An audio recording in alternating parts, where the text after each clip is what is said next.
that money for retirement, right, Jerry? Exactly. Go do something. Well, I would have a hell of an 8 months. Live, damn it! I'd go buy a mansion with a pool and just lay out by it. You should. I'm not making any mortgage payments on this damn thing. Come take it away from me. By the time you get me to court, I'll be dead. You'll have to pry it out of my cold, dead hands. My God, did this get depressing? Yeah. Good Lord. Yeah, so I'm going to do that next week. Get the latest on the Giants and Jets on WFAN, WFAN FM, WFAN FM HD1 New York, and Odyssey Sports Station. Evan Roberts. Tiki Barber. It's Evan and Tiki on WFAN, The Fan, 101.9 FM, and always live on the free Odyssey app. It's another summer Friday, and one with a little bit of a different feel as football is here on Evan and Tiki with Shaun Morash. Finally, Tiki! Finally. The parking lots of MetLife are a couple hours away of smelling like charcoal and poured out beer and uncleaned porta potties. Give me my football, Tiki Barber. Hello, how are you? I'm doing good. I'm excited for the football season to finally be underway. Got some football last night as well. It's a couple young quarterbacks not looking bad. So we'll see what happens with our team's quarterbacks. We know that Geno Smith is going to play for the New York Jets. Aaron Glenn acknowledged that a couple days ago. So that'll be great. I actually don't know if how much Jackson Dart is going to play. Yeah. I'm assuming he is because we haven't heard yet. But it's his second year. It's a new system. As many reps as you can get is probably beneficial. But I'm just excited to see them perform after all of the expectation that we've been talking about. I'm talking about the Giants this offseason with the new head coaching staff and all the little pieces that have now started to hopefully come together. Yeah, and look, there's two phases of opening day, right? Clearly, there is going to be that build-up when we get to that first football Friday and we see the two other NFL games get played, and we're all going to be excited about, like, the John Harbaugh era finally starting. But this is sort of the John Harbaugh era finally starting. That's right. At least to see, what this team looks like, the depth of the New York Giants, and we're going to do plenty of Jets as well in terms of, Aaron Glenn, change man, change mentality, and everything that comes with it. So let's just get into both of these teams. And don't worry, we'll hit on the Yankees a little bit, but how much more complaining about Jazz Chisholm can be done for a 63rd consecutive day here. But on that football front, let's start Giants with what you just said as far as Jackson Dart. And I want to get into two specific players, one from the Jets, one from the Giants, that I cannot wait to watch over the course of the next 2 days. But John Harbaugh kind of left it open-ended yesterday in terms of whether Jackson Dart will play or not, with a tinge towards he's playing. Mm-hmm. And I would just say this, Tiki. I believe that playing Jackson Dart makes sense, but only if you're also playing Andrew Thomas and Jermaine Illuminor. Can I just add that caveat here? Because as much as we are foaming out the mouth to watch the New York Giants, who seemingly have been prepared to play a real football game with how hard a training camp John Harbaugh has run, you cannot expose your quarterback to go up there against pass rushers on the other team, especially a Brian Flores-led team, that are looking to make a name for themselves, and a quarterback that we're already trying to ingrain in protecting himself while not giving him his 2 franchise tackles. Yeah, agreed. Now, if you're going to play, you got to play everything together. Yeah, exactly. And so I don't think that we've had much news about injuries that would be prohibitive or prohibiting any of these younger players. John Harbaugh will have his production meeting at about 1 o'clock. Look at your production mind. I should be in it, but I'm not because I'm doing our radio show. But John Schmelk will send me over the details, who I do the pre and post with. We'll be on at noon tomorrow, and obviously immediately after for the Giants post game as well. So we'll get some idea of what's going to happen probably before our show is over regarding who's going to play or not, or injuries. But I think you're right. If you're going to play Jackson Dart, make it a full dress rehearsal. That's it. Don't make it all right, just go out there and get your feet wet type of thing. Play 10 plays, maybe be in harm's way, and then take him off the field. Just give him a real dress rehearsal in game one against the preseason game one against the Minnesota Vikings. That's what I want to see. Yeah. I want to see how he looks, feels, operates in a new Matt Nagy system. And you can tell competency, right? You could see it last night, just for instance, with Fernando Mendoza. And with the Las Vegas Raiders, he looked like he was in command. Yeah, he struggled versus pressure, but for the most part, navigated fine. Otherwise, he looked like a competent NFL quarterback. Yeah. And by the way, that's all you want. That's all you want. That's all you want to see. You don't want to see huge plays. Maybe it helps, but you just want to see competency. But I also don't want to see what happened with Snap, one of the Bengals last night, which is Joe Burrow drops back and immediately gets clobbered. I mean, good luck. Yeah, as if the Bengals couldn't have used Francis Mauigoa. They needed to trade for Dexter Lawrence. Right. He gets absolutely smacked. That would, look, quarterbacks are going to get hit, but I just don't want to be an open season if you're trying to be precautious with Andrew Thomas or with Illuminor. Now, as far as a guy from each team, and I'd like to get everybody's thoughts on this, 888-808-1019, what you're most excited to see here this weekend between the Jets and Giants. Let's start with the Jets, number one, since they do play tonight. You and I have kind of waved the flag and planted it for Cade Klubnik a little bit here because of what his college pedigree was. Hasn't had the best camp. I'm assuming we're going to see a lot of Cade Klubnik tonight versus the Tampa Bay I would Buccaneers. think so, even though Geno's is likely to start the game. Yeah, absolutely. And I know that the sexier talk topic will be, hey, is Geno Smith going to throw an interception tonight? Whether it's a series, 2 series, does he come out and just kind of, play competent football? And that will excite people more. But the truth is, it may be far more important how Cade Klubnik looks, just from this point that you can't deny. The Jets didn't add a veteran backup quarterback. And this depth chart has Cade Klubnik listed as quarterback 2. Yeah. It's hard enough for normal quarterbacks to stay healthy. Now picture a quarterback that if he does get in the craps there and is throwing interceptions, this is going to have to be your pivot point. And in the 1 to 2% chance that Cade Klubnik is one of these guys that emerges from the mid rounds that, Russell Wilson, Dak Prescott, I know these are pipe dreams. What made those guys kind of click and what made everything work in terms of belief in those guys was their first preseason. Yeah. Those guys stamped their legacy with their fan bases by flashing in that first preseason. They won the job. Yeah, it made you walk away each of those preseason games going, why was that guy drafted in the 3rd round? Similar, by the way, to how the Steelers looked last night with Drew Allard, who, remember, was one of these quarterbacks a year ago that we were talking about being a first-round pick. Obviously gets hurt, that crappy year at Penn State, and yada, yada, yada. He gets drafted late. Suddenly he shines with the Steelers, and Pittsburgh fans are waking up this morning going, did we find a Dak Prescott? So all I'm saying is... That's interesting. Look, you watch that, and you watch Cade Klubnik tonight, and you go... He's got to, at a minimum, kind of have some Drew Allard in him for me to believe that we didn't make a mistake at the quarterback position. But Drew Allard was, I think we knew Drew Allard was going to be this because he was a first-round talent. Yeah. Remember, he just got injured. And 2 years ago, consideration that he might come out as the hometown Browns kid way early. That's right. And he could have been a first round. That's right. And now poor Pittsburgh fans got to sit and watch Aaron Rodgers hopefully be good. Yeah. Otherwise, well, at least they have their answer. Yeah. Well, from at least they think they have their answer from the first preseason game. But I think when I look at the Jets, it's obvious who needs to shine, and that's David Bailey. David Bailey was the first edge rusher taken. He's going to be an elite player, at least according to what we've seen so far in the preseason. And more importantly, what he does and how he affects this Jet defense, now with Aaron Glenn being the head coach / and defensive coordinator, they need him. We had a caller 2 days ago say, can David Bailey be the savior of Aaron Glenn? And I don't want to look at it that way because that's putting way too much pressure on a rookie, and it's putting way too much emphasis on the challenges of Aaron Glenn's job too early in the season. And this is not even the season. This is a preseason.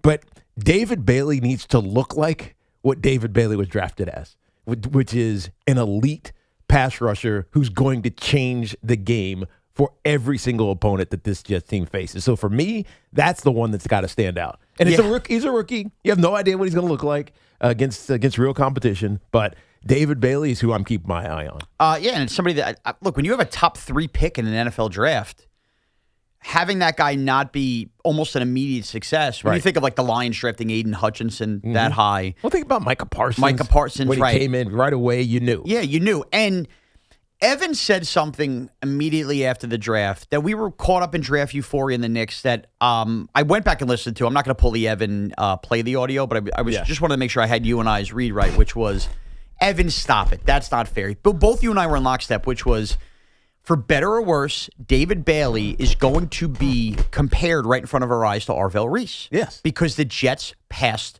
on Arvell Reese in favor of David Bailey. And the more I think about it, and the more you read the press clippings of Arvell Reese here, who obviously, and we'll get to the Giants in just a second, all eyes are going to be on him. it is unfortunate in a two-team town that if Orville Reese is this like shining stud and everything you read about him is what's made out to be, it's just going to add more internal pressure in this city on David Bailey. So David Bailey gets first crack before Orville Reese does. Right. Go Flash tonight. Yeah. I think you're absolutely right. Right. It's to me, he can be a difference maker. And again, there's certain positions you look at. Quarterback is obviously the primary one. Tackle is as equally important, but it's not as sexy. But if you're going to look at a sexy position on the defensive side of the ball, it's edge rusher. Because you can see how they impact the game. Certain positions, sometimes a tackle, an offensive tackle, for instance, they can have an unbelievable game. Their name never gets said, and you don't know. It's true. You know if an edge rusher is impacting a game. Yeah, and if he's getting shut down. Right. You feel his presence, and to me, I want to see that for the Jets' sake, because if they passed on Orville Reese and Orville Reese turns into this.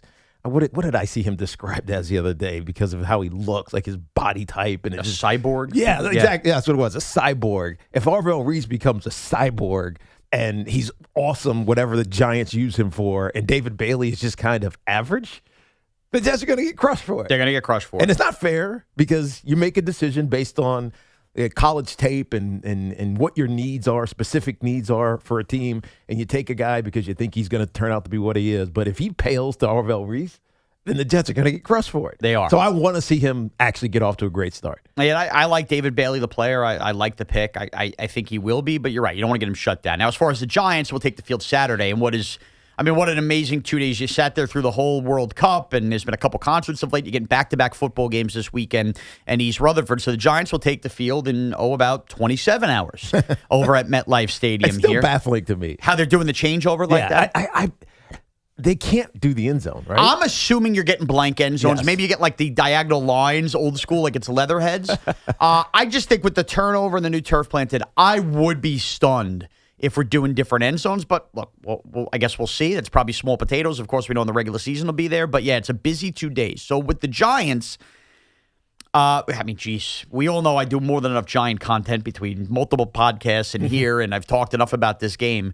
But Tiki, I'm nerding out a little bit, and I'm just gonna say I'm that guy. I'm getting sucked in. I scoffed at this when it happened. For me, the player to watch is Odell Beckham Jr. it just is Really? Because hear me out. I wonder how much he's even going to play. Well, this is what's Because interesting. we saw the first depth chart, and he's like buried on it. He's buried on it, and he's clearly on the bubble to make the roster, Yes. and he's not being handed a job. So I'm assuming you're gonna see more than a series from Odell tomorrow versus second-team corners. And just hear me out, because Joe Beningo is famous on this station for saying that preseason football is a lot like non-alcoholic beer. You get one served to you, start drinking a little bit, and you go, this is really just in the same thing. And I've always laughed at that, and I understand what he's saying, because the games don't count, and you're seeing backup cycled in. But what I have always compared the preseason to, and I think with Odell Beckham Jr., it's going to ring true more than ever, is if you love sports and you love television, think of preseason football not as a football game, but as a reality TV show. Huh. You're watching a Interesting. bunch of men fight for their livelihoods and their careers. And that is the way I mentally approach preseason football. Of course, I put on my jersey. I get excited. It's the Giants, but it's not the Giants. It's the Jets, but it's not the Jets. I think that rings true with Odell Beckham Jr. more than ever before, because it's one thing to watch preseason football through the prism of which I do, which is it's a reality TV show. It's another when you know the cast. It's another when it's not just the 6th-round pick or the undrafted rookie or the backup that was with another team that signed. It's another when it is a guy that you adored that got shown the door, rightfully or not, and is back basically a decade later, and is going to be fighting to keep his NFL career alive in the place it started. And it makes me kind of get the feels inside. Like I get you're the giddy butterflies about it because it's not a redemption story, because that just sounds It's a how does his story finish for Odell here? Yeah, it's you're curious about how it ends, because this is likely his last stop. He did not play. He was not in the NFL in 2025. Was not on the team. So his last action was 3 games in 2024. I think. Yeah, maybe with the 4 Ravens. Yeah, maybe, or maybe it was Miami. I can't even. I've lost track on which year was It which. doesn't even matter. But my point is, this is likely his last opportunity to be an NFL player. And if it happened and he was good for this team, for the team that drafted him, that everybody fell in love with, it would be an interesting story. I will give you that. I don't know how impactful Odell, if he does make the team, how impactful he's going to be over a 17-game season. We've talked about it, how I think he's valuable for that room because of his leadership qualities and the aura, I guess is the best way to put it. Aura. It's around him because of his name and what he did when he was a young player in this league, all the record-setting seasons, early start of his career that he had. So I think that's one thing, but not specifically anyone else. But that room is what I'm looking at in this preseason Wide game. receiver room. Because there are some real question marks about the Giants. We're optimistic about them, but there's some real question marks about them. In particular, who's starting at cornerback? Yep. Who's going to acquit themselves well in the preseason or in the rest of training camp and shine? Nobody's done that yet, right, at the cornerback position. And who the hell is Jackson Dart throwing the football to? Because that's the other – it's not as blatant, but Malik Neighbors isn't fully healthy. I know people keep giving him this clean bill of health. He looks really good. But when I watch him, I see a little hitch. I'm scared to stop and slow down because I'm feeling a little bit of discomfort and or pain. And, yeah, I look good, but I'm going 3/4 speed. So I'm not completely sold on Malik Neighbors being ready for week 1, even though everybody keeps saying it. And I'm like, maybe because I played and I remember those injuries where you're just kind of like, I can see the tentativeness and some of his movement. Now, he looks fine, but I could see the tentativeness, right? I don't know what Darius Slayton's going to be. I honestly have no idea. I hope he rebounds and doesn't lead the league in drop passes percentage-wise. Calvin Austin's a year free agent. It's his first time in his system. He's in New York. It's a different – Malachi Fields, love the dude because he went to UVA before he went to Notre Dame for a year, but he's a rookie. So, like, what are we talking about? Darnell Mooney. Exactly. The wide receiver room is where all of my interest is. Are you catching balls? When are you fighting for extra? All those things. That's what is most compelling and interesting to me because we put so much emphasis on Jackson Dart. He's got to take that next step, but he needs help to take that step, and in particular with his wide receiver room. There's no question. I can't deny that. And how this room shakes up is fascinating. The unofficial depth chart came out and had also Braxton Berrios listed as punt returner 1. So for that to happen and him to remain a starter, it would also mean he's likely taking a wide receiver spot as well. So that kind of makes the room fascinating. Has to be. But yeah, I think you nailed it, Tiki. So, I mean, I give you one guy from that room, which is Odell, and I bet you those Odell jerseys are going to be, in the thousands in those stands tomorrow. And overall, the wide receiver room is just something where somebody's going to have to shake out and make a play. And we've seen that probably more so than any position in Giants preseason history past, where you kind of end up falling in love with a wide receiver. Or picking the Victor Cruz one is obviously very famous, and they've had others along their way. I'm forgetting this one guy, Corey something, that basically stuck for like a year. It was terrible. Bo Collins last year shined and made the team. It always comes back to those. David Patton back in my era. David Patton, yes. Those wide receivers that make the plays in the preseason. And then, of course, look, it goes without saying for both of these teams, what starters do play, and when they do play, it still comes back to health. I think for the most part, while Sadiq has been banged up on the Jets side and Drew Phillips has been banged up on the Giants side, obviously 2 starters for this team, both of these teams have avoided the serious injury where other teams in the NFL haven't been so fortunate yet. Right. I would hate to see this weekend kind of soured by an injury where we all have to sit here on Monday and turn on the microphones and go, should we have been playing the starters in the preseason? Right. I don't want that to be the narrative. Yeah, I can't. No, my point is that's why we're not even bringing this up. I'm bringing it up to say we're not bringing that up because that goes without saying. Right, I can't even go there. But that is this other stuff in terms of like what to look out for in the preseason. So don't bother calling going, clean bill of health. Obviously. No kidding. 888-808-1019. You guys have been great. You've already lit up the phones. It's preseason football weekend, MetLife Stadium. What do we got? 4 weeks till week 1 of the NFL now as we start this, which is just crazy. The back-to-school shopping has started. I'm not trying to rush the end of summer, but it is good to have football in the air. Your calls, some thoughts on the Yankees as well when we come back. It's Evan and Tiki with Shaun Morash on this Summer Friday on The Fan, 888-808-1019. And it's time for that Yankees turning point of the game. When they took the field. Be the first caller to correctly identify yesterday's turning point of the game at 866-540-WFAN. That's 866-540-9326, and you'll receive a $100 Wendy's gift card. from our friends at Wendy's. Eat great, even late at Wendy's. It's all from your flagship station for New York baseball, The Fan. I'm going to guess it had something to do with a hanging cutter. Yeah, that sounds right. $30 million in guaranteed prizes from Circa Million and Circa Survivor this year. There's no rake in these contest entries, and if the entries go above the guarantee, all that extra money goes into the prize pool. Remember, you register in Circa Sportsbook in Nevada, and you can play from anywhere. There are 3 ways to win. Circa Million 6, which is $6 million in guaranteed prizes. Pick 5 teams against the spread every week, and the winner takes home $1 million. Then there's Circa Survivor, $20 million in guaranteed prizes. Pick 1 team straight up every week to win. You can only pick each team once per season. Go 20-0 or be the last person standing to win the pot. And then the granddaddy of them all, Circa Grandissimo. It's the ultimate high-stakes survivor game. This one has a $100,000 entry, so big wigs only. $4 million guaranteed to the winner, same as the Survivor pool above. So Circa Million 6, Circa Survivor, and Circa Grandissimo, all ways to win up to $30 million in guaranteed prizes from Circa Million and Circa Survivor Resort and Casino in Nevada. Remember, sign up in Nevada, play from anywhere. Our friends at Town Fair Tire remind you that at Town Fair Tire, you always get the guaranteed lowest price on name brand tires from Connecticut to Maine. Nobody beats Town Fair Tire. Nobody. And this portion of the program is sponsored by the New York State Thruway Authority. Imagine that your workplace is inches from traffic and a car flies by, drifting because someone checked their phone. People work here. They trust you. Don't drive distracted. Funded by the National Highway Traffic Safety Administration with a grant from the New York State Governor's Traffic Safety Committee. 30 days until the Jets kick off the season against the Titans. Talk about Gang Green here on The Fan, 101.9 FM, and always available on the Odyssey app.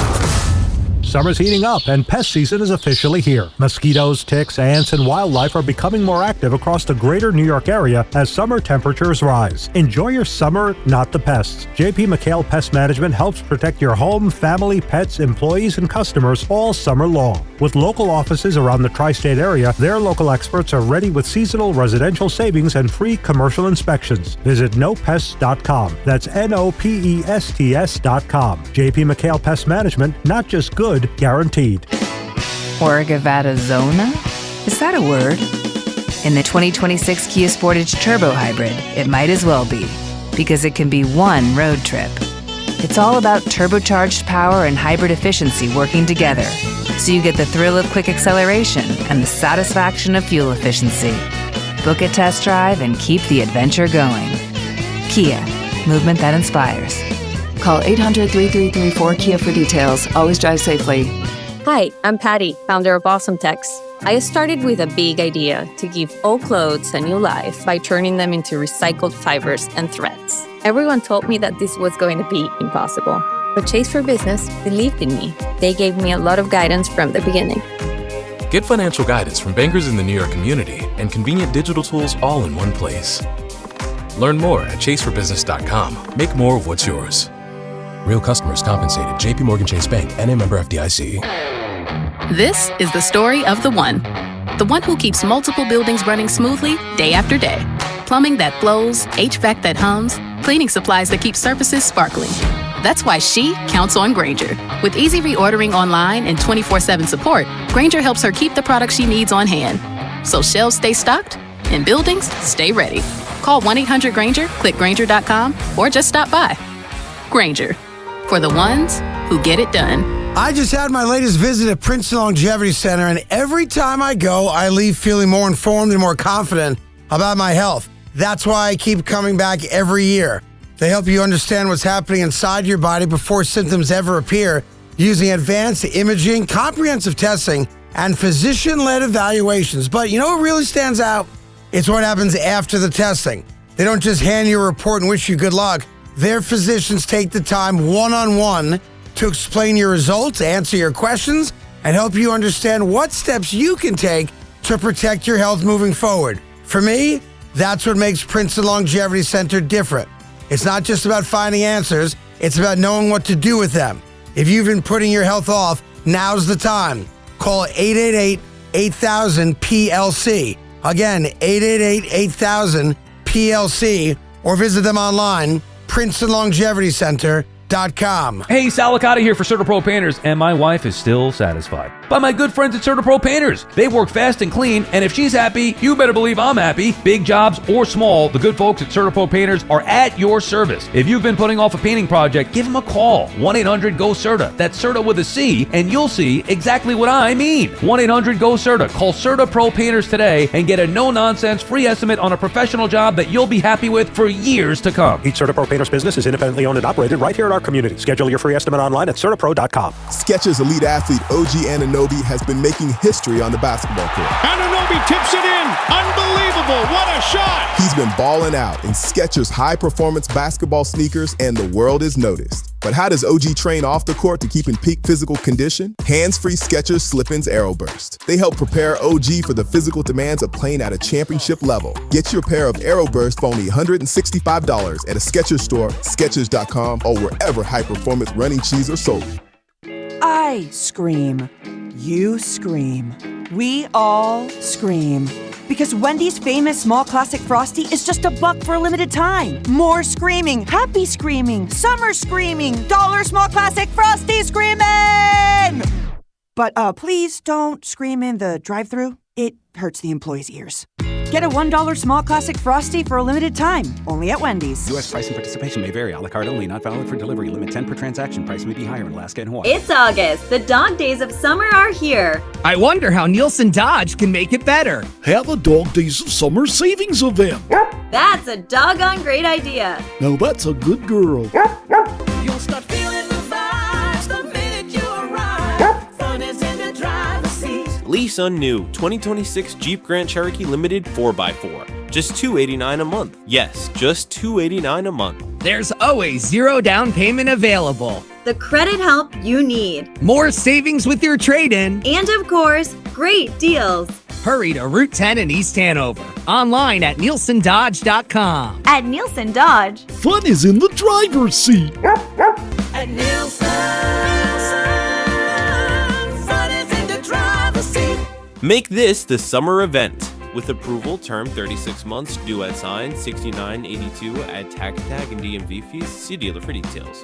Hey everyone, Boomer Esiason here, and school's about to start, and you know what's coming. Fees, supplies, sports, all of it. And the last thing you need is your phone bill creeping up too. That's why I love Red Pocket Mobile. No sneaky rate hikes, no surprise increases on your plan. 20 years they've been doing it that way, and you get your pick of all 3 nationwide 5G networks. Right now, their back-to-school sale gets you up to 4 months free on an annual plan. Visit redpocketmobile.com today. Red Pocket Mobile, your new ultimate cell carrier. New York Mets radio fan favorite and Latin pop sensation Jose Candelita Iglesias makes his Broadway debut in Buena Vista Social Club starting August 27th. Get tickets today. Long Island is more exciting than ever at Jake's 58 Casino Hotel. This August, don't miss the Big 5 spin-off and your chance to win your share of $55,550. Be here on Friday, August 7th and 28th from 3 to 7 p.m. when one lucky winner will be drawn every hour to select 4 balls from the lottery drum to win up to $5,555 cash. Don't miss the Big 5 spin-off where Long Island wins at Jake's 58 Casino Hotel. If gambling is a problem for you or someone you care about, please call the 24-hour toll-free helpline at 1-877-8-HOPE-NY or text HOPE-NY. Talk New York sports here. He joins the Yankees on their next turn through a rotation, and some minor Knicks news. Assistant coach Jordan Brink, who as Mike Brown has spoken highly of publicly, this from James Edwards, is leaving New York to be an assistant coach for the Bulls, as well as their director of player development. He's a 34-year-old Chicago native. He was in Detroit under Stan Van Gundy, Dwayne Casey, in New York here under Tibbs and Brown. He will now help Tiago Splitter develop all their talent in Chicago. So they lose an assistant coach to the Knicks. And the full NBA schedule did come out yesterday. So if you want to go check that out, Knicks, Nets alike. I do have a gripe from Evan Roberts as he was texting me about the NBA schedule yesterday. Was he? He couldn't wait till next week to talk about it? No, well, to be fair, I opened up Pandora's box because with Evan, I look ahead and I just want to get ahead of Evan texting me. Yes. So I know how Evan works. Evan's going to look at us and go, hey, the Knicks play at the Barclays Center on these 2 dates. What works for a show outing? So I got ahead of it and I sent him the 2 dates. And they're kind of, irrelevant date-wise. They're not football Sundays or anything. And he said, well, do we want to do that or do we want to do a 76ers game? And I said, well, I'll leave that up to you. So we're going to look at that schedule. But his gripe, this is more net-related than Knick-related. Do you know that the Nets, all season long, have 2 Saturday home games? That's it? That's it. So if you want to take your family to the Barclays Center for a Net game, because it's cheaper than a Knick game. By the way, that's a legitimate gripe. 2 Saturdays out of 41 home games? I get that. That's terrible. That's awful. I know. Meanwhile, the Nets. There are Sundays, though. Yeah, the problem is the Nets fall in love with this. Football Sundays, nonstop. Oh, as a matter of fact, I think there's a Knick Net game at the Garden on a football Sunday. I'm pretty sure I saw that too. So, yeah, have fun. Have fun with your football Sundays. Yeah. 888-808-1019. All right, let's get to you guys on the phones. It's preseason football. What are you most looking forward to? Jets, Giants, players. Let's nerd out. It's a nerdy kind of football Friday. Let's go. Jeff in Westchester. Jeff, what's up? Oh, not a good sign. Hey, good morning, guys. There we go. Thanks for taking my call. What's up, Jeff? I was talking to I was listening to you guys this morning because I've been talking to my friends for the last couple of weeks explaining why I think Klubnik should be starting game 1 for the Jets, and they're all shooting me down. But then I hear you guys giving validity to my point, and so I'm going to chat with you about it a little bit. All right, let's hear it. And it's for this reason, right? I mean, I think we all can assume and we all agree that the Jets season, in order to be interesting, they need to win week 1. And all I'm looking for right now is an interesting season.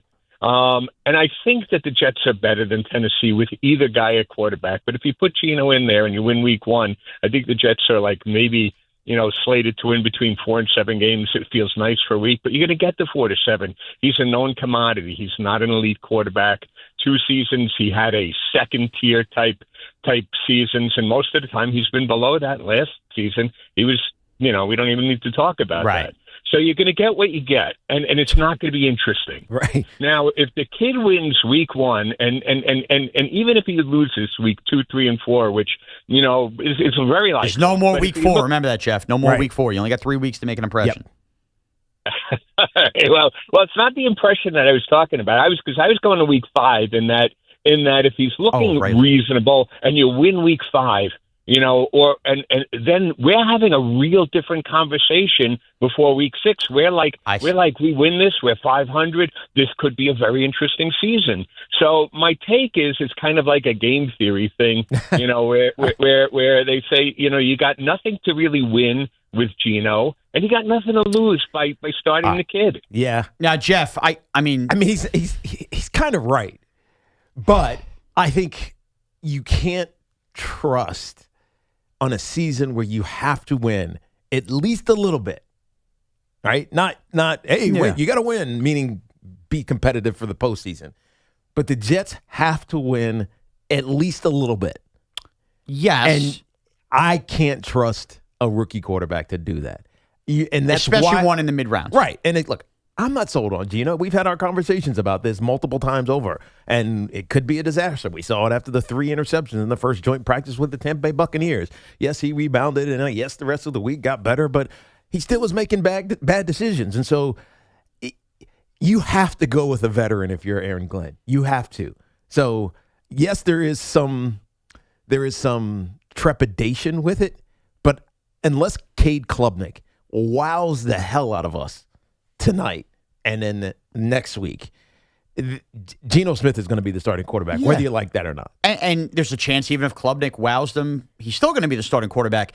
Here's the thing with just declaring Cade Klubnik that you want him to start now and laying out you want an interesting season. The problem is he has to actually show it, like you're saying, wowing him in the preseason. When I said at the top of the show that Dak Prescott stuff, the Russell Wilson stuff, those guys wowed their teams in a preseason and left those teams no choice to go. They won the job. They won the job. And honestly, Jackson Dart probably won the job last year with the Giants, but they were just stuck in their ways of handing Russell Wilson no that. Doubt. And again, that's a first-round pick, a little different.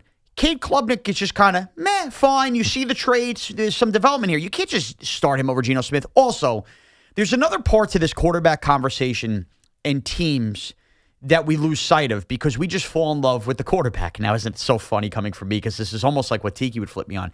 Tiki, let's just play the Jets' next 3 years of a franchise out real quickly, okay? We don't know if Cade Klubnik wows, maybe he is the guy. If not, they're probably going to be drafting a quarterback. Is Kenyon Sadiq kind of important to the next 3 years of the Jets? I would think so. I mean, he's a first-round pick. Okay. They took Denzel Boston, traded up first round. Kind of important? Yeah, absolutely. Okay, I'll give you another one. E.D. Mitchell? You'd want him to develop? I mean, maybe he doesn't, but whatever. Look, he's got talent. He's got talent. And you traded for him. Okay. So Mason Taylor, same deal? Same. Okay, so here's what I'm getting at. Who's best going to develop those young It's players? not just about the quarterback developing. It's not even just about the wins and losses. It's also about you have such a super young core, and we keep talking about the young talent the Jets have. Did you mention Omar Cooper? I'm sorry. What did I say? Denzel Boston? Omar Cooper. Yeah. Where did Denzel Boston go? Why did I get the two receivers screwed up? I've been doing all my draft I know prep. what you meant. But I knew who you meant. Omar Cooper. Point is, these guys can't have a fourth-round rookie just fly by the seat of his pants, taking sacks and tanking them. As bad as Geno might be with turning the football over, he could still do a little bit of both. He's got the Jameis in him, right? Where, like, there are going to be plays made. You have to develop these receivers and these passing targets, if for no other reason that the next quarterback that comes in next year needs to have a nice system around him of players that know what the hell they're doing. Right. And if you bomb that by starting Klubnik from day one when he's not deservingly so, you screw up the development of those guys, setting your franchise further back. Right. He has to earn it, Cade Klubnik. Which is why, I mean, look, your point about who you really want to watch, you said obviously Cade Klubnik with the Jets. I can see why you want to, because you want to see him surprise us. You want to see him be better than what the preseason tape, I guess, even though none of us are watching that, really tells you is going on, because it's bigger than just who's the quarterback. Right. It's every other young player around him. And listen, Garrett Wilson's not old. You know what I mean? He's a veteran, but he's only in his third or fourth year. So there is a lot at stake for this Jets offense. Defense too, but particularly the offense, because the quarterback is not settled. Denzel Boston, the rookie receiver with the Browns, screwing it up with Shador Sanders. Jimmy in Warren County. Jimmy, what's up? What's up, Jimmy? What's going on, guys? All's good. Hey, Shaun, how you feeling, man? You thinking a little OBJ prop action? Feeling a little listen, Jimmy. Jimmy, as big a pig as I am with the NFL Jimmy, gambling, that would be degenerate. I know. If you did that in the preseason. Player props in the preseason is where I sort of draw the line. Now, will I sprinkle a parlay later? Maybe I will. Hey, Shaun, Jameis is going to force it to him a little bit. Little 3-catch, 5-catch. Hey, listen, you know what, Jimmy? We'll ladder that a little bit. It may not be the worst play. All right, guys. I'm looking forward to seeing Arvell Reese, man. This I've told you guys before. I said, this whole franchise was built on linebacking. We haven't had one in 20 years. I want to see him move around in some space. I want to see his speed, footwork, maybe get a cut. I just want to see him in some space. Yeah, making impact. Thanks, Jimmy. I hear you. Look, when the Giants not traded, they acquired. He was a free agent, Tremaine Edmonds, right? Yes, because he was released. He was released, so he was a cap casualty. Right, so and you could sign him earlier. He could visit earlier. Right, he wasn't a straight free agent. So when Tremaine Edmonds got acquired by the Giants, and I'm like, man, that's that dude, because he's a tech guy. So I remember him when he was at Virginia Tech. Dude, 6'4". He's like 250, 255. Another guy, crazy wingspan. And then Arvell Reese falls to the Giants because the Jets passed on him. 6'4", 245. All of a sudden, I felt like this was the Giants of my era. They hadn't drafted a linebacker in the first round. Yes. Since Carl Banks. But I'm not even talking about the fact that they were drafting linebacker. I'm talking about the size. The speed. Of these guys. Yeah. Like, linebackers have, over the years, gotten smaller, right? Because they've needed to be fast and run with tight end. Run with tight end. Run with running backs, what we talked about a couple days ago. But this feels like, man, this is the 80s Giants. Yeah. This is the we have massive, physical, aggressive, downhill linebackers. And dude, I love that.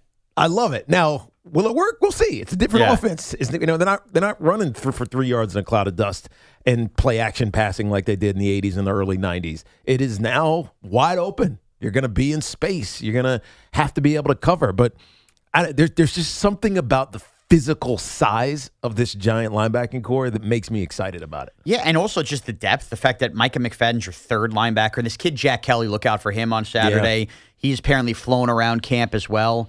Steele in the 6th round. Everybody was high on him. You hit on something. Anybody that's got some gray hair coming out from underneath like one of these giant hats that they've had since like 1991 with the Giants across the bottom, these people, these fans, you know who they are. They're your fathers, they're your grandfathers. They are going to walk away if Arvell Reese makes a popping play tomorrow like the Giants are going to the Super Bowl.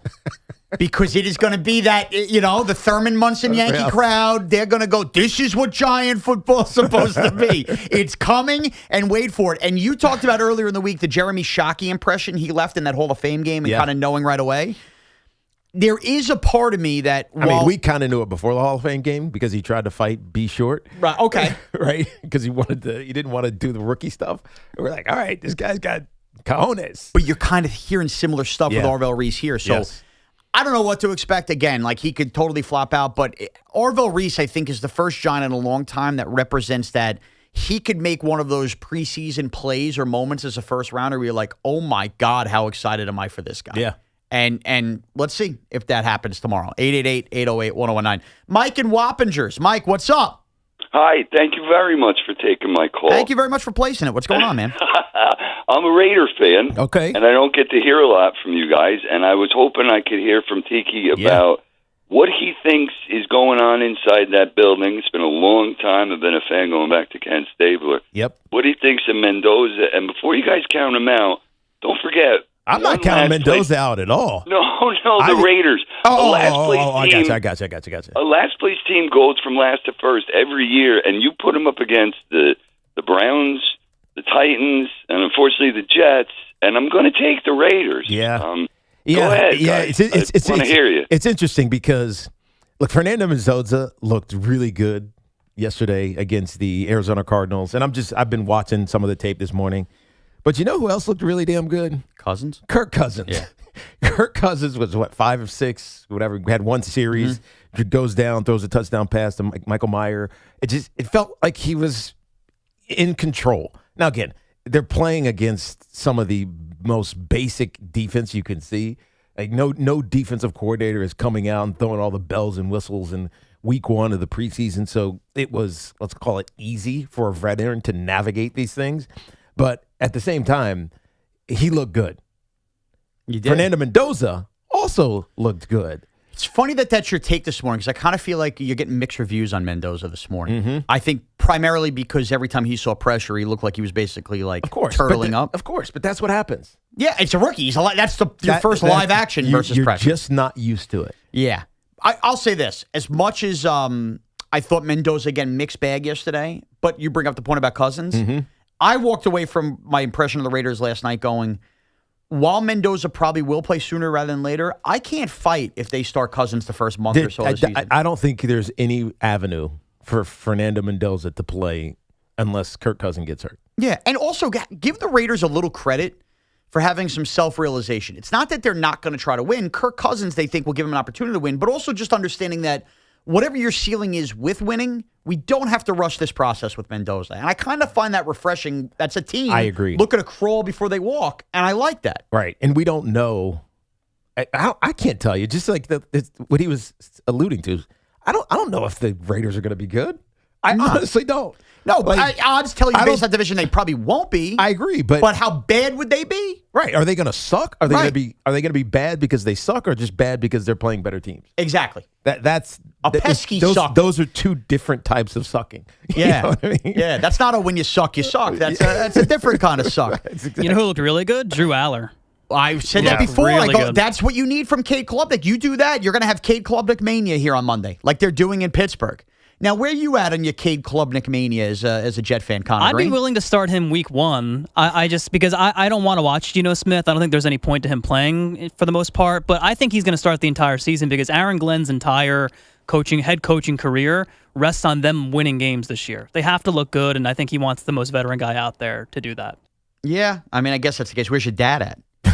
My dad's at rooting for the Giants. That's where he's at. Right. Oh, wow. Go Big Blue. He hasn't come back yet? No, not yet. Mr. Green has changed his name to Mr. Blue. Might get him a Jackson Dart jersey. 888-808-1019. Mark in Maplewood. Mark, what's up? Hey, long-time listener. Just wanted to know what your thoughts are, because so basically during the draft, I was half expecting us to draft Caleb Downs because, I mean, he looked really good coming out of college. Right. And he's had some good clips in training camp.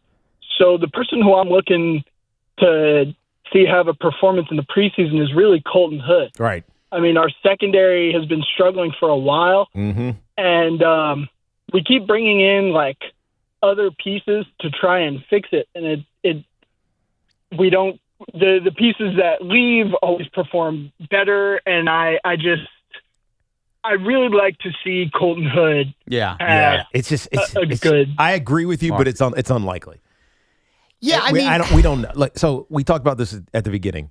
There are two units in particular that you have some worry about with the Giants. One is the wide receiver room because of Malik Neighbors' injury and who's going to be fielding the passes from Jackson. Right. The other one, and probably the one that's on top of that, is the cornerback room. Oh, it's not probably. It's definitely. Because at least despite the injury, Malik Neighbors is rostered on this team. Yeah. And look, from the tight end perspective, he's not a wide receiver, but Isaiah Likely's on this team. You don't have any player near the caliber of either of those guys to catch passes that are on the defensive side of the ball in terms of corner play. Right. I mean, you're talking now, about Boston Adebo should be.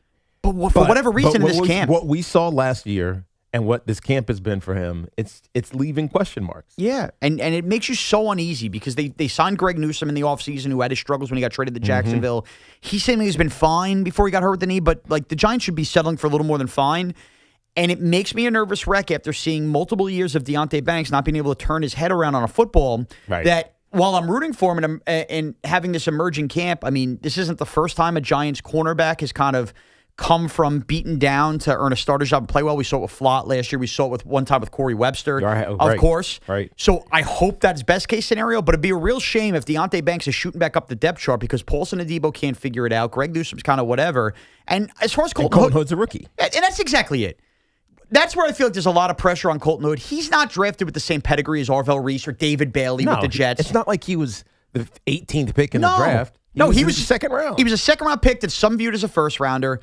But the thing with Colton Hood is this. He's what gives you hope as this season goes on, as he figures it out. Expecting Colton Hood to jump right in the preseason and start week 1, week 2, that's just asking a lot, especially when you consider those first 2 games. The opportunity is there for him. That for sure. That's what's real. Look, he goes out there and earns it. Different story. That's right. But the opportunity is there for him. But to expect him to be that guy, I don't think you can realistically say that. Let me rephrase what I mean on Colton Hood. He just said he wants to see Colton Hood do big things tomorrow. You know what I want to see from Colton Hood tomorrow? Forget doing big things. Just don't have disaster plays. Yeah. You know what I mean? Or if you do have a disaster, don't be caught with your pants down. Don't be caught looking like you've never played NFL. Well, That's right. I mean, even if you haven't played NFL football before, Yeah, right? It's a different game. But then I also think about it this way. Maybe it's not a bad thing on tape for you to go get your ass kicked a little bit as a corner and realize what you got to do to change it a little bit too. So, I'm excited to see Colton Hood. By all means, if he has like some kind of awesome game where he's got 2 picks, I'll be hooting and hollering. But I'm not going to put that pressure on a second round pick right off the bat. Kendrick in Suffern, who's almost back to work. Kendrick, what's up? What up? What's up, guys? I mean, this has been a great week of radio, the two of you, and I've been listening each day when I can. And so just to recap a few things here, if you take A.J. Ewing's call up, and then, as I like to call him, the short king, George Lombard, and you bottle that's up. actually great. That is. I like that. Yeah, no, he's a short king. Tiki, he's a short king with a tall order, which is to deliver a World Series. But if you Okay. If you bottle up all of that energy that the fan base has had for their prospects in baseball over the summer for different reasons, and multiply it by 1,000, that's what you get with preseason football. I am so excited for preseason and the NFL to come back, and I wanted to talk Jets and Giants if you would let me. For me, for a Jet fan, listening to Aaron Glenn this week also, it was very refreshing. And I think when you look back to his start, his tenure as a coach, he went up against Tomlin and Sean Payton in the first 6 games. But I do think I'm not saying they would have been, Super Bowl champs, but I do think coaching and inexperience at the head coaching position cost us a couple of games early in last year, and who knows how the season changes if you win that game against Pittsburgh and Denver. But here we are, and I'm going to be looking at the tight end room, guys, because I think, looking back to last year, I try to get ahead of the curve, and you look at the Rams and Sean McVay and what they did with 3 tight end sets. They ran it more than any team in the NFL. And you look at giving Jeremy Ruckert an extension, Kenyon Sadiq and Mason Taylor, like you guys were just saying, are high picks. And then Jelani Woods was in Indianapolis with Frank Reich, and he was a high pick. He was a red zone big target. Right. So Another Virginia guy, by the way. Yeah. You know it, Tiki. You know it. And I think this season, it's not so much the play design, but the player personnel that's going to be creative. Because when you run out 3 tight ends, Tiki, the defense kind of has to show their hand of who they're running out to guard. Oh, yeah. And if they're putting cornerback. Yeah, there are some coaches, some defensive coaches, Kendrick, appreciate you. There are some defensive coaches, when they see 12 or 13 personnel, it's immediately base defense. Yes. So you're getting 2, maybe even 3 linebackers. You're not getting nickel coverages. And now if you have an advantage because you have an athletic tight end, and all of a sudden what looks like 12 is going to be something bunched tight within in between the hashes, turns out to be a spread offense. Yeah, like Sadiq's a big slot at that point. Yeah, exactly. Then you've created a pre-snap advantage that really great offensive coordinators can take advantage of. Yeah, well, and great quarterbacks make sure they deliver the football there and not turn it over in that spot. But you've created the advantage before the plays even started. You're right. So it's why tight ends have evolved so much over the last couple of years, and they have these tight end U's that these guys go to in the offseason, because you're not just an inline blocker anymore. You're not the third tackle. You are essentially an extra wide receiver, if not the number 2 wide receiver, right? In many ways. Besides Garrett No, Wilson you're in that right. spot. You're right about that. More on preseason football. I even want to know what the hell you're cooking at the tailgates. I just have this football feel on this Football Friday. Plus, Yankee Stadium gets shafted again. And the Tennessee Titans just became an even more must-win for the Jets in Week 1. I'm just unloading all the teasers. I got a million things I want to talk about. I'm pumped up. It's a Friday. You can also tell them off next week. So here we go. 888-808-1019. There's no better time than now to upgrade your home with Windorama's Summer Savings Event. Save up to 40% off when you install with Windorama. Choose from top brands like Anderson Windows and Doors and Master Shield Gutter Guards. Book your free in-home consultation, shop from home, and let their local certified experts handle it all. A stress-free process from measurement to installation. And when you shop in-stock inventory, they'll install in just 14 days. Visit Windorama.com and book now. Your NFL destination station is The Fan. What John Harbaugh will do, he'll hold everybody else accountable. So if Jackson has a bad game, it's not going to be about Jackson Dart and his bad game. It's going to be about, I guess, the fault of everybody else on the team. NFL MVP Boomer Esiason and Giants legend Tiki Barber hit you with the most informed opinions, taking you inside the team facility and inside the huddle like no one else can.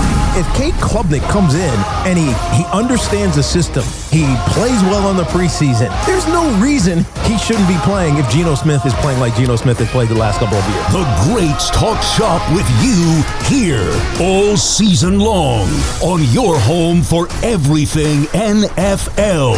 1019 FM WFAN.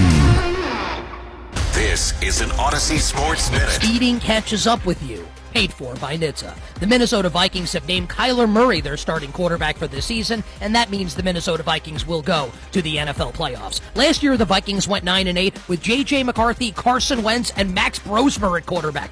Kyler Murray might not be Patrick Mahomes, but he's better than those guys, and he will take the Vikings to the playoffs this season. I'm Nick Costos. Onyx, I keep having stomach issues. Please make me a doctor's appointment. Okay, are you suffering from diarrhea, bloating, gas, or oily stools? If so, you may want to ask your doctor if it could actually be a problem with your pancreas, called exocrine pancreatic insufficiency, or EPI. My pancreas? How is EPI treated? A prescription medicine like Creon, pancrelipase, is used to treat people who can't digest food normally because their pancreas doesn't make enough enzymes. Creon is the #1 prescribed treatment for EPI. Creon may increase your chance of fibrosing colonopathy, a rare bowel disorder. Tell your doctor if you have a history of intestinal blockage or scarring or thickening of your bowel wall, if you are allergic to pork, or if you have gout, kidney problems, or worsening of painful swollen joints. Call your doctor if you have any unusual or severe gastrointestinal symptoms or allergic reactions. Take Creon as directed by your doctor, and always with food. Do not chew capsules, as this may cause mouth irritation. Other side effects may include blood sugar changes, gas, dizziness, sore throat, and cough. These are not all the side effects of Creon. You can learn more at 1-800-633-9110. Before your appointment, visit creoninfo.com. That's CREON info.com. If someone is in crisis and at risk of hurting themselves or others, an Extreme Risk Protective Order, ERPO, can temporarily restrict their access to firearms, giving them time to get help. Give them tomorrow and learn about ERPO today at erpo.nj.gov. I can. You can't spell American without it. And now during the Jeep Make This the Summer event, you can celebrate 250 years of the country that can with a vehicle that always can. I can go where freedom takes me, and take it all in with Jeep Wrangler's legendary 4x4 capability. I can see this country in all its beauty, in Grand Cherokee, the most awarded SUV, and I can celebrate it all in the brand that America calls its most patriotic. And right now, during the Jeep Make This the Summer event, well-qualified current FCA lessees get an ultra-low mileage lease on the 2026 Jeep Grand Cherokee Limited 4x4 for $419 a month for 36 months with $2,239 due at signing. Tax, title, license extra. No security deposit required. Jeep has won more awards over its lifetime than any other SUV brand. Call 1-888-925-JEEP for details. Requires dealer contribution and lease through Stellantis Financial. Current vehicle must be registered to consumer at least 30 days prior to lease. Extra charge for miles over 22,500. Not all customers will qualify. Residency restrictions apply. Take delivery by 8/31. Jeep is a registered trademark. I'm Piera Palazzolo, VP of Digital Marketing for the American Management Association, a company focused on the management training skills needed to enhance the careers of business professionals. We did our research when it came to the best companies for website development and chose AmericanEagle.com. And we couldn't be happier. AmericanEagle.com worked closely with us to understand the front and back end requirements needed to launch an e-commerce website that could handle the complexities of running thousands of seminars nationwide. Our robust new website and improved SEO saw immediate increases in site traffic and web revenue. If you're in need of managerial effectiveness and success, visit our website at amanet.org. If you're in need of a website that provides an unparalleled consumer experience, I highly recommend AmericanEagle.com. Transform your business today.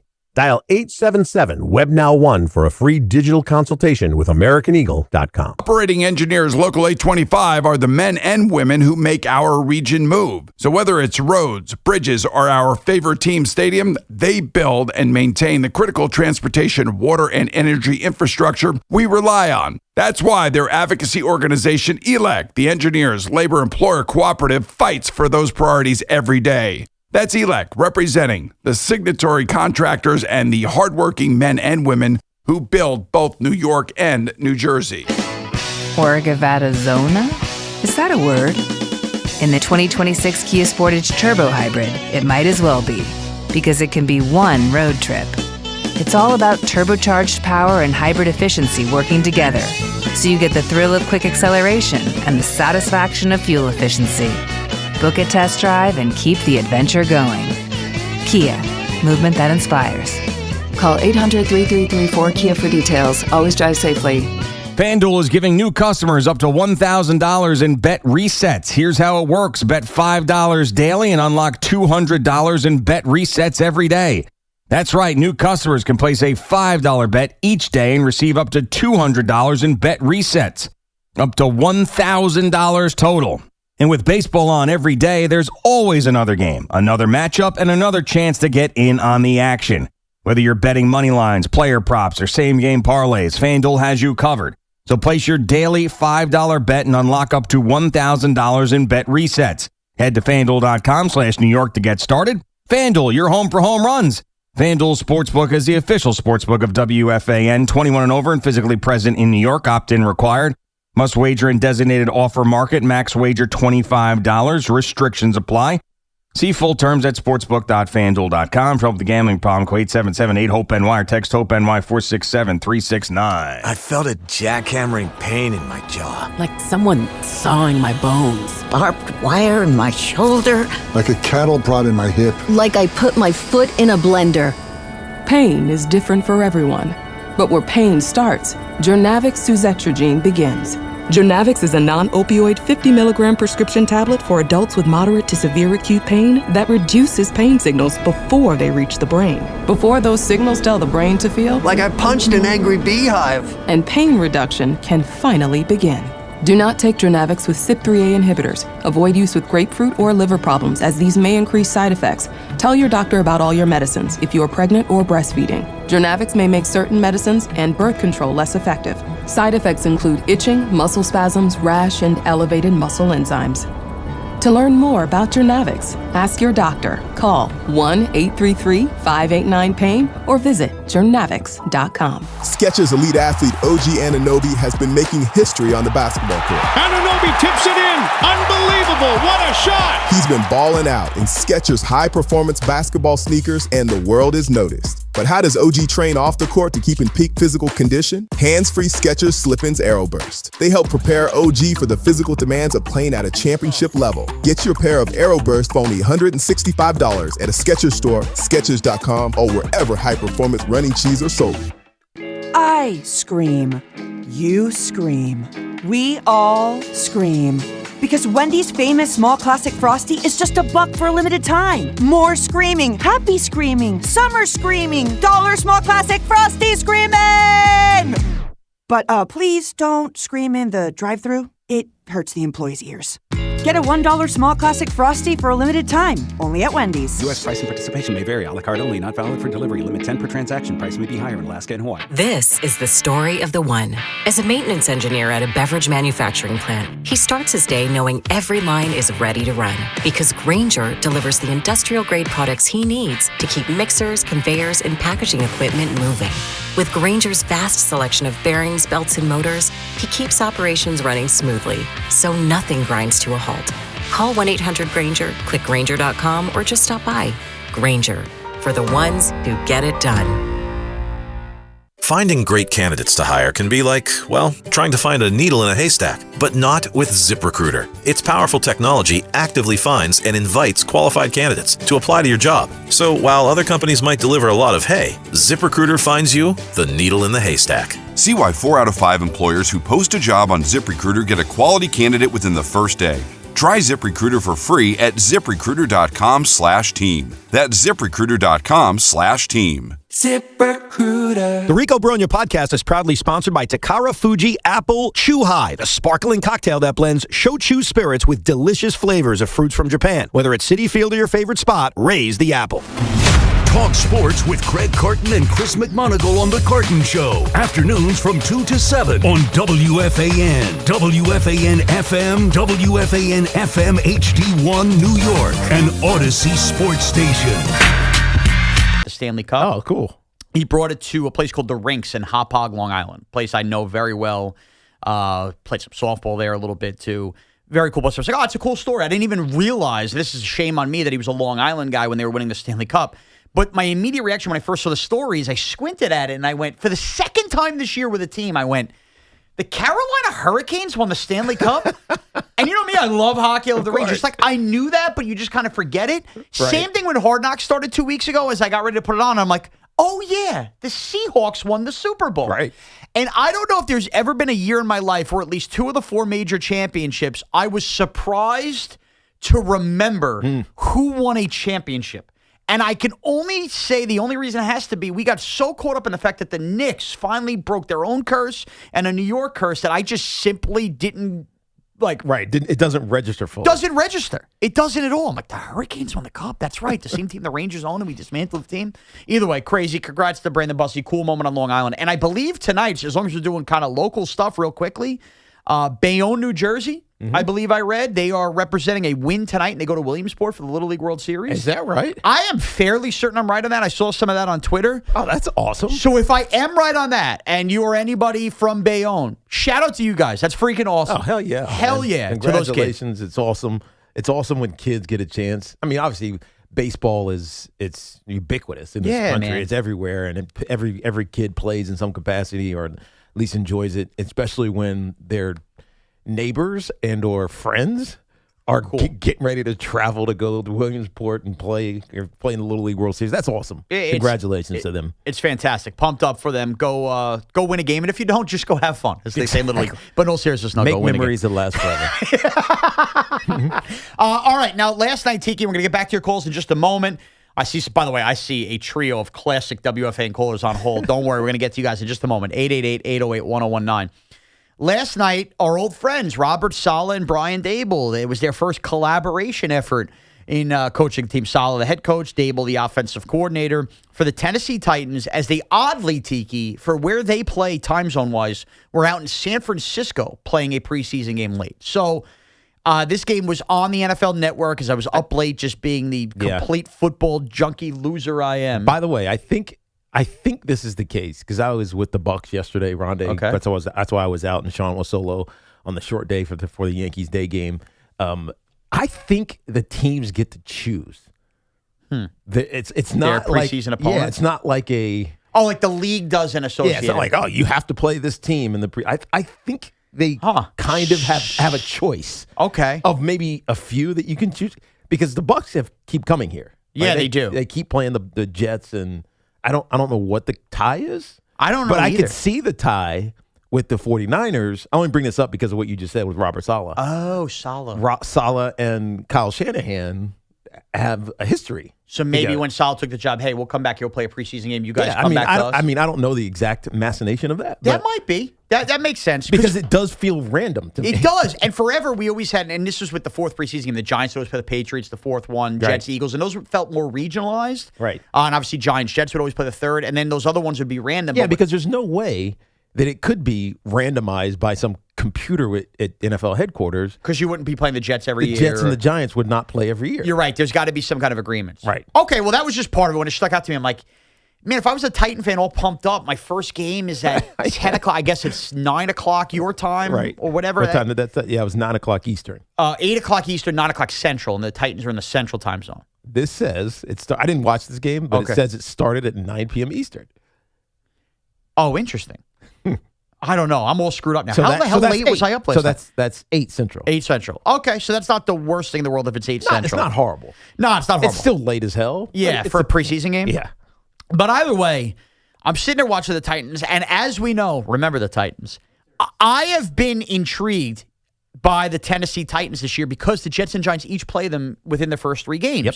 And I kind of set Evan ablaze, which kind of became the topic, which was I'm rooting for the Titans in week 1 because I don't want to be in desperate 0-2 with the Giants. And it kind of led to a fun conversation about a couple of weeks ago. But the city of Tennessee, you should know that if you're a Jet fan and you're a Giant fan seeing them in week 3, is completely melting down this morning. I mean, they are melting down this morning at what they saw because their starters played, and a lot of starters that we know well completely failed and flopped. Yeah, so Cam Ward, his second pass was an easy bubble. It's a bubble screen. Just throw it out there. Yeah, even it's probably just a now route. Just throw it to the uncovered wide receiver. He missed it terribly. And the only passes he were completing were like these little short crossing routes and things of that nature. Yeah, so I think we've gotten to the point where we've joked enough about the Jets in week 1 being a must-win. I think it's even more prevalent now. If you hear the sounds coming out of Tennessee already, let's start with our old friend here, Cordell Flott, for a second. Cordell Flott, who obviously got that big ticket money with the Titans. We all sat there on day 1 in free agency and went, wow, that felt like maybe the most important guy besides Illuminor the Giants should have sought to bring back. And now you could still argue it still is when you look at the Giant cornerback room, but he got paid a boatload of money to go be a number 1 corner. He was fine for the Giants this year. In fact, I think he surprised us a lot. But when you get paid as opposed to being a 3rd-round pick on a rookie deal, there are different expectations. 100%. Last night, Cordell Flott went out there in his first audition with the Titans. Remember, Titans fans don't know him from a hole in the wall. It's like, wow, we signed this corner. He must be pretty good. Hey, insert the Giants of Paulson and Debo here, right? So again, 2nd and 3rd string receivers, the Titans kept running Cordell Flott out there, and he was getting cooked. So we take it away to Jared Stillman, who hosts radio down in Tennessee. Stillman and Co. He's also a guy on Sirius XM as well, and his stuff pops up every once in a while. But like he's the Titan guy. When he talks about the Titans, he knows what's going on. Right. Here's his thoughts on his impressions on Cordell Flott. Again, I had never heard of Cordell Flott when the Titans signed him. And I talked to some of my friends, people I work with at Sirius that are big Giant fans. And I was like, who the hell is Cordell Flott? And they're like, oh, yeah, no, he's not that bad. And I'm like, for the money that they gave him, 30-something guaranteed, I think it averages like 14 a year, but I think it's like 17 or 19 or something in the first year. He needs to not just be better than not bad. Whoa, he was freaking awful. Just awful out there. And that needs to be another question of Robert Saleh, which is, how in the hell did you guys sign this guy to play corner? And he's getting worked by the 49ers' third-string quarterback. Yeah. There we go. Kevin Rourke. Kevin Rourke was the quarterback there. Threw just a go route. He got beat by just down the sideline multiple times. So, Tiki, look, I think you were more, I don't want to use the word down. You were not as positive on Cordell Flott's year as I was last year. I wasn't because, look, he's not he did lead the Titans in tackles last night, but that was mostly because all the passes he was giving up the passes and having to chase after and tackle him. Getting completed in front of him. But it was his physicality that I didn't like about it. He had a fine season, right? Statistically, didn't he not give up a touchdown pass last season or something like that? Something like that, yeah. Or maybe only one in he was fantastic in the red zone. Right, he was making plays on the football. Really good player, but his physicality is what I didn't. What turned me off on him. And again, when you look at what John Harbaugh has done, it's all big players, and so I knew he wasn't going to be right for what this team needed. And so Cordell Flott is a good player. Is he your number one corner?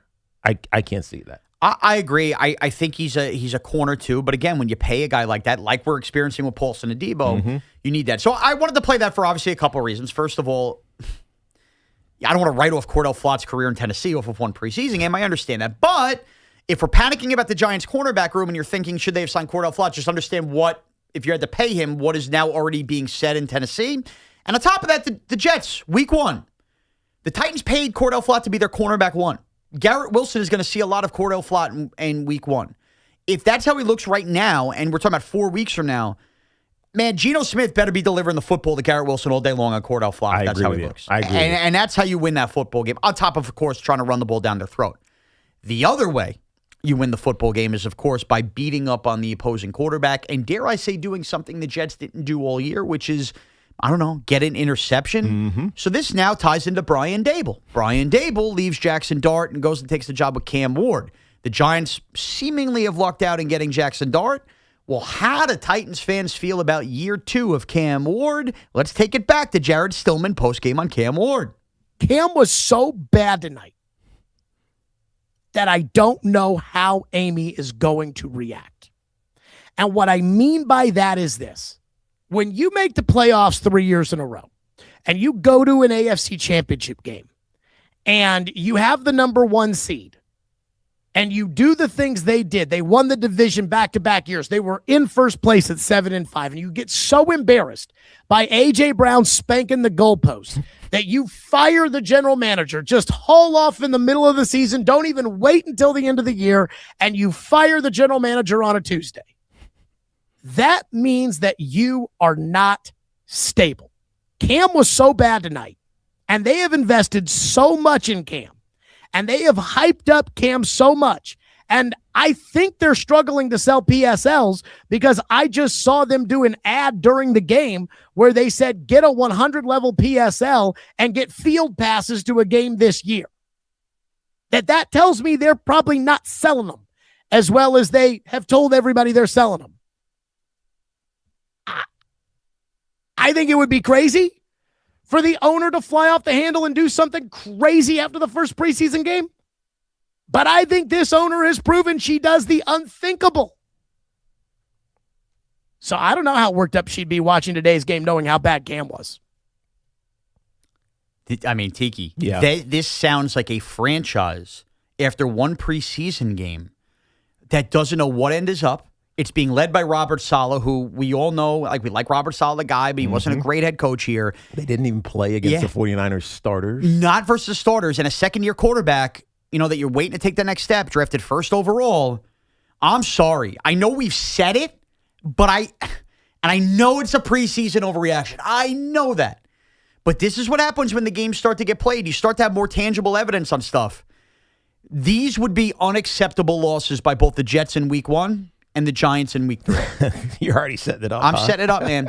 Because, let's just be real, Tiki. There are really good football teams that both of these teams are going to see this year. The Jets and Giants. We just know that. It's the case. I mean, the Jets are playing the Packers in week 2. The Giants are starting off the year with the Cowboys and, of course, the Rams.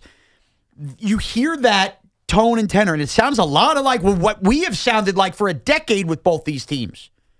The Jets cannot start 0-1. If in week 1 of the preseason, we're questioning ownership in Tennessee, are they going to have to do something drastic if Cam Ward's a flop, and your big-ticket free agent in Cordell Flott can't cover second- and third-string wide receivers? Right, and your quarterback can't complete passes. He was 5 of 12 in this game, he was awful. Under 50%. The Will Levis, when he came into play, got sacked 3 times. Simple things, too, by the way. It was in a TE game. Tackle goes out, the end just loops around on the inside, completely not picked up and unblocked. The running back couldn't pick up linebackers. It could be a disaster for the Tennessee Titans. Yeah. Again, this was not against the 49ers starters.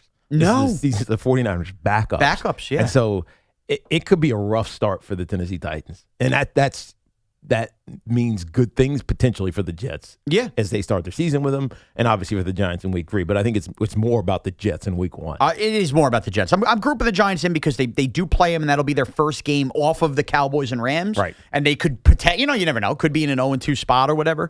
But yeah, man, I mean, look, Aaron Glenn is sounded humble. We brought up his stuff with the Carton show earlier in the week. He sounds like a different coach.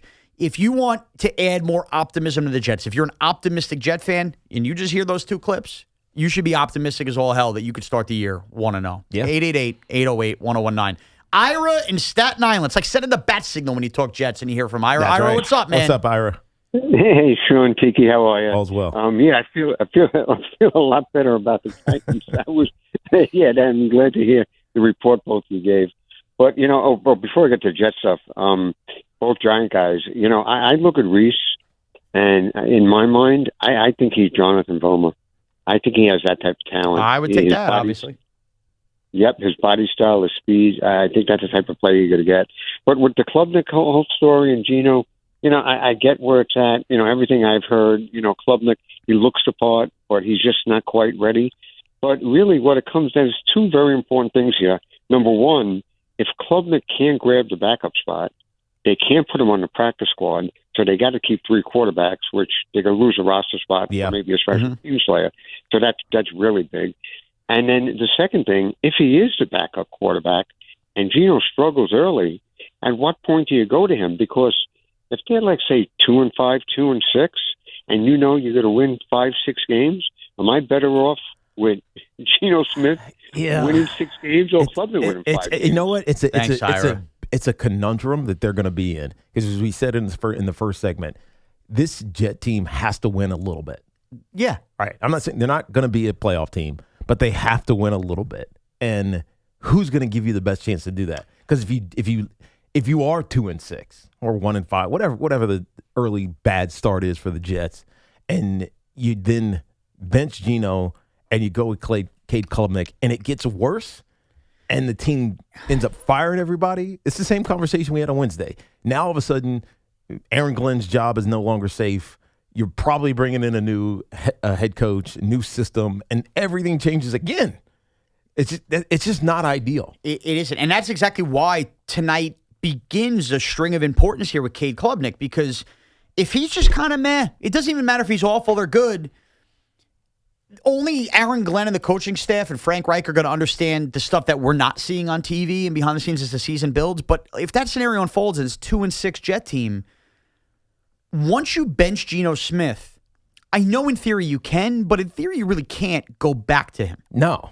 Because at that point you've sent the message. You've given up on him. Right. And if you go back to him, I mean, that just sends a message to Woody Johnson. You really don't know what the hell you're doing at the quarterback position. Right. So I'm not so sure you do bench Geno Smith at 2 and like that early in that scenario. If Klubnik hasn't shown enough versus opponents in the preseason that you can lean on and go, yeah, I think we do have a better chance to win football games. Cade Klubnik's one of those guys you go to with 6 weeks left of the season knowing you really are done winning football games, and it's your last hope to, try to show that you picked the right quarterback and you developed him. Mm-hmm. But even then, as we've seen with coaches in the past, it's kind of a Hail Mary. Yeah. So really, if there's no wowing done in the preseason with Cade Klubnik, what I'm trying to get at is don't look at that safety valve to be there in mid-October because you kind of would know here these first 3 weeks of preseason. Again, it is the preseason. It is. We can't important the preseason. We can't make it seem like, this is an indication of what all of these teams are going to look like. But there is I need to see how you play. And can you handle the NFL speed and the physicality that it is there. That's what you get from the preseason. It's one for the veterans, you get back up to speed. You callous yourself just a little bit playing real football. But for the young players, it's understanding the game, playing it at a high enough level when things aren't that complicated. And if it looks bad, then you kind of know. You're not having a bad preseason and then all of a sudden having an elite regular season. It doesn't work that way. 1,000%, which is why I started the show on the Odyssey app. Rewind. Tiki's all over David Bailey tonight. I'm on Cade Klubnik on the Jet players you're most excited to watch and anticipating here. Mario in Long Beach. Mario, what's up, man? Hey, what's going on, guys? I'm really excited about the game starting and stuff like that. I really think it's going to be interesting with the Jets this year, what's really interesting is, they're paying Geno $19 million, so you're not going to start a rookie over. He's got to play a little bit for that $19 million, He's going to play in the beginning. But I think, and Tiki, tell me if you agree with this, I think what this shows is Klubnik plays good in the preseason. Now they know if Geno starts to play bad in the regular season, they have a little more confidence in stepping in. Exactly. Right? That's the way I see that, you know? And I really see.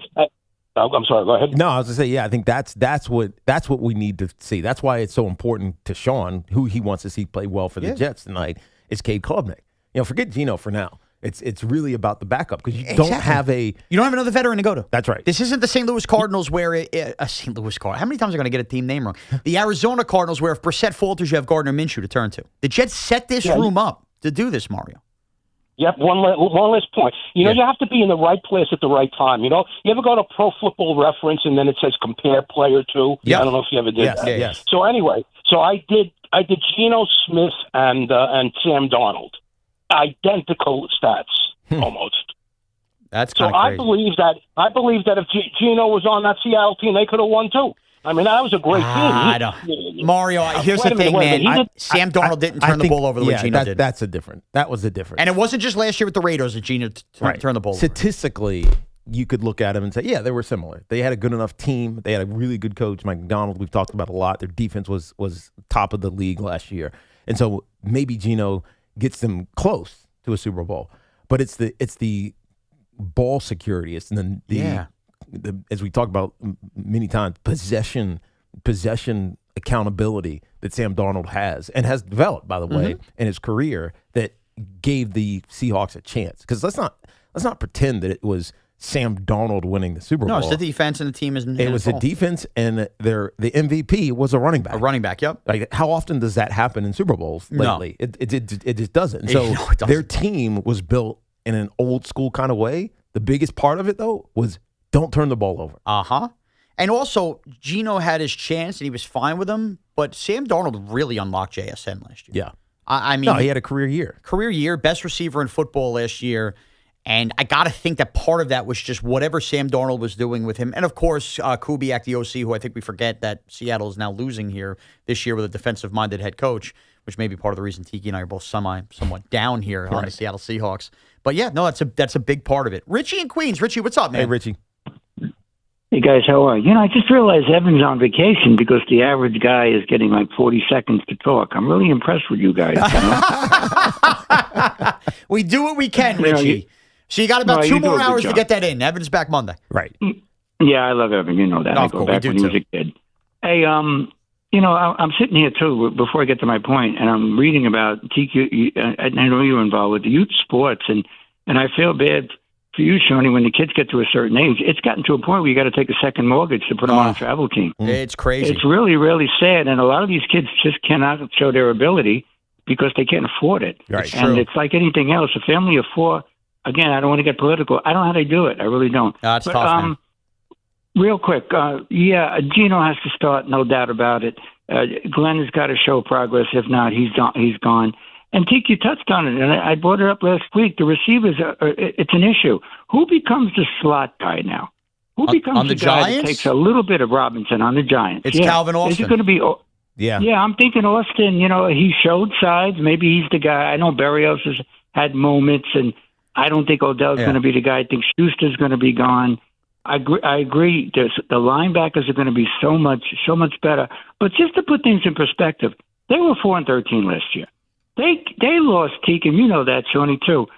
4 games that were historic losses. Right. Oh, yeah. I mean, the Denver loss, the Chicago, games that 70% of even bad teams win those games. So he's going to shore it up. He's going to be the leader. And again, if they can get the defense, and I agree with you, Shawnee, Hood will not be the corner from the beginning. They will wait, but he eventually will be. But if that pass rush and those linebackers can stop 5.3 yards per carry like last year and put pressure, the whole team will be better defensively, but I do worry about where the offense goes, especially with Nagy as a new guy. Rich, you're absolutely right. And look, I don't know who the slot is going to be, but it could be not necessarily a slot. It could be your tight end. Likely, right. They're going to run a lot of those 12 personnel. Right. It could be Malachi Fields as a big slot as well, who catches everything over the middle, really everywhere. He's throwing the ball. You're a big slot. I am. I like those guys. I mean, it could be Tyrone Tracy, right? Yep. And not necessarily a lining up as a receiver slot, but just that kind of creativity, offensive creativity. There are guys who can fill the role, but it's a new offense that they have to get, I think, clicking on a high level pretty quickly this year. Yeah, no doubt about it. Just because of the schedule. No question. It's going to be a lot of mix and matching and different packages, and we're going to get a handle on that pretty early. But look, Jackson Dart, just keep putting more on his plate and hope he figures this out. And we'll see. 888-808-1019. Football Friday here on The Fan, so to speak, a summer Friday as well. Continue to take your calls, plus talk about why Yankee Stadium continues to get shafted. It's Evan and Tiki with Shaun Morash on The Fan. And our friends at Town Fair Tire remind you that at Town Fair Tire, you always get the guaranteed lowest price on name brand tires. From Connecticut to Maine, nobody beats Town Fair Tire. Nobody. Summer's heating up, and there's nothing more refreshing than an ice-cold Surfside iced tea and vodka, or Surfside lemonade and vodka to break the heat. Made with real vodka, Surfside is only 100 calories and 0 bubbles. That's right, no carbonation. So it's easy to sip and enjoy no matter what your plans are this weekend. It's not a seltzer, it's Surfside. Sold at bars, restaurants, and stores near you. Must be 21. Please drink responsibly. And this portion of the program is sponsored by Flag and Anthem, real clothes for real life. Now is the perfect time to shop Flag and Anthem's College Game Day collection.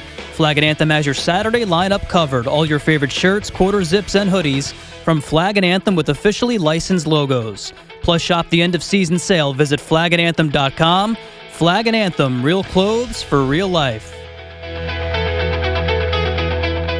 30 days until the Giants kick off the season against the Cowboys. The Giants stopped him at the 1-yard line. Holy cow! The home of New York Giants football. The Fan, 101.9 FM, and always live on the free Odyssey app. Fight Night is here, and there's no better place to trade the action than Kalshi, America's #1 prediction market platform. Robertson is currently trading at 35% to win it all, meaning a $100 trade pays out $273 if he is able to take down Dern. On Kalshi, you're trading against peers in a live market, meaning there's no house. And as the probability changes, you can buy in and out of your position. For a limited time, download the Kalshi app and use code CMAC, that's CMAC, to get $20 when you trade 20. KALSHI, Kalshi. Trade on anything. 18 plus only. Restrictions and eligibility requirements apply. Event contract trading involves risk and may not be suitable for all investors. Kalshi products are not available in all jurisdictions. Prices, values, and available markets may differ from those mentioned. For more information, see kalshi.com/regulatory. Morris Eisen here. You know what I learned in 14 years of playing quarterback? The teams that win in February did all their hard work in August before the season even started. Now, the same thing with your phone bill. Red Pocket Mobile's running their back-to-school sale right now. Pick an annual plan. Pay once and you're done. No bill, nothing else hits the budget all school year, and you get up to 4 months free on top of it. The savings are real, folks. Handle your cell service now. Forget it till next summer. RedPocket.com. Red Pocket Mobile, your new ultimate cell carrier. Hi, I'm Patty, founder of Awesome Tex. I started with a big idea to give old clothes a new life by turning them into recycled fibers and threads. Everyone told me that this was going to be impossible, but Chase for Business believed in me. They gave me a lot of guidance from the beginning. Get financial guidance from bankers in the New York community and convenient digital tools all in one place. Learn more at chaseforbusiness.com. Make more of what's yours. Real customers compensated. JP Morgan Chase Bank, NA member FDIC. Orgavadazona? Is that a word? In the 2026 Kia Sportage Turbo Hybrid, it might as well be, because it can be one road trip. It's all about turbocharged power and hybrid efficiency working together, so you get the thrill of quick acceleration and the satisfaction of fuel efficiency. Book a test drive and keep the adventure going. Kia, movement that inspires. Call 800-3334-KIA for details. Always drive safely. This is the story of the one who keeps multiple buildings running smoothly day after day. Plumbing that flows, HVAC that hums, cleaning supplies that keep surfaces sparkling. That's why she counts on Grainger. With easy reordering online and 24/7 support, Grainger helps her keep the products she needs on hand, so shelves stay stocked and buildings stay ready. Call 1-800-GRAINGER, click Grainger.com, or just stop by. Grainger, for the ones who get it done. You know that Big Bargain detergent jug is 80% water, right? It doesn't clean as well. 80% water? I thought I was getting a better deal because it's so big. If you want a better clean, Tide Pods are only 12% water. The rest is pure, concentrated cleaning ingredients. Oh, let me make an announcement. Attention shoppers! If you want a real deal, try Tide Pods. Stop paying for watered-down detergents. Pay for clean. If it's gotta be clean, it's gotta be Tide Pods. Water content based on the leading bargain liquid detergent. Imagine every time your business makes a sale. Inventory updates, an invoice is created, customer records are updated, accounting stays current. That's the power of Odoo. One fully integrated platform where every part of your business works together, automating tasks, eliminating extra steps, and saving you valuable time. Everything connects. Everything works. Try Odoo free at odoo.com. That's ODOO.com. Come visit the engagement experts at London Jewelers at any one of their 6 locations. Hey, it's Tiki Barber. Living in the city that never sleeps, you need a powerful home connection that keeps pace with your midnight grind. Keep your connection as legendary as the city itself. If you're a Verizon mobile customer, switch to Fios Home Internet and get reliable 100% fiber optic speed for just $20 a month. It's high-speed fiber dependability for less than a week of subway rides. Visit Verizon.com and switch today. Availability varies for Fios customers with AutoPay, Mobile Plus Home, and bonus discount. Enrollment required. One offer per eligible account. Additional terms apply. Limited time offer. Right now, you can grab a full breakfast at Dunkin' for $6. That's 2 wake-up wrap sandwiches and a medium hot or iced coffee, all for just $6. It's quick, easy, and it covers your whole morning, all in one stop. Did I mention it's filling and delicious, too? Because it is. It's a full breakfast, a great value, and it just makes mornings easier. So next time you're at Dunkin', don't overthink it. Order the Dunkin' $6 meal deal. No substitutions. Participation at times may vary. Offer price varies in California and Hawaii. Limited time offer. Cannot be combined with other offers. Exclusions and terms apply. Think you know how the rest of the baseball season plays out? Put your predictions to work on Polymarket, the world's largest prediction market and official partner of Major League Baseball. Who's winning their division? Who takes home the Cy Young? The MVP? And who's still standing when the World Series begins in October? Trade against other fans, not the house. On Polymarket, every game, every series, every race to October creates new opportunities to trade. Download the Polymarket app and use promo code BLAZE to unlock $50 free on your first trade. That's promo code BLAZE. Trading not available in all jurisdictions. Check local regulations before trading. Restrictions and eligibility apply. August is flying by, guys. You can already feel the days getting shorter. But summer isn't over yet. That's the good news. Make these last few weeks count with a brand new Ford SUV. Visit the Ford Summer Sales event at your local Ford store today, now offering great deals across the entire lineup. Take a road trip with your crew in the legendary Ford Explorer, or make memories in the built Wild Bronco or Bronco Sport, equipped to tackle the beaches at Montauk or Jersey Shore. Plus, shop now and get 2 years of complimentary maintenance. Visit your local Ford store today. Looking for the best value on new tires? Get to Town Fair Tire. We honor every valid manufacturer's and competitor rebates and give you the guaranteed lowest price. Nobody beats Town Fair Tire. Nobody. Town Fair Tire. The pros know nobody beats FW Web. With extensive inventory, personalized service, and a fleet of trucks across the Northeast, FW Web supports all customers, from one-van contractors to large facility operators. For planned projects, emergency jobs, or maintenance, FW Web has what you need, when and where you need it. For plumbing, heating, HVAC, refrigeration, propane gas, and PVF jobs. With over 100 locations, visit FWWeb.com to find one near you. Talk New York sports here. The Fan.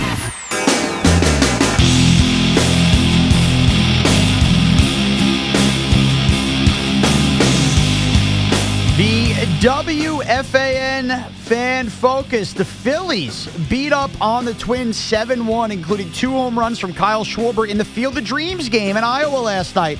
Major League Baseball did say they intend to go back there next year. Obviously, though, a lockout looms. I did catch a little of it. Look, I think it's a cool event. I think anytime baseball tries to do something cool and unique, I'm not going to crap on them for it, but I just go back to I don't know.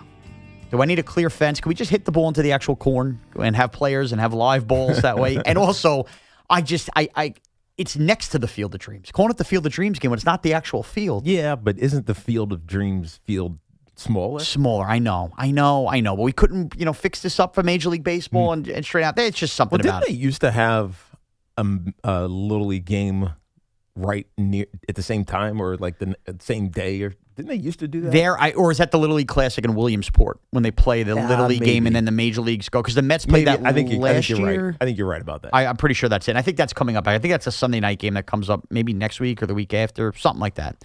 Here's, though, I'm going to give you real quick before we get back to your football calls. I believe Yankee Stadium is getting screwed. And it's time somebody spoke up about it. Okay. I don't know what you're talking about, but let's go. That's the point of a tease. Okay. 2008.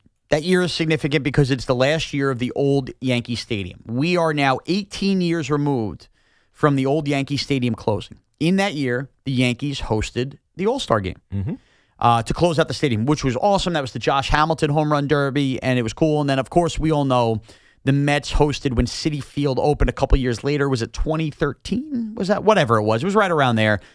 Even then, we're talking about another 13 years that have gone by. There's only 30 teams in Major League Baseball, so this is what I'm trying to math you at. Baseball has just announced this morning their next string of the next few years All-Star games. Next year, we already knew, was at Wrigley Field, and I think there's something to do. There's some kind of anniversary in why you're doing it at Wrigley Field, which is fine. But with the lockout looming, there's a chance that game never gets played, and we have to push it. So here is what baseball announced. In 2028, the All-Star Game is going back to San Francisco at Oracle Park. Since that stadium is opened, they have already done an All-Star Game there. Home run derbies in the McCovey Cove. This is the second time that stadium is getting an All-Star Game. Apparently, and this is according to Bob Nightingale, they are doing it in San Francisco that year because it provides a short flight for players participating in the All-Star Game who also are going to play in the Olympics at Dodger Stadium. Okay. Which makes sense. It does make sense. Okay, fine.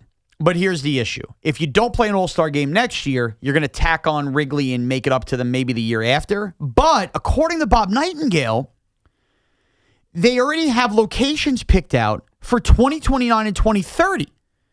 They haven't officially announced it, but it's expected to be the Toronto Blue Jays in 2029. Now, they just redid the Rogers Center after the new Yankee Stadium got redid. Yeah. And in 2030, Camden Yards, which also, again, has already hosted an All-Star Game. So how are the Yankees getting screwed, you might ask? If you get to 2030 which is 4 years down the line. These next 4 All-Star games have been announced. That means Yankee Stadium, the new one, and I put new in air quotes, will by the time 2030 Camden Yards hosts an All-Star game be 21 years old. Wow.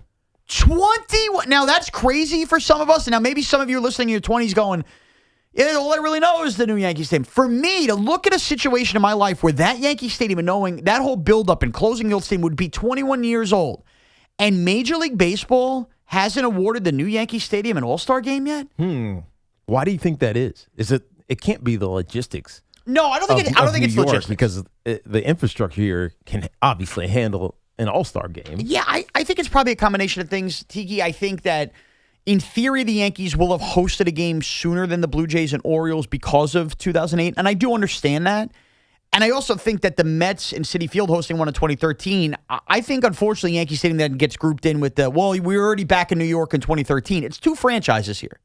It just is. Like the White Sox hosted one, and now you put one back in Wrigley. You shouldn't punish them based on that.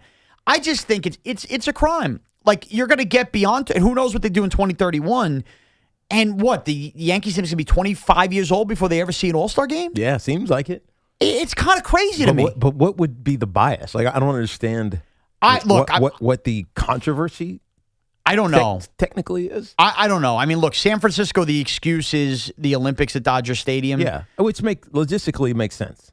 Toronto, it's been a long time, so I have less of an issue with that. But like the bias, we don't need to come back to Camden Yards in 2030 is my point. By then, now you're stretching. They had their All-Star game when they opened their stadium. It loses the pizzazz of playing one at the new stadium when yet it's an old stadium. Yeah, it becomes one of the older stadiums in baseball. But I think even when they do host, if and when they do host one, it'll still be cool. It'll still it's not the appeal of, wow, it's a brand new stadium. We get to, as a baseball community across the country, get to see Yankee Stadium when it just opened. But even if it's just Yankee Stadium anytime, it's going to be a cool endeavor. It's going to be a cool trip for baseball fans across the country to make. Look, man, I agree with you, and it will be if and when the time comes. I guess it just feels like there's always like Yankee hate all the time, and it just, I don't know, man. We're getting to the point where the stadium's getting old, and we're going to rattle off the next 4 All-Star games. We're not even being considered here. Like, what is going on? We need to go back to Camden Yards. We're just in Philly again, like Citizens Bank again. I don't know. And that was all about the 250 with America going back to Philadelphia. Just seems like there's always an excuse. So I'm here pounding the table. Nobody else might care besides me, but I'm pounding the table. The All-Star game belongs at the new Yankee Stadium. The stadium should turn 30 years old before it sees one. I'm sorry. We're getting shafted. 888-808-1019. Our friend Ross in Bergen County. Ross, what's up, man? Hey, Ross. Tiki, Shaun, how you guys doing? All's well, man. Yeah, so I saw Cam last night, and Cam Ward? I've been going around. Yeah, Cam Ward. I've been going around telling people too that the over 6.5 for Tennessee is kind of my cinch of the off season, and it really kind of lies in the fact that the sports gods are always kind of looking to kick the New York fan and the family jewels, and you got Saleh, Dable, basically half the payroll is former Jets and Giants, Wandale, JFM, etc. Right. Yeah. And I go back to like Wandale dropped a pass last night too. Yeah, he did. Yeah, it's like full circle, all the former Jets and Giants. But, like you guys were saying, you obviously take it with a grain of salt, and we should know better. The last time we overreacted to a Robert Saleh debut with a quarterback, Mike White would have wound up in Canton a couple weeks ago. That's a fair point, Ross. It's a fair point. It is, look, I don't want to root against Robert Saleh and Brian Dable. I want to make that very clear. But it's going to be inevitable. New Yorkers are going to pay attention to the Tennessee Titans.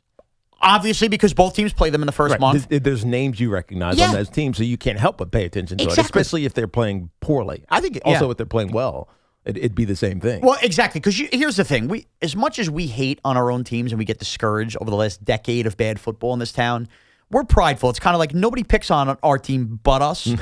Yes. And it just would, the narrative, if the Titans get cooking with Saleh, with Dable, and all these former players, if they're good this year, or like one of those surprise teams, it's just like kicking us while we're down. Like, it must be the franchises. It can't possibly be these guys.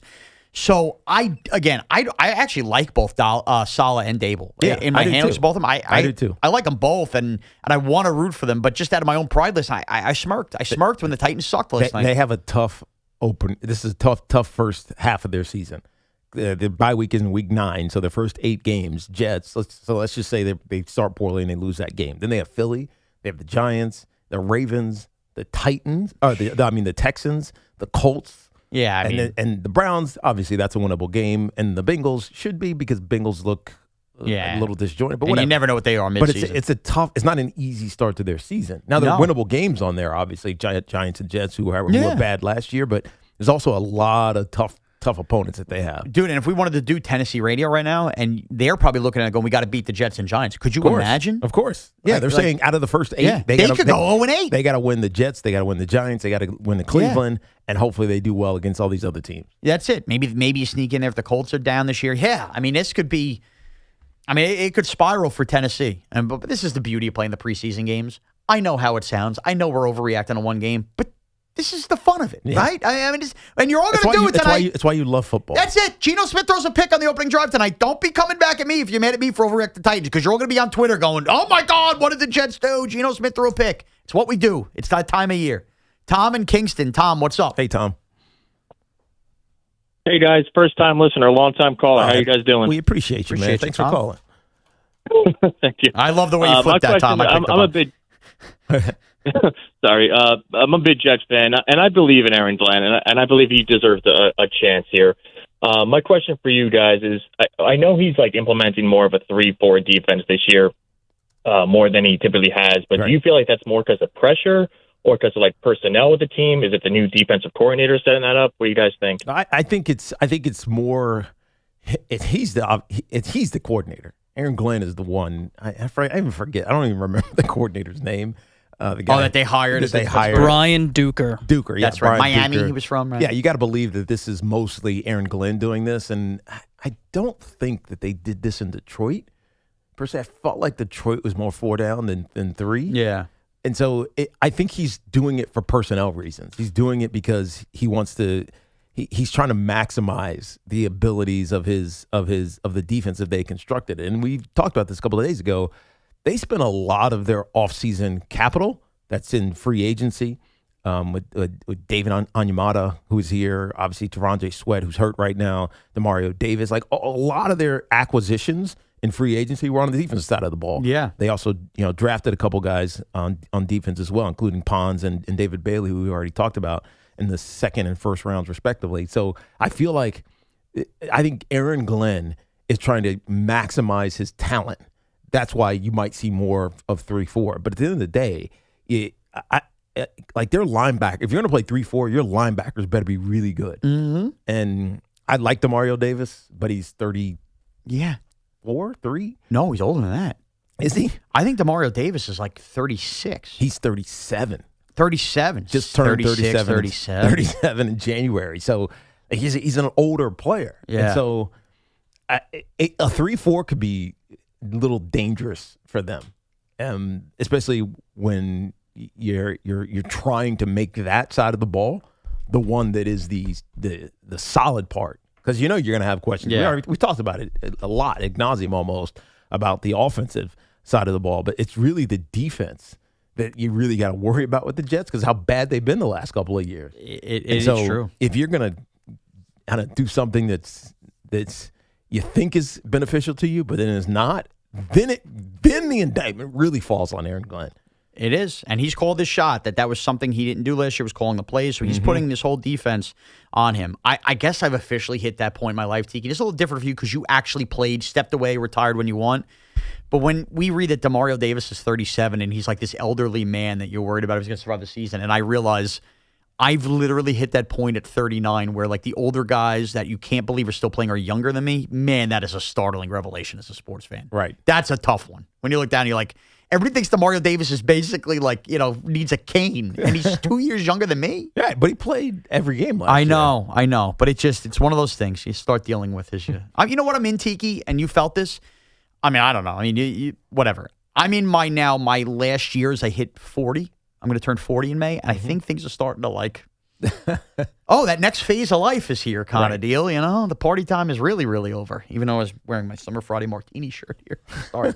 Knew I was working with Tiki on a Summer Friday. Break out the Martini shirt. I didn't even notice that. Come on, man. That's fantastic. It is a fantastic shirt. I Have fun with your shirts. I had a cucumber martini last night. Did you? Of course. Is that your favorite kind of martini? Summer, yeah.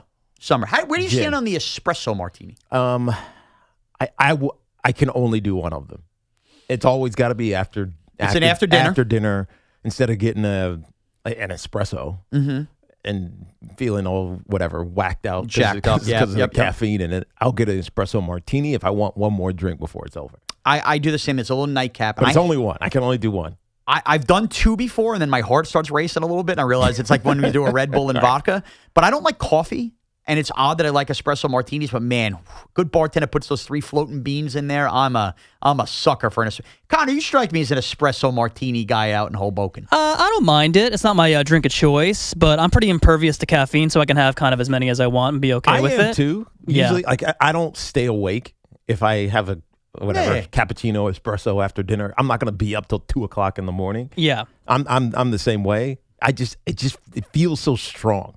So I can't have multiple. And it's a little bitter. Yeah. You're right. I can't have multiple of them. Are we thinking about espresso martinis wrong? Is the play to have them before dinner? Like a rule, maybe for breakfast. All rules off with dessert? I mean, if you're going to day drink, that's a good way to start. Yeah. It is. Yeah. I guess that's your point. If it's not late at night, you really that's your hey, we're starting the day at 11. Let's go. Right. That's probably if you got a good espresso martini mixer at a tailgate tomorrow, Giants 1:00. Let's get the day going. You look way classier than drinking a vodka Red Bull. That's true. Yeah. Way classier. I love it. 888-80. If you're drinking espresso martinis at either of the tailgates today, Jets or Giants, I want to hear from you on the phones. I want to know what's up. Yeah, let Shaun know so he can stop by. No question. 1019. Neil and Weehawken. Neil, what's up? Hey, what's going on? I'm more of a Stoli Orange and 7-Up guy. Oh, there you go. Okay. All right. I can get down with that. Oh, absolutely. I just go in there. It's just like a breath of fresh air. It's really, really nice. Real quick, on the Yankee Stadium being like the stepdaughter for the All-Star game, I'll give you a nice little trivia fact here. Last time the NHL was in Madison Square Garden for the All-Star game. 1994. Yeah, right? Coolest jerseys, yeah. And a matter of fact, Neil, I just did a quick because I saw your call was coming up. I didn't realize they haven't been to the Prudential Center yet. I don't know why in my mind they had, unless I'm nuts. The All-Star game? The All-Star game. And the Prudential Center's been open forever, too. And obviously, we know that this year it's coming to UBS. That was part of they got screwed over. Right. So we are going to experience the NHL All-Star game this winter in New York, which is cool. But, I mean, it's one thing. All right, the Garden 94.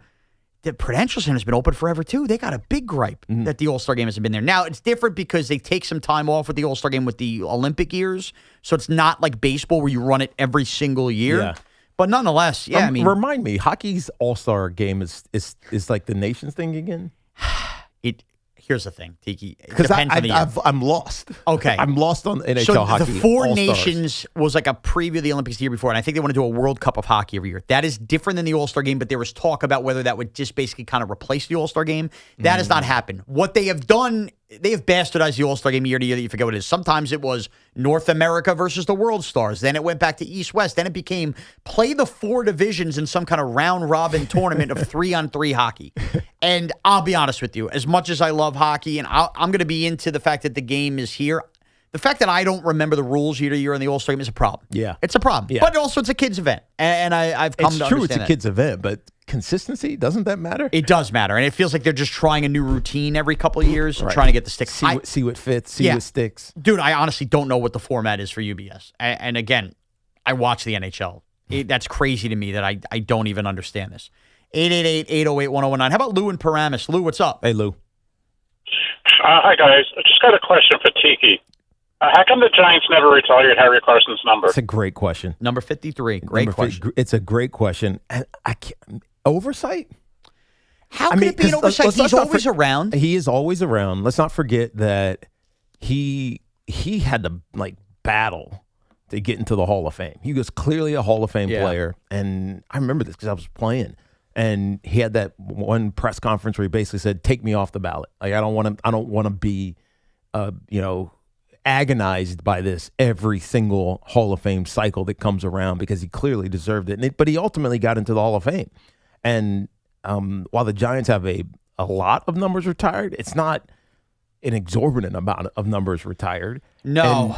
And have they doled out 53? I'm trying to think. Yeah, they've played 53 has been given out before. I mean, I'm trying to think of the last. I'll tell you right now. Last 53 for the New York Giants. But the point is, it should be, because Harry Carson is one of the greats in Giant history. I think there's a couple things. Yeah, there's a current 53 to show you how big a disgrace this is. And who is? Darius Muasau. Oh, right. Brandon Short, your teammate, wore number 53. Keith Bullock wore 53. But when Brandon Short was there, he wasn't a Hall of Famer? Oh, good point. Harry Carson made it relatively recently. What year did he make the Hall of Fame? But I remember when he was in the 2000s. I remember that because I remember when I was on the team when it happened. Yeah. Okay. All right. So either way, now we're giving that to Darius Muasau. I think there's a couple things that hurt Harry Carson. Number one, so he was not on the second Super Bowl team. Remember, he was so early. He came in 76, so he lived a lot of those dark years, was a great Giant, and then was like the old head on the 86 team. But he is a Hall of Famer. No, I agree. If you're a Hall of Famer, shouldn't your number be retired? It should be. And he was a lifelong Giant. I'm not arguing against it. Yeah. I'm saying where I'm thinking the mind process went. Okay. Not a two-time Super Bowl champ the way LT was a two-time Super Bowl champ. And I almost think Lawrence Taylor's greatness at the linebacker position, although it was edge for the New York Giants, hurts Harry Carson. Because when you think about... And that's what hurt him getting in the Hall of Fame, Yeah, I think. because, look, when you're asking these guys to get in a room, and it's one or two people fighting for the New York guys, and you have everybody else with their mindset on what they saw and what they accomplished. Harry Carson in an era, by the way, where the TV package was completely different. I would venture to guess that all those people that would be Hall of Fame voters, and I'm not trying to discredit them, didn't grasp, and this is probably why, for how great and how long, Harry Carson, it took him to get into the Hall of Fame, how great he was. And I think when it comes to the number retirement, because that happened, I think the Giants are so, few and far between on how they hand out these number retirements that I think they probably waited until he got into the Hall of Fame, and now that it's there, it's kind of like we're already now unretiring numbers. It's just the whole thing's messed up. Yeah. If you're a Hall of Famer and you spend your whole career with a team, your number should be retired. That's it. No questions Clearly, asked. he's in the Ring of Honor. Harry Carson. Yeah. He's an iconic player. He's been around for the team, as you mentioned, forever. He comes to all the events. Yeah. I'm sure he's at a lot of the games as well. It feels like an oversight. It feels like something that should have been rectified. I didn't even think about it. And maybe that's the problem. Like, until he just called, I hadn't thought about Harry Carson's number should be retired. But it absolutely should be retired. Dude, to be honest with you, this is a football thing. Because of the Ring of Honor, I don't think many people pay attention to what numbers are retired. And they only become stories when you hear a player wants to unretire a number. Yeah. You know what I mean? Yeah. Like that story with Malik Neighbors when we had the number one unretired, how many people at first glance went, oh, wait, number one's retired? By who? Yeah. And about who? And then you found out the story and everything, and that part's good. Like, I think that's a football thing. Yeah, it is. But Harry Carson, back when Pro Bowls mattered, made 9 of them. He made 9. He was always, and he was an All-Pro, albeit second team, 4 times. So, he had a lot of success and accolades and acknowledgement that he's a great player. Complete legend. All right, we'll continue to take your phone calls. We got a lot of football on our mind, even some espresso martini thoughts I see waiting to go. Yankee Stadium getting screwed on an all-star game. Plus, I do have to wonder if Mitch Johnson actually watched the NBA Finals like the rest of us, because he said something stupid I don't see anybody talking about this week that I want to get to and play as well. And you ever wonder why Fanatics Sportsbook is America's fastest growing sportsbook? Other sportsbooks, well, their rewards are just the same old, but Fan Cash is different. It's the ultimate sports currency, and betting with Fanatics lets you stack it. With Fanatics Sportsbook, you can get up to 10% Fan Cash back on your wagers, win or lose. Use your Fan Cash to unlock the world of Fanatics with more bets, profit boosts, exclusive merch, collectibles, game tickets, and so much more. If you want value for bets, Fanatics will always have your back. Did I also mention they're giving away millions in Fan Cash this year with games like Fan Cash Drop? Tap in every Friday and see what the fuss is all about. Go check it out yourself and download the Fanatics Sportsbook app today. New users sign up and get 10 days of $100 Fan Cash bet matches only at Fanatics Sportsbook. Winning hits different here. Must be 21 or older. Gambling problem? Call 1-800-GAMBLER or 1-800-MY-RESET. Connecticut, call 888-789-7777. New York, call 877-8-HOPE-NY. Offer not available in all states. Terms apply. See Fanatics Sportsbook app. And it's a Friday, which means it's a Fan Cash Friday. And Fan Cash Fridays are powered by Fanatics Sportsbook, America's fastest growing sportsbook. Be the 10th caller at 866-540-WFAN. That's 866-540-9326 for your chance to win $100 in fan cash from Fanatics Sportsbook every Friday. Winning hits different here. If you haven't checked out Collars & Co., what the heck are you waiting for? Now's the time. They're the makers of the original dress collar polo that changed the game, and now they've opened their first ever store right here in Manhattan. So whether you're looking for sharp shirts, everyday style, or their new Maverick Performance blazer, you'll find clothes that look great and feel even better. Stop by their new boutique at 182 Columbus Avenue or shop online at collarsandco.com. Use code Tiki and save 20% off your order. That's at collarsandco.com.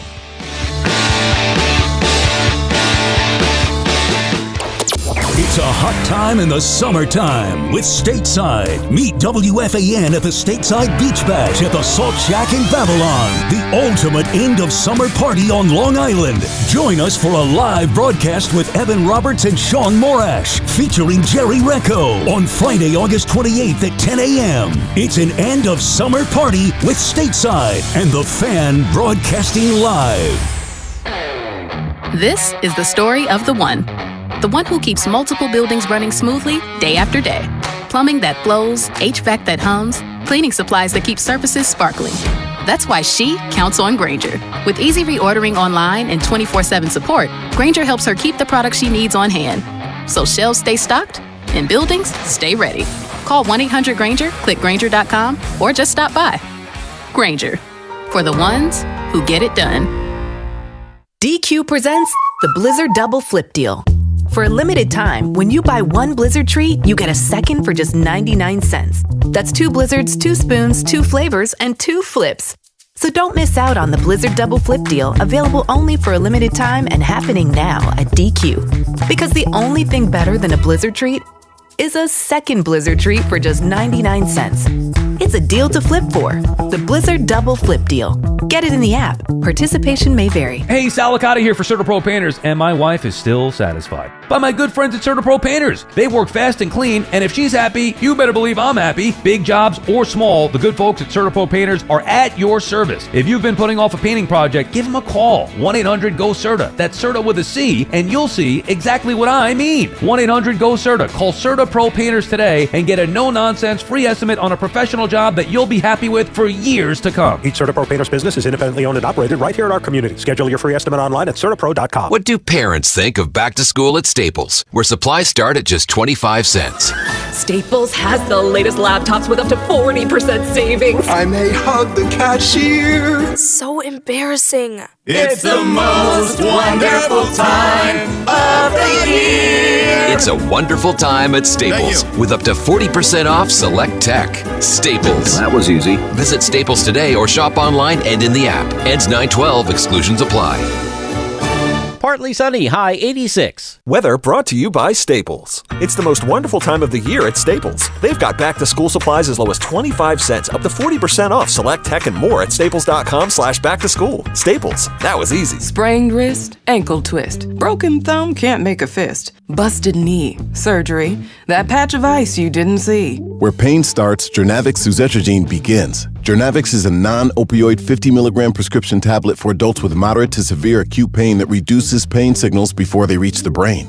Tendon tear, nose repair, tripping on that broken stair, dislocation, operation, moped crash while on vacation. Do not take Jernavix with CYP3A inhibitors. Avoid use with grapefruit or liver problems, as these may increase side effects. Tell your doctor about all your medicines if you are pregnant or breastfeeding. Jernavix may make certain medicines and birth control less effective. Side effects include itching, muscle spasms, rash, and elevated muscle enzymes. Joint displacement, knee replacement, fell on marbles in the basement, ladder slip, broken hip, that rock climb where you lost your grip. To learn more about Jernavix, ask your doctor. Call 1-833-589-PAIN or visit jernavix.com. Las Vegas was built for stars.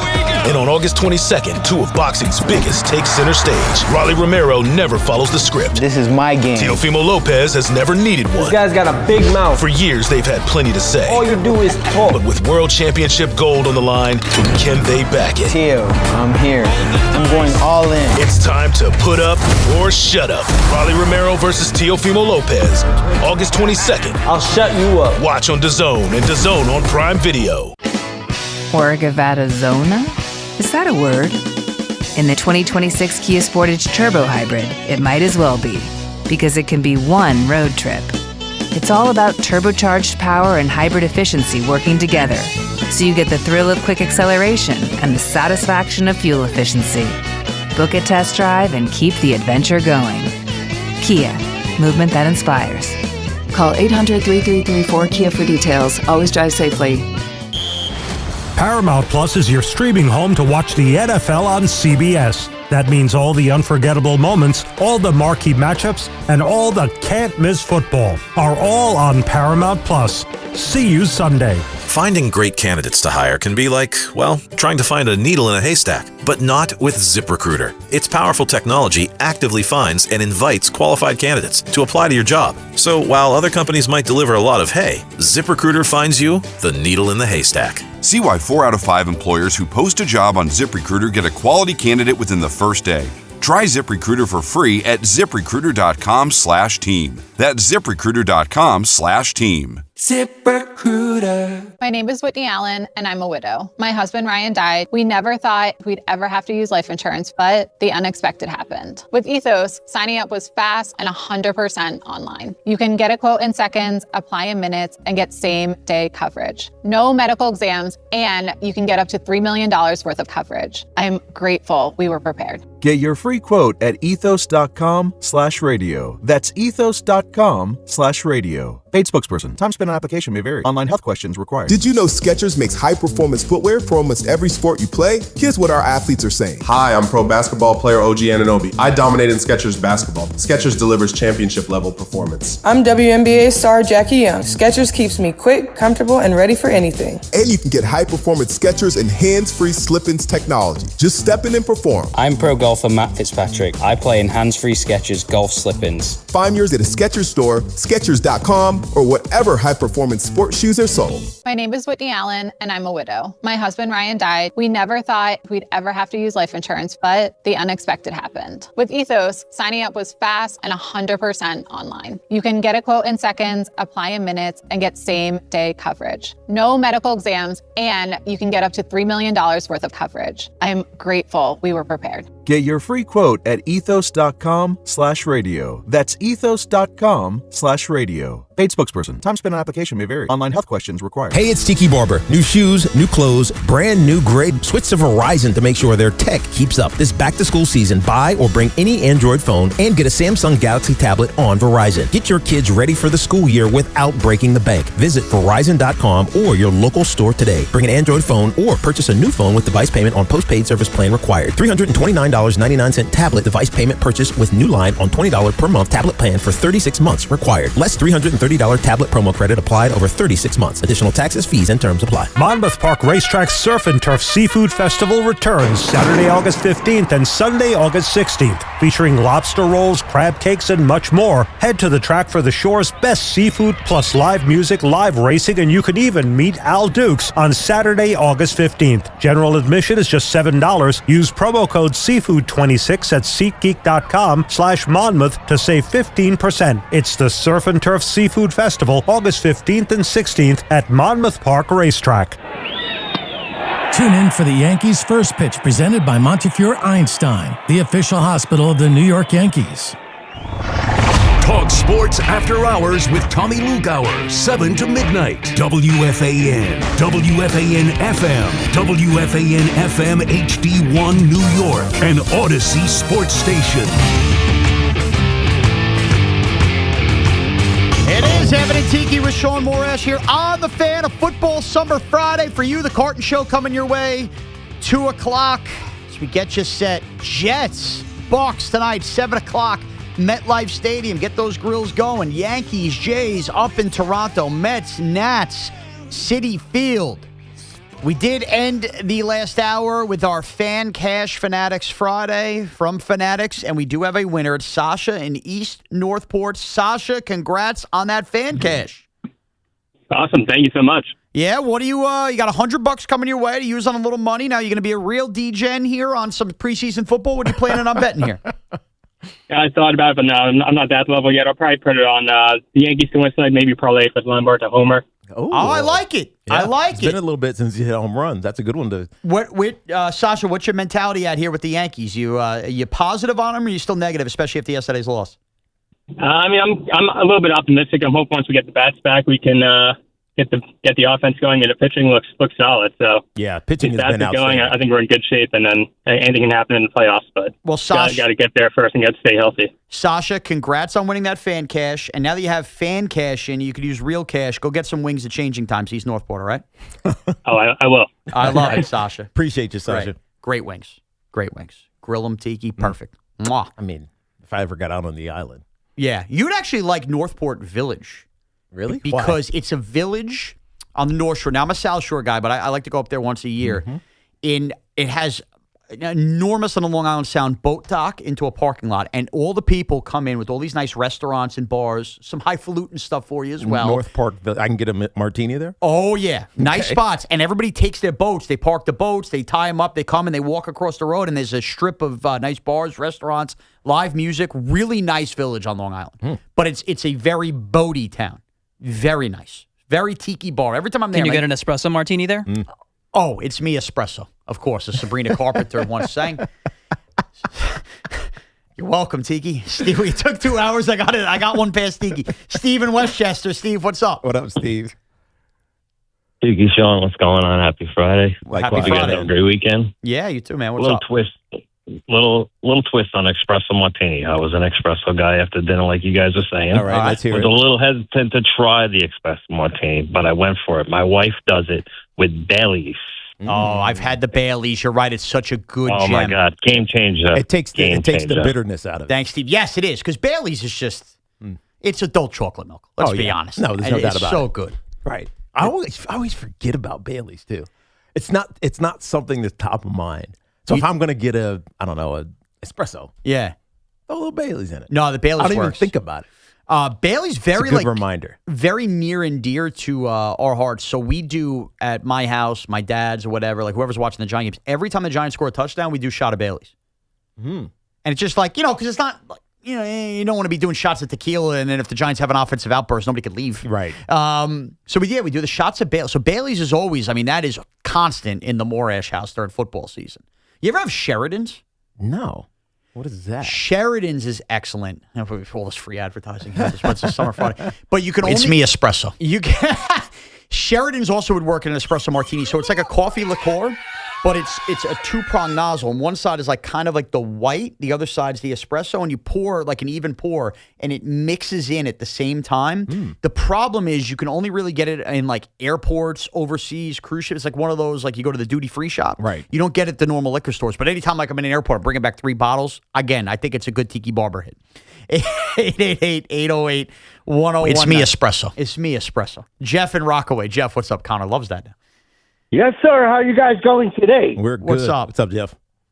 It is Jeff from Rockaway. I'm going to try to give you an analogy about when I call and the reality of it, okay? All right. If in the dating world, right?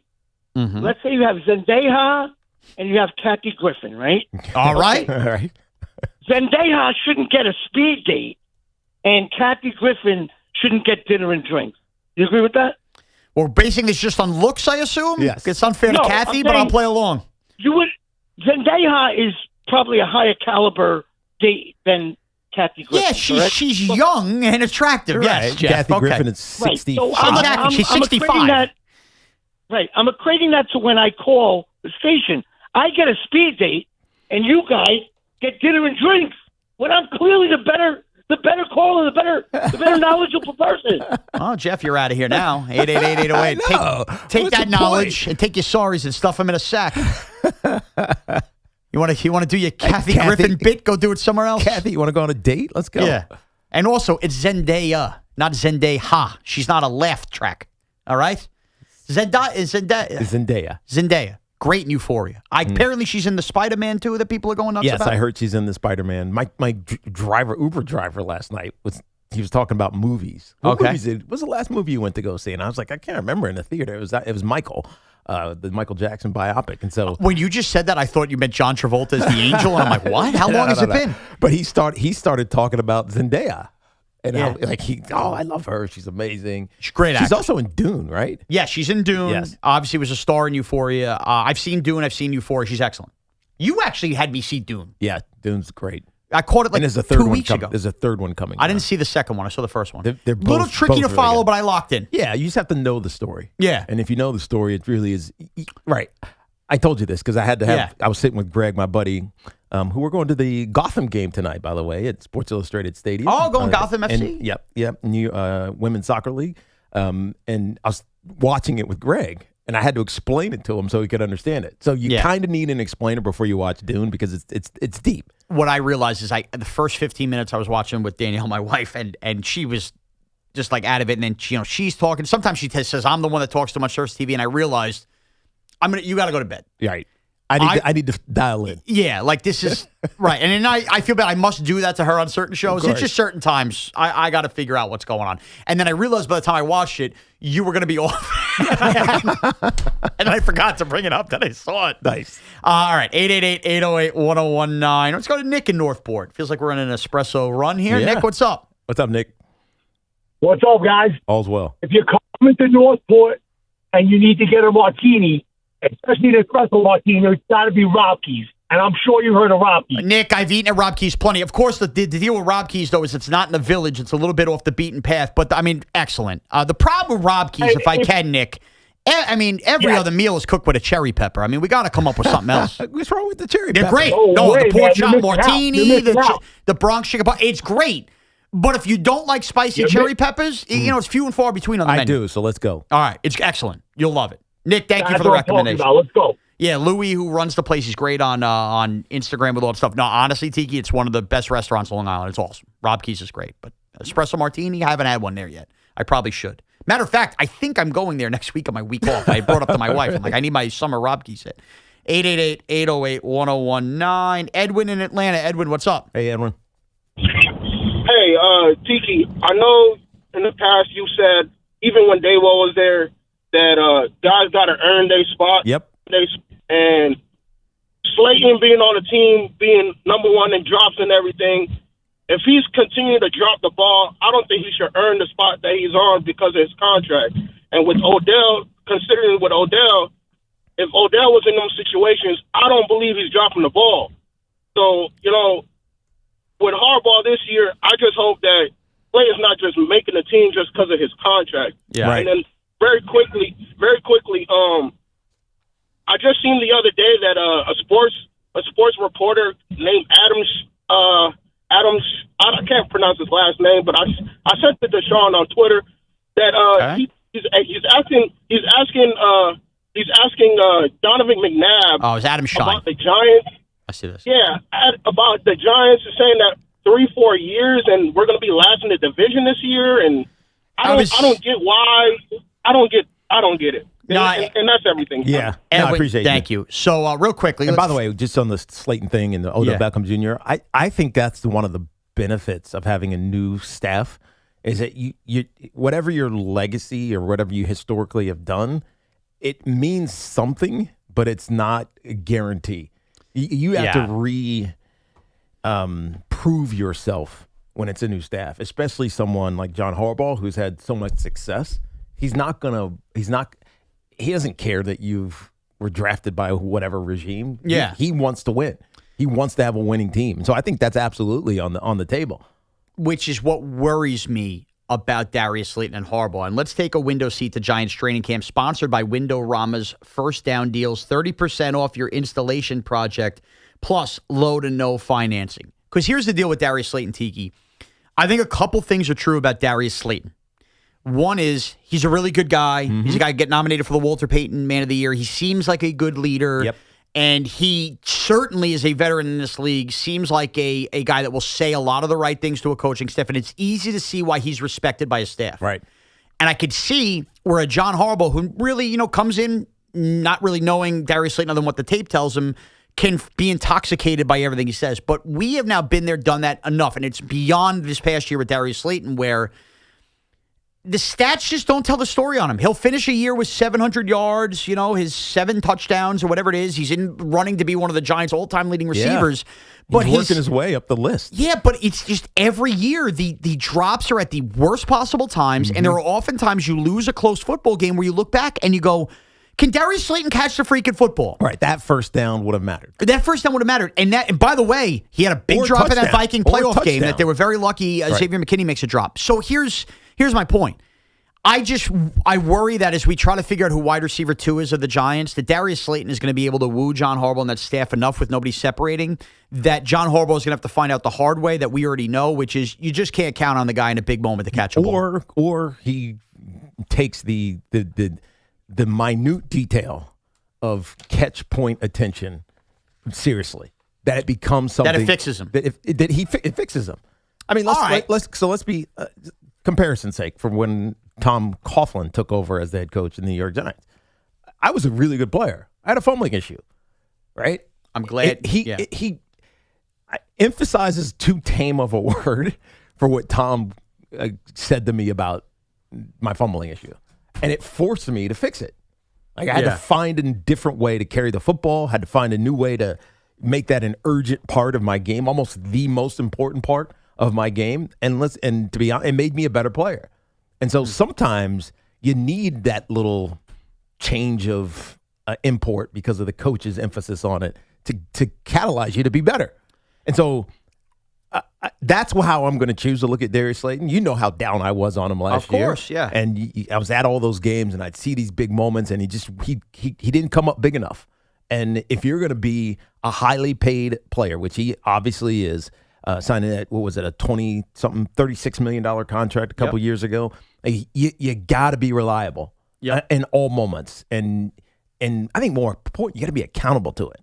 You do have to be accountable to it. And last year was a perfect example with Darius Slayton. Somebody trashed the Giants receiving core, and he took to Twitter. I remember this, and it's like, dude, you shouldn't be paying attention to the social media stuff driving. Who cares? And you're like, oh, you don't think we have a good receiver? He did that too much. Where's your own accountability to? If you're paying attention to that, then instead of having that response, say, I got to be better. And I can't believe you just brought this up because I did want to mention this to you. You know BBI, right? Big Blue Interactive. Of course. So I'm not going to lie. I lurk there. I have a little bit of a handle there. That's not me. By the way, not a lot of those fans, not the biggest fans of me and my Giant takes, which is fine. Whatever. It's a staple. There was a thread on their little message boards things there, which might show how big a loser I am them lurking. And it was that exact question.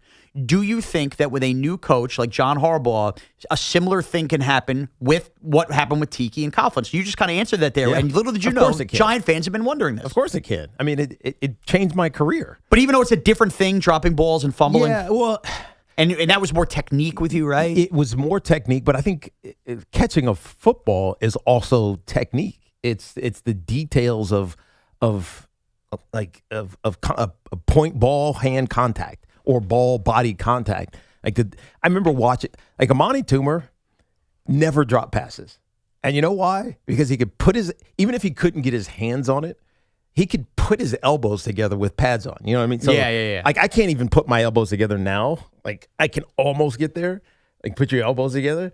Amani Toomer's body was so jacked up. It just allowed him to get his arms together. Oh, okay. So when the ball hit, it was nowhere for it to go other than into his frame. Like creating his own net. Yeah, exactly. So he caught everything because of his catch technique when he couldn't get his hands on it. You know what I mean? And so that seems like a little thing. What does it matter? Your shoulders are flexible and you get your arms together. Well, it gives you a better technique to be able to catch contested passes. And I think the problem with Darius Slayton is that sometimes those weren't even contested passes. No, that he was dropping. So it was a lapse in that catch moment that you got to focus on. And the only way you get better at it is you drill it, you practice it. For me, with the high and tight, it was just all the time. I had a football in my hand all the time. You walked around the facility. The facility. I did my fitness test with a football. Sitting in the meeting room, I had a football always high and tight, and it was great because guys started to notice it, and then they started just trying to knock it out at random times. That's fun. And so it made me acutely aware of it. And so you have to work at it. It's not just going to happen because you tell yourself in your mind, I'm going to catch the ball better this year. No, you got to work at catching the ball better, not just tell yourself that you're going to do it better. Look, I'm open-minded, but Darius Slayton better not test me this year. I'm open-minded that this coaching staff could fix anybody. Then listen, I'm all about it. I want guys who can help the New York Giants win football games as a fan. But man, if he's going out there week 1, week 2, and you know what these games are going to be like with the Rams and Cowboys, and you're blowing possessions because he drops a big pass, I'm going to be the first one screaming and yelling. I'm sorry. Very Beningo of me, fine, but I will be.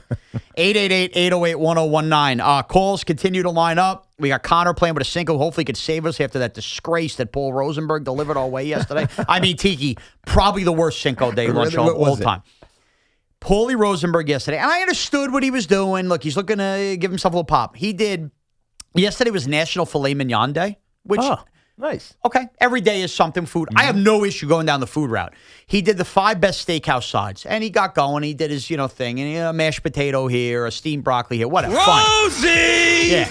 He got to 2 and 1. And I'm okay with 1 swerve. Okay. He did thick cut bacon, number 2. That's an appetizer. That is an appetizer. And not readily available everywhere. And number 1, he did sweet potatoes with marshmallows. Again, not readily available everywhere. That's a Thanksgiving side. I was going to say, I don't think I have that other than at Thanksgiving. He doesn't do cream spinach. I never even think about doesn't do fries. The great Paul Rosenberg. Dude, how is fries not number 1? And look, and I was okay. He put mashed potatoes at 3, and I was like, all right, whatever. Like, if you're not going to go fries. Okay, but do you really love mashed potatoes? I love them. I think they're my favorite form of potato. Really? Yeah. No, I'm a fry guy. I love fries, too. I'm not discriminating. Fries wasn't even on the list. Wasn't even on the list. And his whole setup was, when he said mashed potatoes at 3, he's like, he wasn't including fries because that was his choice of potato, but then you put sweet potato. So he lost all credibility. So much so that for the first time, I actually want to thank Paulie. I didn't end the show with 100 @ mentions in my Twitter telling me how much I suck. It was about how much he sucks. So I think I want to thank him in many ways. So hopefully Connor Green delivers us a good Cinco that doesn't I have suck. faith in you, Connor. All right, let's go, Connor. Plus, all your calls, including thoughts on espresso martinis, the Yankees, and, of course, the Jets and Giants with their preseason games starting. Contractors, when deadlines are tight, you need a supplier that moves as fast as you do. Windorama stocks the Northeast's largest selection of in-stock Andersen windows and doors, ready for same-day pickup or next-day delivery. Need custom assemblies? They're built in-house, and for 3 days only, August 25th through the 27th, save 10% on Andersen and Therma-Tru during Windorama's flash sale. Plus, Rama Rewards for Pros earns up to 2% back, plus free delivery. Windorama for Pros, your job, your deadline, your team. Visit WindoramaForPros.com. And this portion of the program is sponsored by the New Jersey Division of Highway Traffic Safety.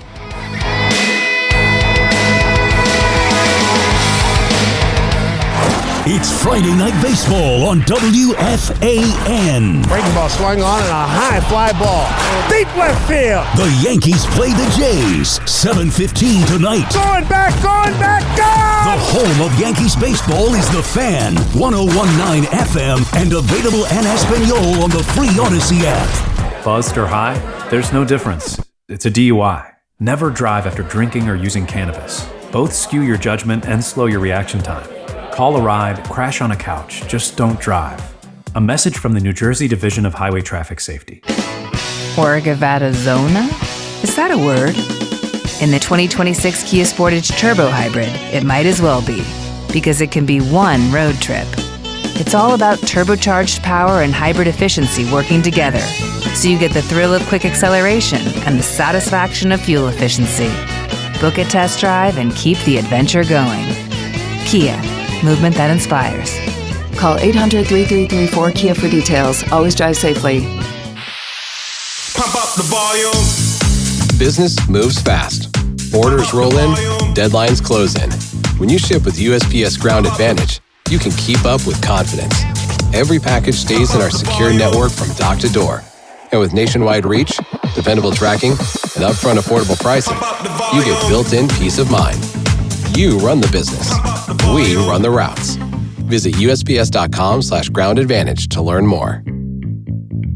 Right now, you can grab a full breakfast at Dunkin' for $6. That's 2 wake-up wrap sandwiches and a medium hot or iced coffee, all for $6. It's quick, easy, and covers your whole morning, all in one stop. Did I mention it's filling and delicious? It's a full breakfast. It's a great value, and it just makes mornings easier. So next time you're at Dunkin', don't overthink it. Order the Dunkin' $6 meal deal. No substitutions. Participation and times may vary. Offer price varies in California and Hawaii. Limited time offer cannot be combined with other offers. Exclusions and terms apply. Hey, Salicata here for CertaPro Painters, and my wife is still satisfied by my good friends at CertaPro Painters. They work fast and clean, and if she's happy, you better believe I'm happy. Big jobs or small, the good folks at CertaPro Painters are at your service. If you've been putting off a painting project, give them a call. 1-800-GO-CERTA. That's CERTA with a C, and you'll see exactly what I mean. 1-800-GO-CERTA. Call CertaPro Painters today and get a no-nonsense free estimate on a professional job that you'll be happy with for years to come. Each CertaPro Painters business is independently owned and operated right here in our community. Schedule your free estimate online at CertaPro.com. My name is Whitney Allen, and I'm a widow. My husband, Ryan, died. We never thought we'd ever have to use life insurance, but the unexpected happened. With Ethos, signing up was fast and 100% online. You can get a quote in seconds, apply in minutes, and get same-day coverage. No medical exams, and you can get up to $3 million worth of coverage. I'm grateful we were prepared. Get your free quote at ethos.com/radio. That's ethos.com/radio. Paid spokesperson. Time spent on application may vary. Online health questions required. Pump up the volume. Business moves fast. Orders roll in, deadlines close in. When you ship with USPS Ground Advantage, you can keep up with confidence. Every package stays in our secure network from dock to door. And with nationwide reach, dependable tracking, and upfront affordable pricing, you get built-in peace of mind. You run the business. We run the routes. Visit USPS.com/Ground Advantage to learn more. Come visit the engagement experts at London Jewelers at any one of their 6 locations. I felt a jackhammering pain in my jaw. Like someone sawing my bones. Barbed wire in my shoulder. Like a cattle prod in my hip. Like I put my foot in a blender. Pain is different for everyone. But where pain starts, Jernavix suzetrigine begins. Jernavix is a non-opioid 50 milligram prescription tablet for adults with moderate to severe acute pain that reduces pain signals before they reach the brain. Before those signals tell the brain to feel like I punched an angry beehive. And pain reduction can finally begin. Do not take Jernavix with CYP3A inhibitors. Avoid use with grapefruit or liver problems, as these may increase side effects. Tell your doctor about all your medicines if you are pregnant or breastfeeding. Jernavix may make certain medicines and birth control less effective. Side effects include itching, muscle spasms, rash, and elevated muscle enzymes. To learn more about Jernavix, ask your doctor. Call 1-833-589-PAIN or visit Jernavix.com. The times you spend with your friends and loved ones are the best. Those selfies you take now will shape memories that will last a lifetime. Make sure you stay in the picture and stay away from fentanyl. Only 2 milligrams of fentanyl can cause an overdose. So learn about the dangers and risks of this frightening, deadly drug at stayinthepic.nj.gov. Don't risk your life and all those wonderful memories you're creating. Stay in the picture and stay away from fentanyl. Know all the risks. Visit stayinthepic.nj.gov from New Jersey Human Services. It's August. The dog days of summer are here. I wonder how Nielsen Dodge can make it better. Have a Dog Days of Summer savings event. That's a doggone great idea. Now that's a good girl. You'll start feeling the vibes the minute you arrive. Fun is in the driver's seat. Lease a new 2026 Jeep Grand Cherokee Limited 4x4. Just $289 a month. Yes, just $289 a month. There's always zero down payment available. The credit help you need. More savings with your trade-in. And of course, great deals. Hurry to Route 10 in East Hanover. Online at NielsenDodge.com. At Nielsen Dodge, fun is in the driver's seat. At Nielsen, fun is in the driver's seat. Make this the summer event. With approval, term 36 months, due at sign, $69.82 at tax tag and DMV fees. See dealer for details. $5,000. That's the average amount of money people in the U.S. are now spending on gas in a year. $5,000. That's crazy. If you drive, you have to download Upside, the free app that gives you cash back for buying gas. That's right. You can earn cash back with Upside just for buying the gas you're already buying. You can literally start earning cash back today. I use Upside. And just last year, I made nearly $300. You're putting gas in your car anyway. Why not get cash back? If you like extra cash, download Upside. I'm saving the cash I earn from using Upside to help pay for a vacation later this year. Download the free Upside app now to earn cash back when you fill your tank. Use promo code FRESH to get an extra 35 cents per gallon on your first tank. You can cash out anytime, right to your bank or a gift card for Amazon and other brands. Just download the free Upside app and use promo code FRESH for a 35 cents per gallon bonus on your first tank. That's code FRESH for a 35 cents per gallon bonus. BetMGM Sportsbook knows baseball season is in full swing, and BetMGM, an official sports betting partner of Major League Baseball, is giving players another reason to watch their favorite team. Make every strikeout, stolen base, and home run mean even more with an odds boost token. It's easy to use. All you have to do to take your extra shot at extra winnings is log into your existing BetMGM account. Then, make any qualifying MLB bet and activate your token. If your bet wins, you'll receive extra winnings. Ready to take your excitement into extra innings? Log into BetMGM to get your MLB odds boost token and give your next baseball bet a boost. BetMGM and GameSense remind you to play responsibly. Gambling problem? Call 877-8-HOPE-NY or text HOPE-NY 467-369. See BetMGM.com for terms. 21 years of age or older to wager and physically present in New York only. Existing customer offer subject to eligibility requirements. Rewards vary and expire in 1 to 7 days. Talk New York sports here. The Fan.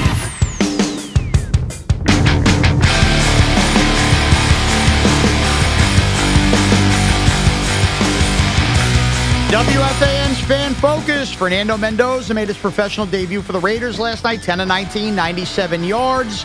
Kirk Cousins, though, does remain on track to be the Week 1 starter for the Raiders.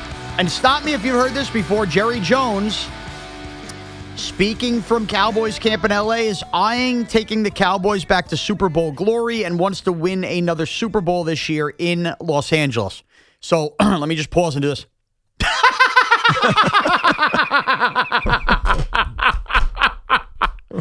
Oh, Jerry. It's the same every year. It's the same every year. And the suckers are out there. You know you're out there listening right now. I'm going to warn everybody right now. I give him credit for at least saying it. He doesn't shy away from what his expectation is for his team. He doesn't. When you're general manager, of which I am. But man, it's August 14th. I'm gonna give you guys a little spoiler alert. The Cowboys are not going to the Super Bowl, let alone win the Super Bowl. We know Dak Prescott can play. And many of you are going to do the stupid thing where you get sucked in again and you can taunt and say, well, what have the Giants done for the last 10 years? All you want. The Dallas Cowboys are pathetic. They'll run into their 12-win season every other year. They'll get everybody's hopes up. That team, as long as Jerry Jones is owning it, this is coming from me, they ain't going back to a Super Bowl. It's done. And you don't have pass rush. You can tell me you drafted this guy, that guy, your sister's ass guy. That team, they might beat the Giants week one, maybe. I think the Giants are going to win the game, maybe. They're not going to the Super Bowl. So Jerry, in his annual trip around L.A., talking about how he anticipates, a potential Super Bowl for the Cowboys. So keep anticipating, Jerry. I know what we've been anticipating. Lunch. Shaun Morash in the booth. Somebody hide the castle. Optics flying, phones ringing, Evans yelling, no! Tiki's laughing, chaos cracking, nobody's in control. It's Cinco de Roncho. Bam! Crunch! Let's go! Let's go! Cinco de Luncho, brought to you by Helix Wireless, connecting everything, everywhere. Cotter Green, bring us home on this Friday. All right, fellas, so we have preseason football beginning for the Jets and Giants this weekend. So here are the top 5 memorable moments in New York preseason football. All right, hell yeah. Okay. All right, here we go. Here we go. Number 5. Now, you guys might remember this one. 1971, August 7th, Joe Namath. 71. After a fumble from their running back, Lee White, goes to make a tackle, tears his ACL and MCL. However, he did return that season. The name everyone was repeating over and over was not Johnny Fuller, or Ken Willard, or Vic, or Gene Washington, or even John Brody. It was Joe.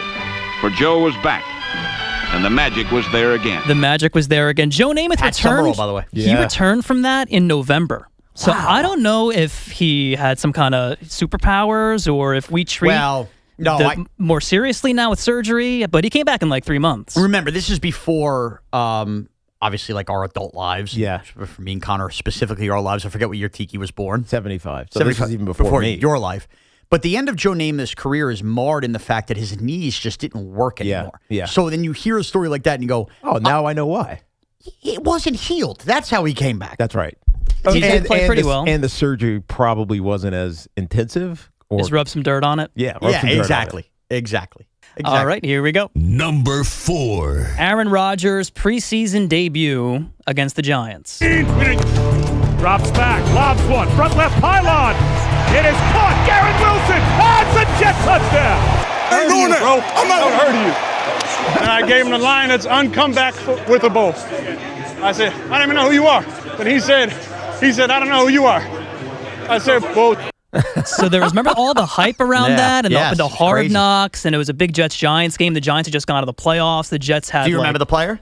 No. Do you remember the player? I do. Do you remember Jihad Ward, right? Jihad Ward. Who I'd argue has had a better last 3 years than Aaron Rodgers has had. So. Oh, yeah, probably. Even after leaving the Giants. He was good with the Titans last year. All right, here we go. Number 3. Mark Sanchez tearing his labrum in the fourth quarter against the Giants. I tell our players, we're trying to compete to win this game, period. Mark is throwing the ball well, and that's it. And hopefully that the severity of the injuries aren't too serious. Rex left him in there until late in the fourth quarter. I think he wanted him to win the job over Geno, and so I think he was trying to get him to put up some good numbers and have some good highlights and things like that. Left him in towards labrum, and that ended Mark Sanchez's career with the Jets. Yeah, we had that conversation a couple weeks ago because wasn't it not Rex's decision on who was going to be the starter? Remember, Rex had a huge affinity for Mark Sanchez. You're right, yes, but I think there was who was it? Was it Tannenbaum at the time? Yeah, I can't remember who the GM It might have just been Idzik that had taken over that year. That took over, Yeah. exactly, and he drafted his guy in Geno, and that was the whole thing, force feeding it. But yeah, that was when he trotted onto the field in the fourth quarter. It's just so. When everybody says that's a failure to communicate from front office to head coach. It is. And you know when everybody says, and Jet fans get angry at this, typical Jets or same old Jets, that's the kind of stuff we're talking about. Yes. That moment there. Because that's an asinine decision. Because everybody to a T, it didn't matter where you were, text messaging at the time, when he trotted in the field in the fourth quarter, you know he's getting hurt here. You know he's getting hurt. And colossally. And that team had Tim Tebow playing tight end too. Yeah. And then you think, so Geno Smith wins the job 13 years later. Geno Smith back, Jets starting quarterback. Amazing. Here we go. Number 2. Victor Cruz's breakout game against the Jets in 2010. Who's number 3? Is that a wideout? Yeah, wideout. What a one-hand catch by a guy who was splashed in camp. Victor Cruz for the touchdown. Rookie out of UMass. Sick catch for the touchdown. It's a hell of a play by that kid. I got an idea. Let's stay on top of 3. Number 3. Hey, good game, Coach. Hey, I don't know who number 3 is, but holy player, I'm telling you. He had 6 catches, 145 yards, and 3 touchdowns. I was actually at that game. Were you? And I remember being like, who is that guy? And then he winds up being the Giants' best offensive player. I can promise you years. no Giant, unless you are a UMass grad, watched Victor Cruz in college. No shot. I didn't. I had no idea who he was until literally that game and that night, or whatever, when they were mentioning him in camp, but not like that. He was basically the guy that just Eli would call him up to go have to have a catch, basically. Well, right? that's what's wild about it. So that story where it gets lost in the annals of history, I won't make the mistake, is that preseason game is 2010. Victor Cruz, of course, bursts on the scene in 2011. The Giants could not allow Victor Cruz to leave their grasp, even though I thought he wasn't really ready at the end of 2010's camp. Like that, Rex Ryan, as openly said, they would have signed him. Yes. So the Giants have Victor Cruz make the 53, and he's basically immediately put on IR with what really didn't have to be a season-ending injury, but was something got banged up with early in camp. And you forget Victor Cruz's existence for the entire 2010. Right. He's just rehabbing, coming back. And in 2011, they, of course, watched Steve Smith after the lockout sign with the Philadelphia Eagles. He had that microfracture surgery, and the Giants are in sudden need for a slot receiver. Victor Cruz still doesn't start the year as a starter. Week 2... to end the half on Monday Night Football versus the Rams. This is how sick I am. I remember all these. Right. I don't even remember these details. Yeah. Week 2, remember the Giants lose week 1 in Washington on September 11th. Week 2, they need a win to avoid starting 0-2. At the end of the half, Dominic Hickson makes an insane catch to score a touchdown. On that play, Dominic Hickson tears his ACL. Oh, jeez. So now the Giants have watched Steve Smith leave and Dominic Hickson leave. Now, Victor Cruz did play a little in Week 1 versus Washington and dropped 2 passes. And that was kind of like, all right, this kid had a fun preseason, bury him back to the bench. They have no choice but to play him Week 3 in Philadelphia. And then that is when the legend is born. Right, he does the salsa in the end zone, and he takes off from there. But it was not the same preseason that Victor Cruz had that versus the Jets. It was not the same season he burst on the scene. It was the next year. That is the big difference between the Giants and the Jets, because the Giants have Victor Cruz break out. They keep him, and he becomes a huge player for them. The Jets had Danny Woodhead break out in one of these preseason games. And instead of him being an impactful player for them, he goes to the Patriots and has a great career. Right. Yeah. Here we go. Number 1. Number 1, Lawrence Taylor's mic'd up game in the preseason against the Jets in 1985. Hey, Shaun, you better hope I never get back in there. I will kick your Hey, baby, let's go out there like a bunch of crazed dogs and have some fun. Son, I gotta do better than this. That's him sacking Kenny O'Brien at the end. Son, you got to do better than this. But he was only mic'd up as a player. You almost forget that was in the preseason. I had no idea. Until this moment, and this is a bad job by me, again, a little before my era, I have heard that clip a million times and thought it was the regular season. And that was the only time he there's other situations where he was near a mic and they pick him up. That was the only time in his entire career he was mic'd up. Wow. And you got some of the most historic quotes in the history of football in the preseason. That's a great tidbit, Connor. Yeah. That's way better than thick bacon from Paulie Rosenberg. Connor, you are the man, dude. That was good historical context, dude. I had no idea. You broke, and I just gave you the whole dialogue about Victor Cruz thinking how smart I am. You just gave me giant information I never knew. How about that? That's great. That is cool. There's one omission. Yeah, I think. Okay, I had a couple. This is only because it's me. Jason Sehorn returning kickoff. So that was going to be number 5. I was going to put that. Because didn't he beg to return kicks in the first one? He wanted to be like Dion. He wanted to be a dual threat defensive back who was a great, obviously, cornerback, but also a great athlete with the ball in his hands. Brutal. And he returns that first kickoff, ACL. What was the reaction on the sideline when that happened? Like, are you effing kidding me? Because, look, Jason was great. There's no questioning how great he was. Maybe the best athlete on the team. There was no doubt he was the best athlete on the team. And let me return kicks. You don't need to return kicks, Jason. Right. You were important to our team. There were other guys like me at the time who wasn't as important to the team. That's crazy. I mean, that was the one that I stood and obviously I was on the team, so that's why I remember it, and it was shocking. The other couple that work out to me, obviously the Snoopy game where Eli was bleeding. That was a big one. Jeremy Shockey in the Hall of Fame game. Yeah. Of course. I mean, that is just one. You'll never forget where you were watching that night, and you're like, oh, my God, he's unbelievable. And kind of a forgotten one for me, but was the 2008 Jet-Giant preseason game, and something that, again, gets forgotten in history. Off the Super Bowl, OCU Manure tears his meniscus. He's out for the season. And then, they go on that whole run in 2008 without OCU Manure. Yeah. People forget that. And they always talk about Plexico hurting himself. That pass rush got out of gas by the year. And Strahan retired. It was just Tuck and Kiwanuka that year in 08 for a 12-4 team. Isn't that crazy? People always talk about that 07 team was a magical run. That team was a really, really good team. They go 11-1 then in 2008, and then Plax, the situation with him and OC. That was a really good team. If they were all healthy, they could have won. That's why everybody thought they could have gone back to back. Yeah. Unbelievable. Well, good trip down memory lane, and we hope, obviously, what sucks is a lot of this is centered around injury. Again, knock on wood. But Let's get out of this health. Honestly, that's a lot of what it is. Exactly. What can the preseason be other than devastating injury? Well, Chad Pennington broke his wrist in the preseason. Yeah, that was also against the Giants, right? Yeah. Jets Giants has had a lot of those. Brandon Short? I think it was Brandon Short that tackled him. And you saw it, like his arm just. It was gross. It was disgusting to watch that.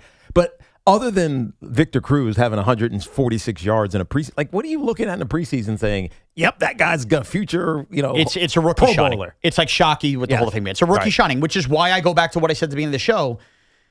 Drew Allar, people are going nuts in Pittsburgh. Overreacting, don't get me wrong. It's Cade Klubnik tonight. If you walk out of here with Cade Klubnik throwing 2 touchdown passes, you're going to go nuts. And also last year, let's be real, Giant fans, we're not above this. Jackson Dart goes down the field versus Buffalo and throws that touchdown pass. We couldn't wait. We were jumping on top of tables going, oh, my God, we found a quarterback. And in that case, you guys were right. Maybe. Yeah. Maybe. I hope. Trending towards probably. Right, of course. All right, 888-808-1019. Chris in Bayshore. Chris, what's up, man? Hey, guys. How we doing? I just want to turn the page a little bit back to the Yanks if I could.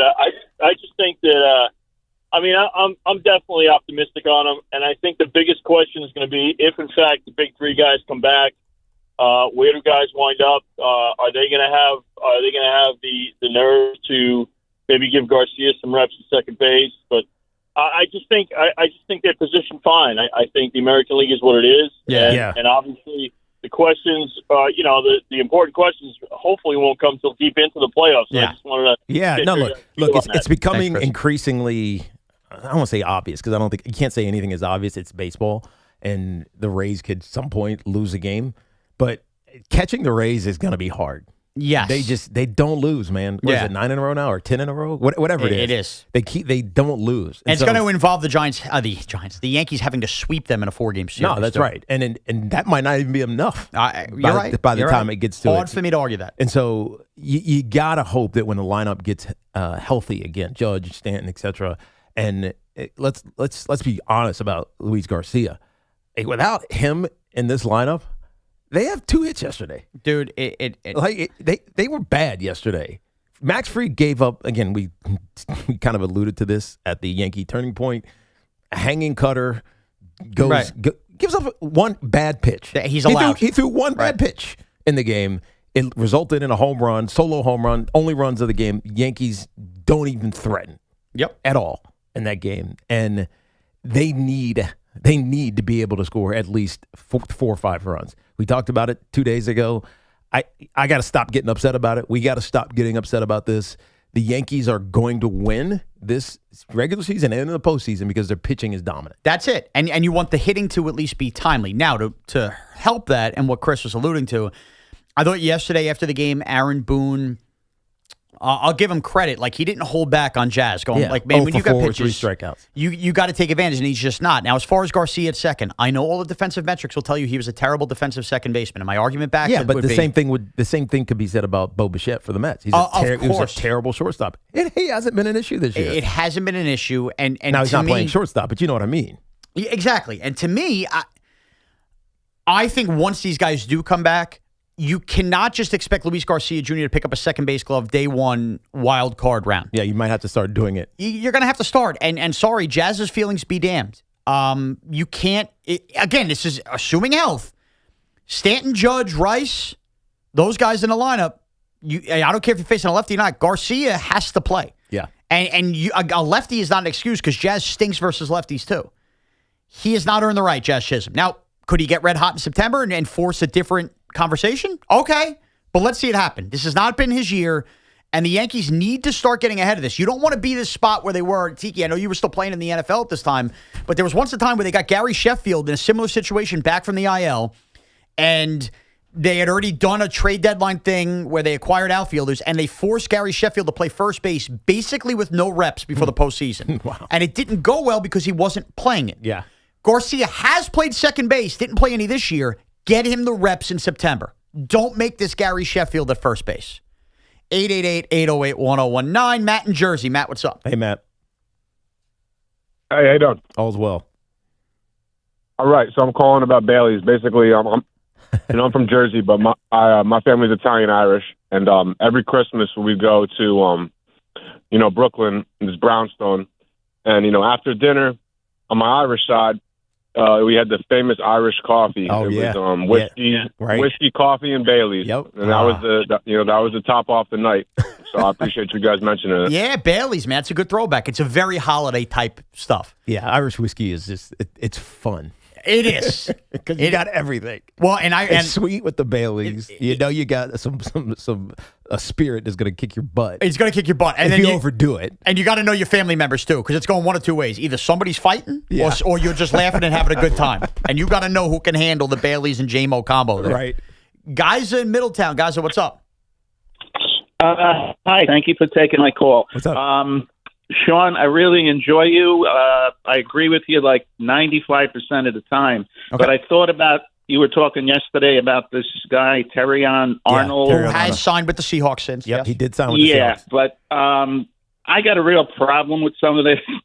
I mean, I understand what you said. I'm not naive. I'm 70. I follow sports. Right. That if somebody can help you win, you kind of look the other way. Yeah. But I think of guys like Randy Gregory. I think of guys like Lawrence Phillips. I think of guys like Kevin Hardy, and a guy like Christian Peter, who I think Tiki played with. Yeah, of course. I mean, these guys, it's all like domestic abuse. I mean, it's pretty rough stuff. Yeah, it is. And is there a line that you would draw? Well, yeah, I mean, character matters. Thanks, guys. Guys, it's Gaza, whatever it is. It matters, and I think certain teams have philosophies, and they just if it's character issue that is repeated, then it's a non-starter. Correct. And so, like, yeah, I remember playing with Christian Peter, and we know the stories about him. Christian Peter, he's a good man. Like, he turned out as he's grown older. I haven't talked to him in years now, but there's this exceptions you make, but there's certain things that you don't compromise if it is your organizational philosophy. I agree with that. And the point I was making on Terrion Arnold, first of all, I didn't think Terrion Arnold was a very good football player, and I've said it numerous times on the airwaves, so I'm not devastated that he signed with Seattle.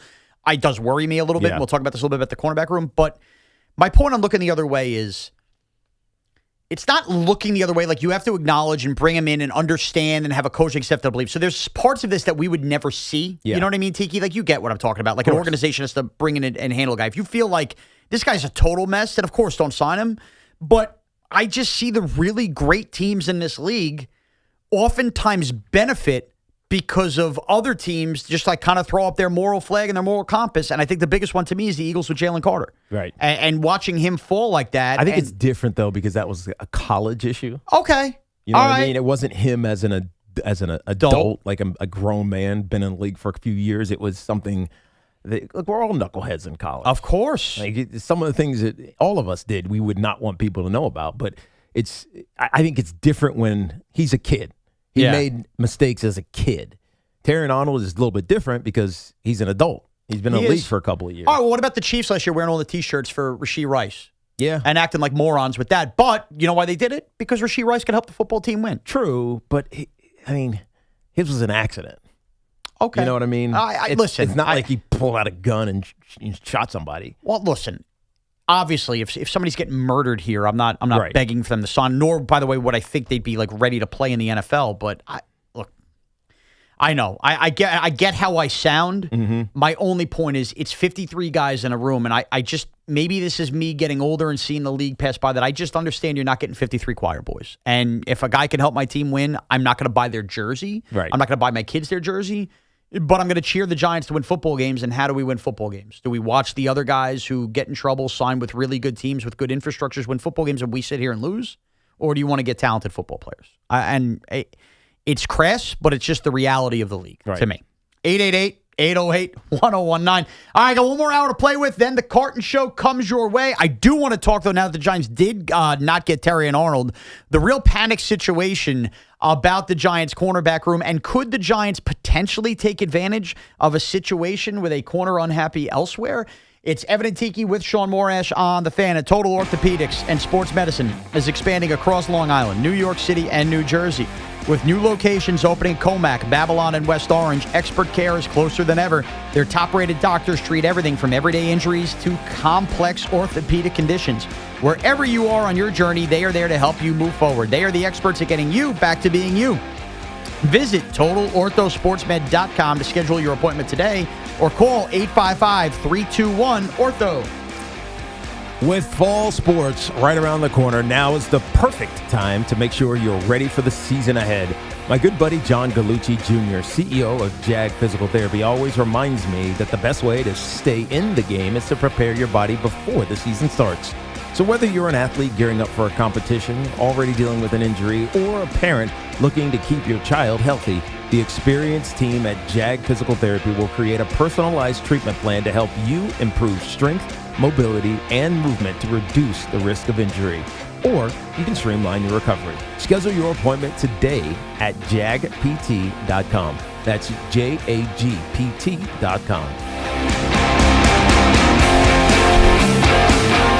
30 days until the Jets kick off the season against the Titans. Talk about gangrene here on The Fan, 101.9 FM, and always available on the Odyssey app.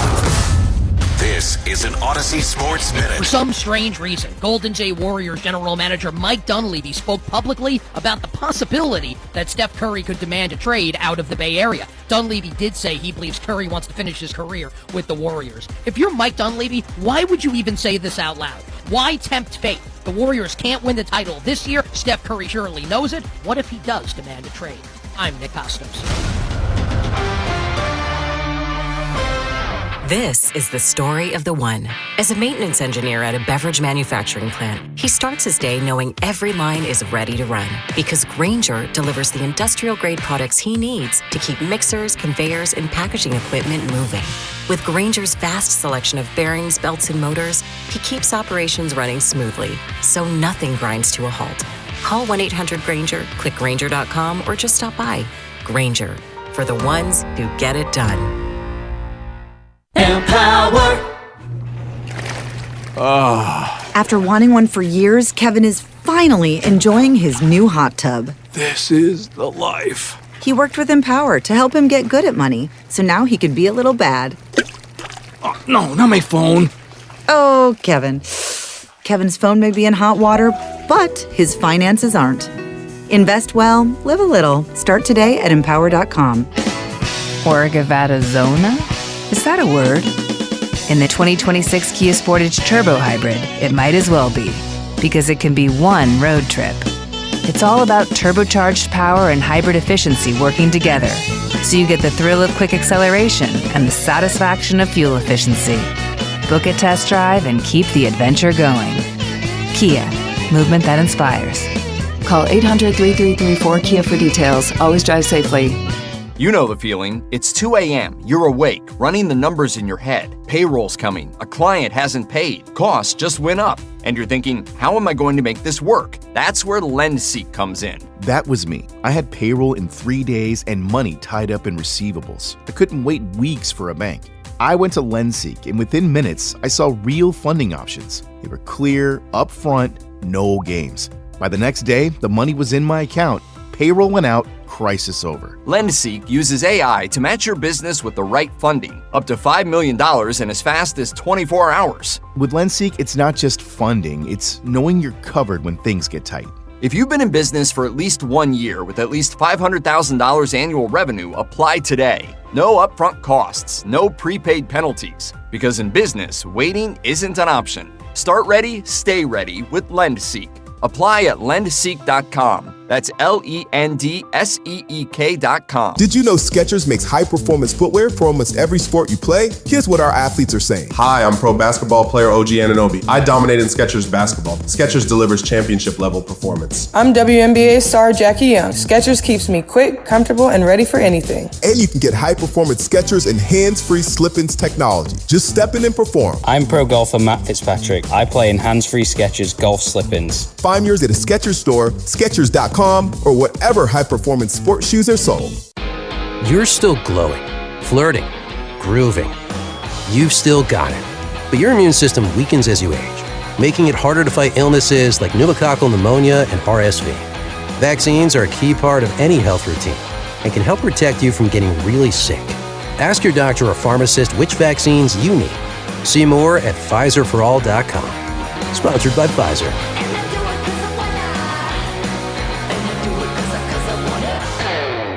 This is the story of the one who keeps multiple buildings running smoothly day after day. Plumbing that flows, HVAC that hums, cleaning supplies that keep surfaces sparkling. That's why she counts on Grainger. With easy reordering online and 24/7 support, Grainger helps her keep the products she needs on hand. So shelves stay stocked and buildings stay ready. Call 1-800-GRAINGER, click Grainger.com, or just stop by. Grainger, for the ones who get it done.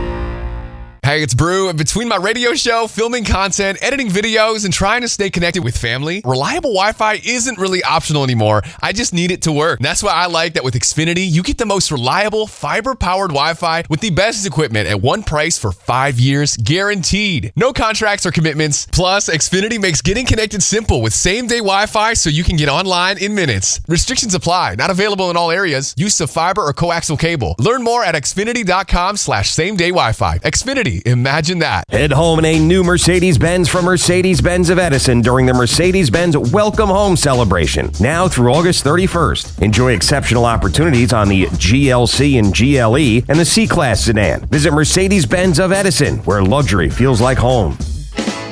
Zona? Is that a word? In the 2026 Kia Sportage Turbo Hybrid, it might as well be, because it can be one road trip. It's all about turbocharged power and hybrid efficiency working together, so you get the thrill of quick acceleration and the satisfaction of fuel efficiency. Book a test drive and keep the adventure going. Kia, movement that inspires. Call 800-3334-KIA for details. Always drive safely. Las Vegas was built for stars. And on August 22nd, two of boxing's biggest take center stage. Rolly Romero never follows the script. This is my game. Teofimo Lopez has never needed one. This guy's got a big mouth. For years, they've had plenty to say. All you do is talk. But with World Championship gold on the line, can they back it? Teo, I'm here. I'm going all in. It's time to put up or shut up. Rolly Romero versus Teofimo Lopez. August 22nd. I'll shut you up. Watch on DAZN and DAZN on Prime Video. There's nothing more refreshing than an ice-cold Surfside iced tea and vodka or Surfside lemonade and vodka to break the heat. Surfside is only 100 calories and 0 bubbles. That's right, no carbonation. It's not a seltzer. It's Surfside. Must be 21. Please drink responsibly. Hey, it's Tiki Barber. Living in the city that never sleeps, you need a powerful home connection that keeps pace with your midnight grind. Keep your connection as legendary as the city itself. If you're a Verizon mobile customer, switch to Fios Home Internet and get reliable 100% fiber optic speed for just $20 a month. It's high-speed fiber dependability for less than a week of subway rides. Visit Verizon.com and switch today. Availability varies for Fios customers with AutoPay, Mobile Plus Home, and bonus discount. Enrollment required. One offer per eligible account. Additional terms apply. Limited time offer. For 100 years, London Jewelers has been part of life's most meaningful moments, from engagements and anniversaries to milestones, big and small. We've helped mark the moments that matter the most to our customers. Generations of families have trusted London Jewelers for exceptional craftsmanship, timeless design, and service that lasts a lifetime. As we celebrate a century of excellence, we thank you for being part of our story, and we look forward to the moments still to come. We invite you to visit London Jewelers at any one of their 6 locations. London Jewelers, celebrating 100 years of brilliance. Diving for that grounder got you grounded? Oof. We've got specialists for that. Layup take you down? We've got specialists for that. With nearly 50 Castle Connolly top doctors, Orland & Cohen specialists are considered among the best in the nation by their peers, which can mean a better outcome for you. From Staten Island to Southampton, our network is open 7 days a week, so you can feel better, faster. Visit OrlandCohen.com. Telling yourself it's just a short drive is all it takes. A DUI, a crash, even a fatal crash can happen anywhere. It's a risk, no matter the distance. Buzzed or high, get a ride. Never drive. A message from the New Jersey Division of Highway Traffic Safety. Our friends at Town Fair Tire remind you that at Town Fair Tire, you always get the guaranteed lowest price on name brand tires from Connecticut to Maine. Nobody beats Town Fair Tire. Nobody. Start the day with Boomer and Gio. Mornings 6 to 10 on WFAN, WFAN FM, WFAN FM HD1 New York, and Odyssey Sports Station.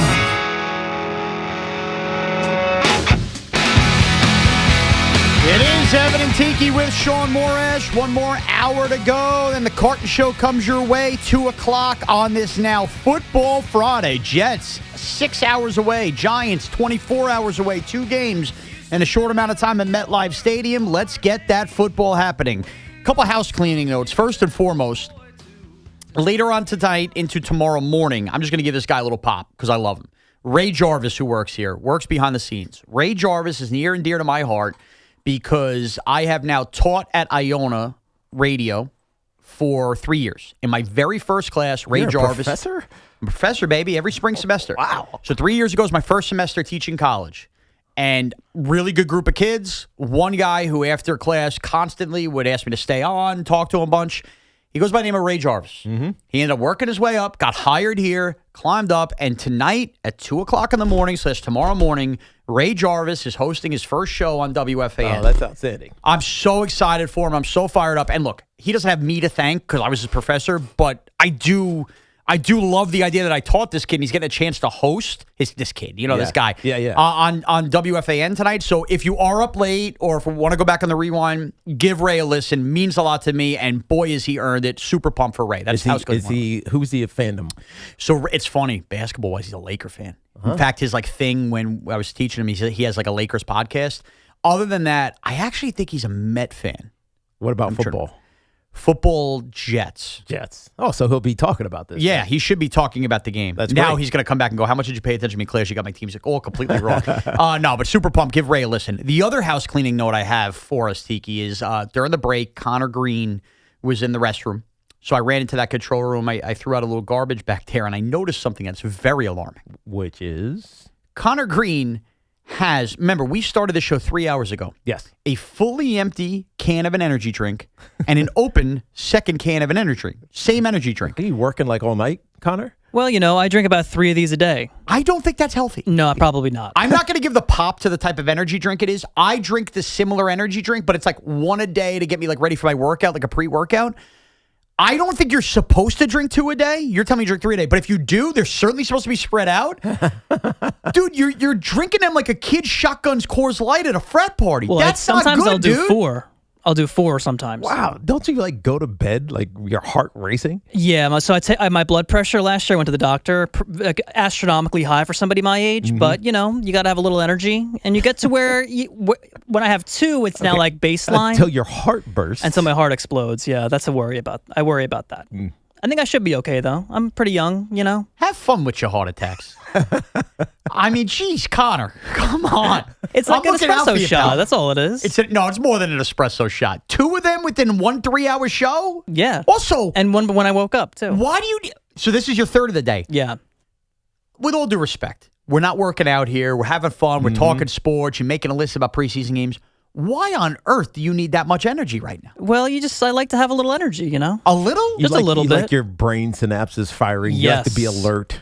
Alert, you don't aware. Want to you don't want to miss any of the details from our callers. No, I want to hear what you guys say, every single word. I want to track the callers and write their topics. Leave the kid alone, man. Leave him alone, Leave Shaun. him alone. I'm looking out for his health. You know me. I'm a pillar of health, obviously. He has to worry about it in like 4 years. Maybe now, because my blood pressure's pretty bad, so it could be How now. old are you, Connor? I forget. 31. Are you really 31? I'll be 32 in September. I thought you were still late 20s. No. Time's ticking, pal. I know. Let's get that body I'm getting together up there. Not good. 888-808-1019. Andy in College Point. Andy, what's up? Hey, Andy. Andy? Oh, no. Andy? Yeah. Hello? What up? How's it going, guys? Can you hear me? Yep, we got you. What's up, dude? So I have 2 points that I want to make. I have a Jets point and a Giants point. I don't know which one you want to hear first. Giants. Giants, yeah. All right. So I wasn't able to watch the entire game yesterday in regards to Tennessee. Yeah. But what I did see from Flott kind of had me a little relieved that he wasn't on our team for this season. So, but what it did elevate for me is I think that it kind of like moves the question mark in our cornerback room. It puts that even higher to the top of the list. So I just want to know if you had that same thought. In terms of Flott Relative to Flott? I mean, because he was so important to them last year and watching how bad they are now? What he could have done for the Giants if he was still in this cornerback room. He would, he'd be another competitor for the job. Just like last year. He competed for that job and kind of won it in a sense, but he would just be another competitor. I think we'd still have the same question marks about the cornerback room for the New York Giants. Yeah, but that would be even worse if you're paying him and Adebo both double digits in the millions and you'd have those questions. That would be fair. Right. Okay, and what's your jet point? All right, so my Jets point is that when Aaron Glenn came to the Jets, I guess we already knew that it wasn't going to be a successful season because no matter what you do, I guess they kind of thought that he would make chicken soup out of chicken poop. Yep. And best tasting soup, of course. Yep, super delicious, brown and green, love it. So, what are we talking about? So I guess my point is that we have very low expectations for how Geno Smith is going to perform this year. Yeah. And in regards to Aaron Glenn keeping his position for next year, would his play calling in regards to the defense be more critical for him keeping the position or for I already forgot his name. We were talking about him all day. The backup quarterback. Cade Klubnik. Yeah. Cade Klubnik. Or would his performance be more impactful for him, or both? Yeah, I think. Thanks, Andy. For Aaron Glenn. So if the Jets stink because they can't score any points and their defense, let's say they win 5 games and their defense is elite, they're top 5, 6, 7, and whatever you want to call it in the league this year, and you can almost directly point it to Aaron Glenn's in-game decision making. I'm talking about from the defensive side. I'm not talking about timeouts and things. I'm talking about a defensive adjustment, play caller, XYZ offense is trying to do this to you. You combat it by doing this, and it works, and you have one of the top pass rushes in the game, and you have 6 interceptions in first 4 weeks, even though your team's not winning. I think Aaron Glenn gets evaluated differently. I think then you start questioning the other things, not his defensive coaching ability, and so it helps him. Now, does that save him ultimately from a head coach for the head coaching job? I can't guarantee that. Yeah, that's where because you got to win, man. I keep saying it, and it's important. At some point, your team has to start winning. This is ultimately where hiring a defensive-minded head coach already puts that coach behind the 8 ball. Yes, because what his specialty, like last year when Dable had Jackson Dart, it didn't save him. But we could talk ourselves into look what he's doing with the quarterback. If the Jets are not winning football games, I think we all probably agree.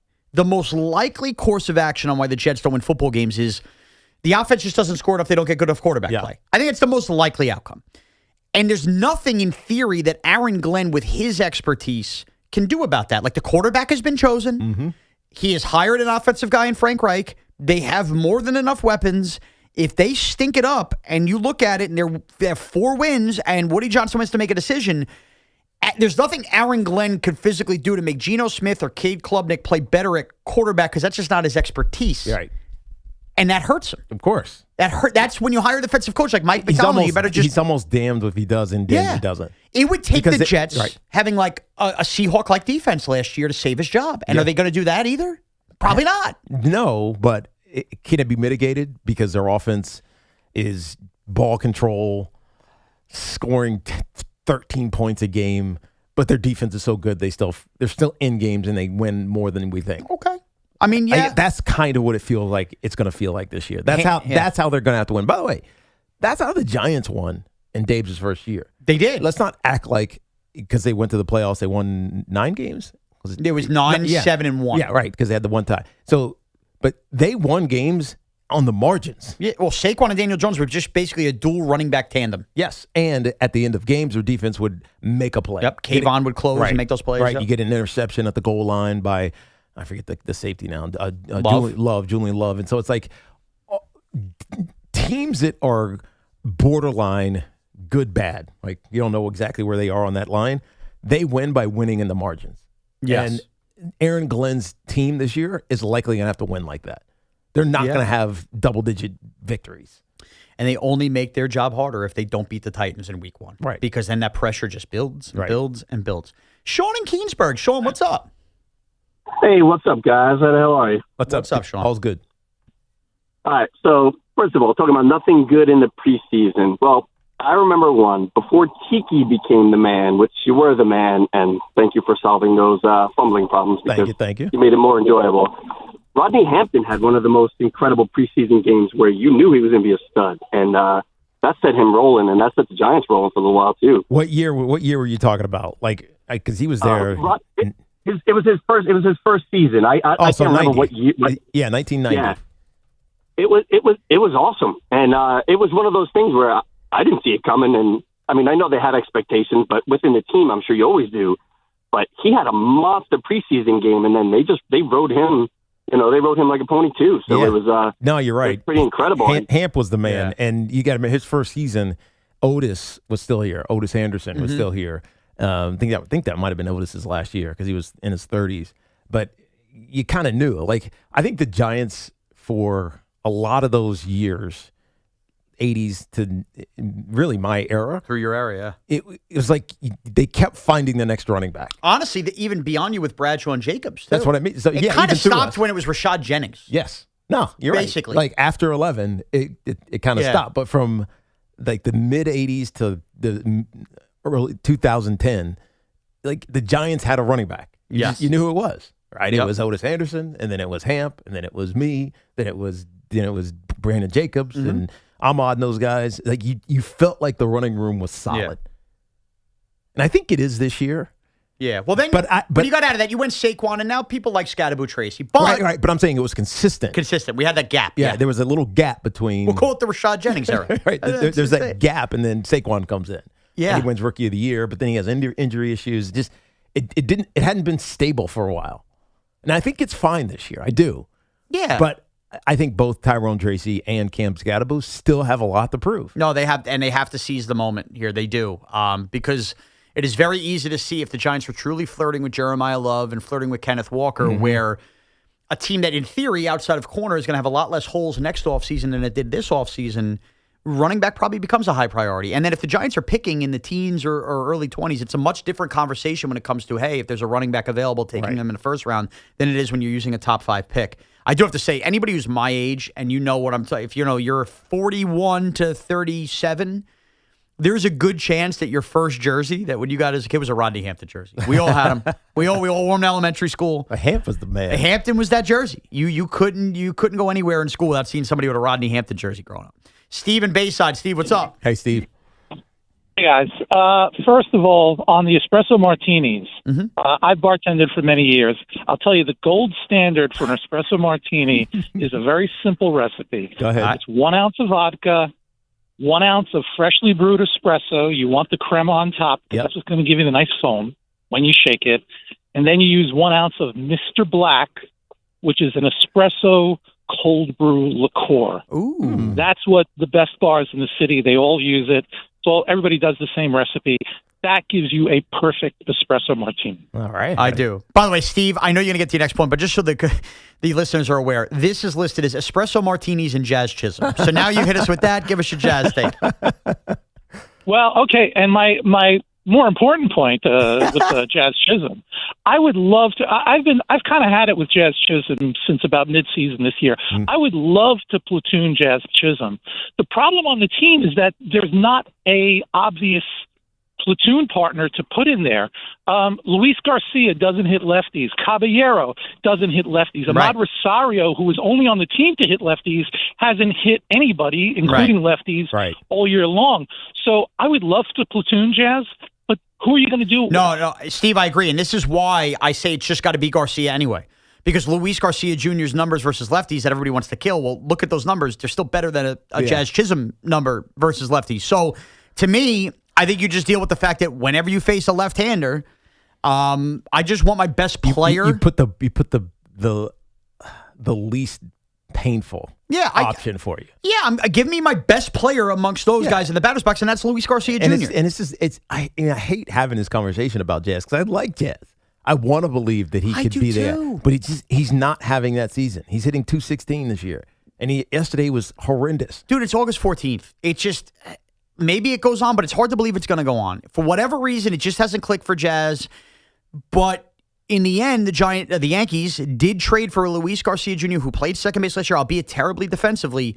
You cannot frustratingly go through a lineup in playoff games with one of your 5 best hitters on the bench because of a positional malfunction. Right.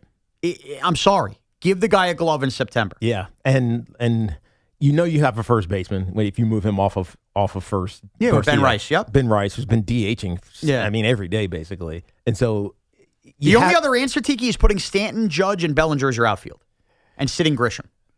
Yeah, and then you could also make the argument if you're sitting Grisham, you should have been playing Spencer Jones anyway. But Spencer Jones is also struggling. Like he's hitting .213. I mean, he's hitting .213, but a lot of that he's been better of late. You can see he's becoming a more complete hitter. Of course, but he's also a rookie, and rookies suck. So, but it's not even that. No. It's just more.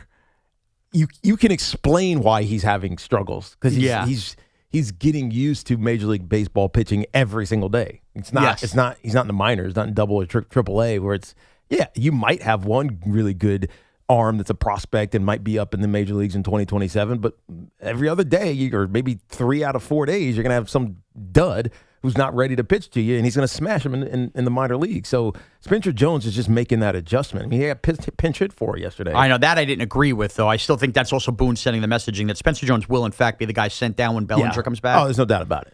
Which sucks because it does feel like Spencer Jones combined with Lombard, not as good as Lombard, is breathe life in this lineup. But it comes back to this.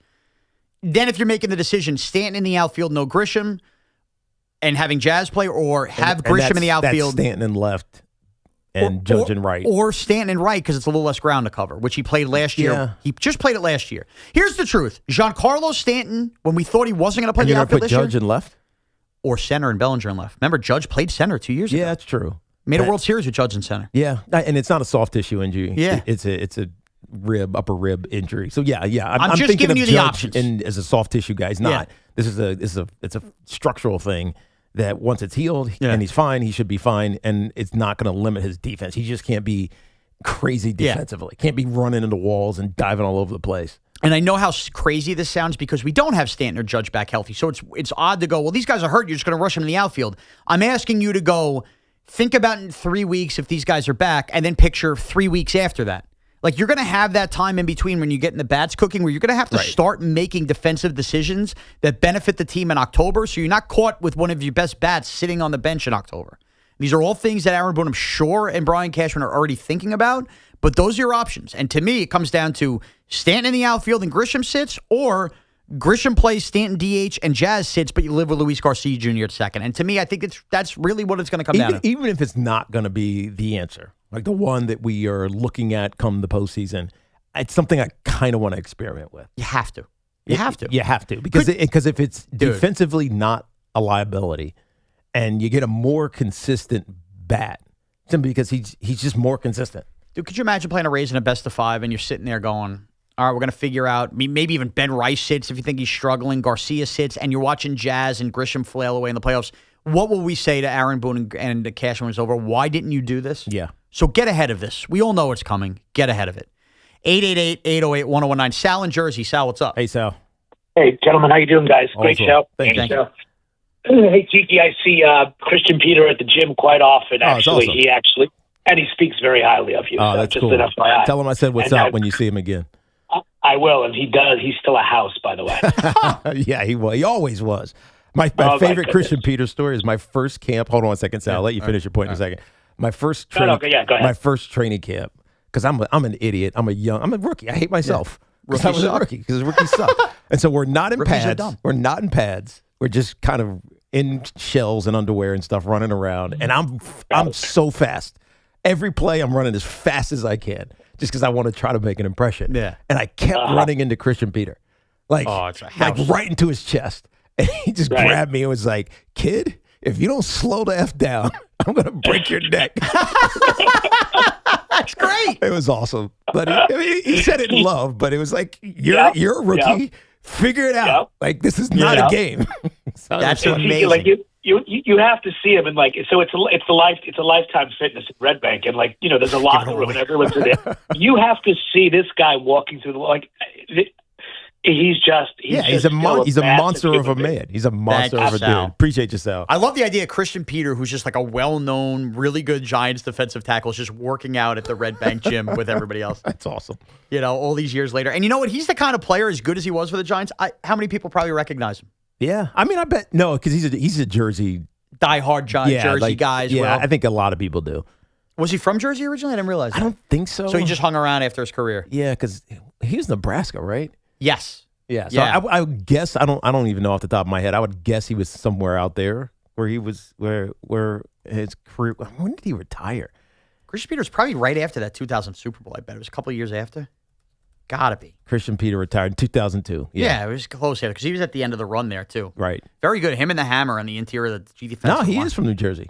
Okay. Middletown South. Okay, so that's where he went to high school. So he's a local guy. And then he went to a military academy in Connecticut. That's a and bad then ultimately job to Nebraska. I should have remembered that he was a Jersey guy. It's a bad job on me. All right, 888-808-1019. We'll continue to take your calls, get you set up for a fun football weekend, plus a big series for the Yankees. It's Evan and Tiki with Shaun Morash on The Fan. If you're looking to level up your wardrobe, check out Collars & Co. You might have seen them on Shark Tank where they landed a deal with Mark Cuban. They're the team behind the dress color polo that sold over 1 million shirts. And it's not just for little guys like me. Big guys can wear them as well. They've launched a new Maverick Performance Blazer. This thing is legit. Sharp, lightweight, and completely wrinkle-resistant, making it perfect for travel. Just pack it up and it comes out looking fresh. Plus, get smart features like security zip pockets, a sunglasses loop, and an optional pocket square. So hit up my boys and my buddies over at collarsandco.com. Use code Tiki for 20% off. That's at collarsandco.com. And this portion of the program is sponsored by Ray Katina, Mercedes-Benz of Edison.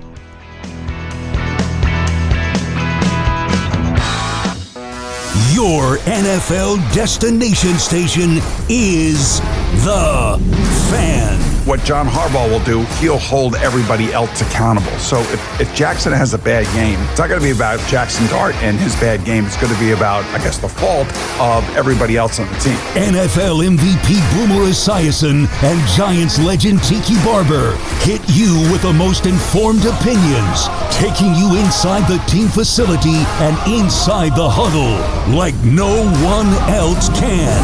If Cade Klubnik comes in and he understands the system, he plays well in the preseason, there's no reason he shouldn't be playing if Geno Smith is playing like Geno Smith has played the last couple of years. The greats talk shop with you here all season long on your home for everything NFL. 1019 FM WFAN.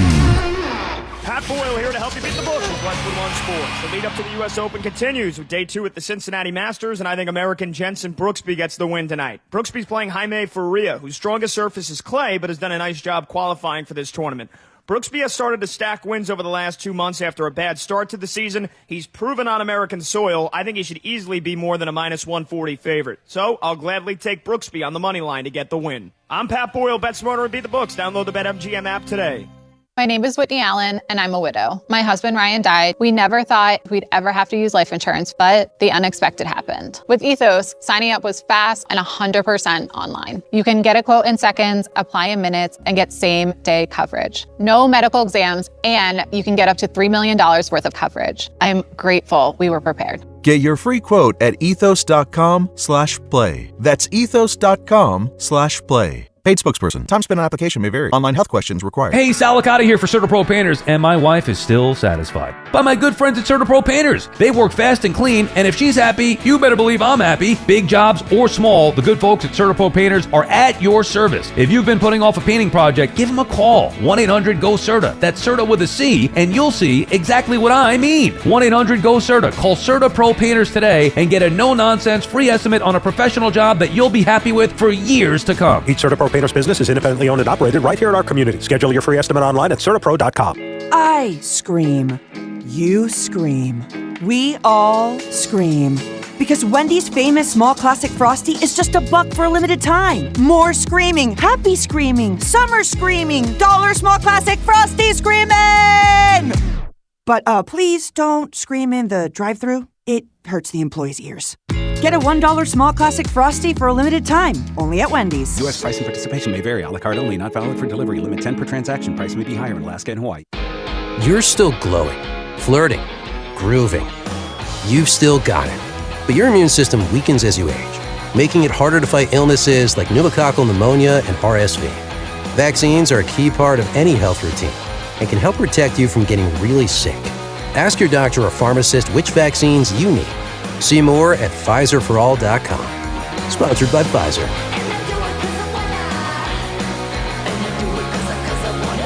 This summer, cool down with Dunkin' Refreshers. Sip on black cherry or try the all-new pink pineapple. Or try one of their flavorful fan favorites like mango pineapple and strawberry dragon fruit.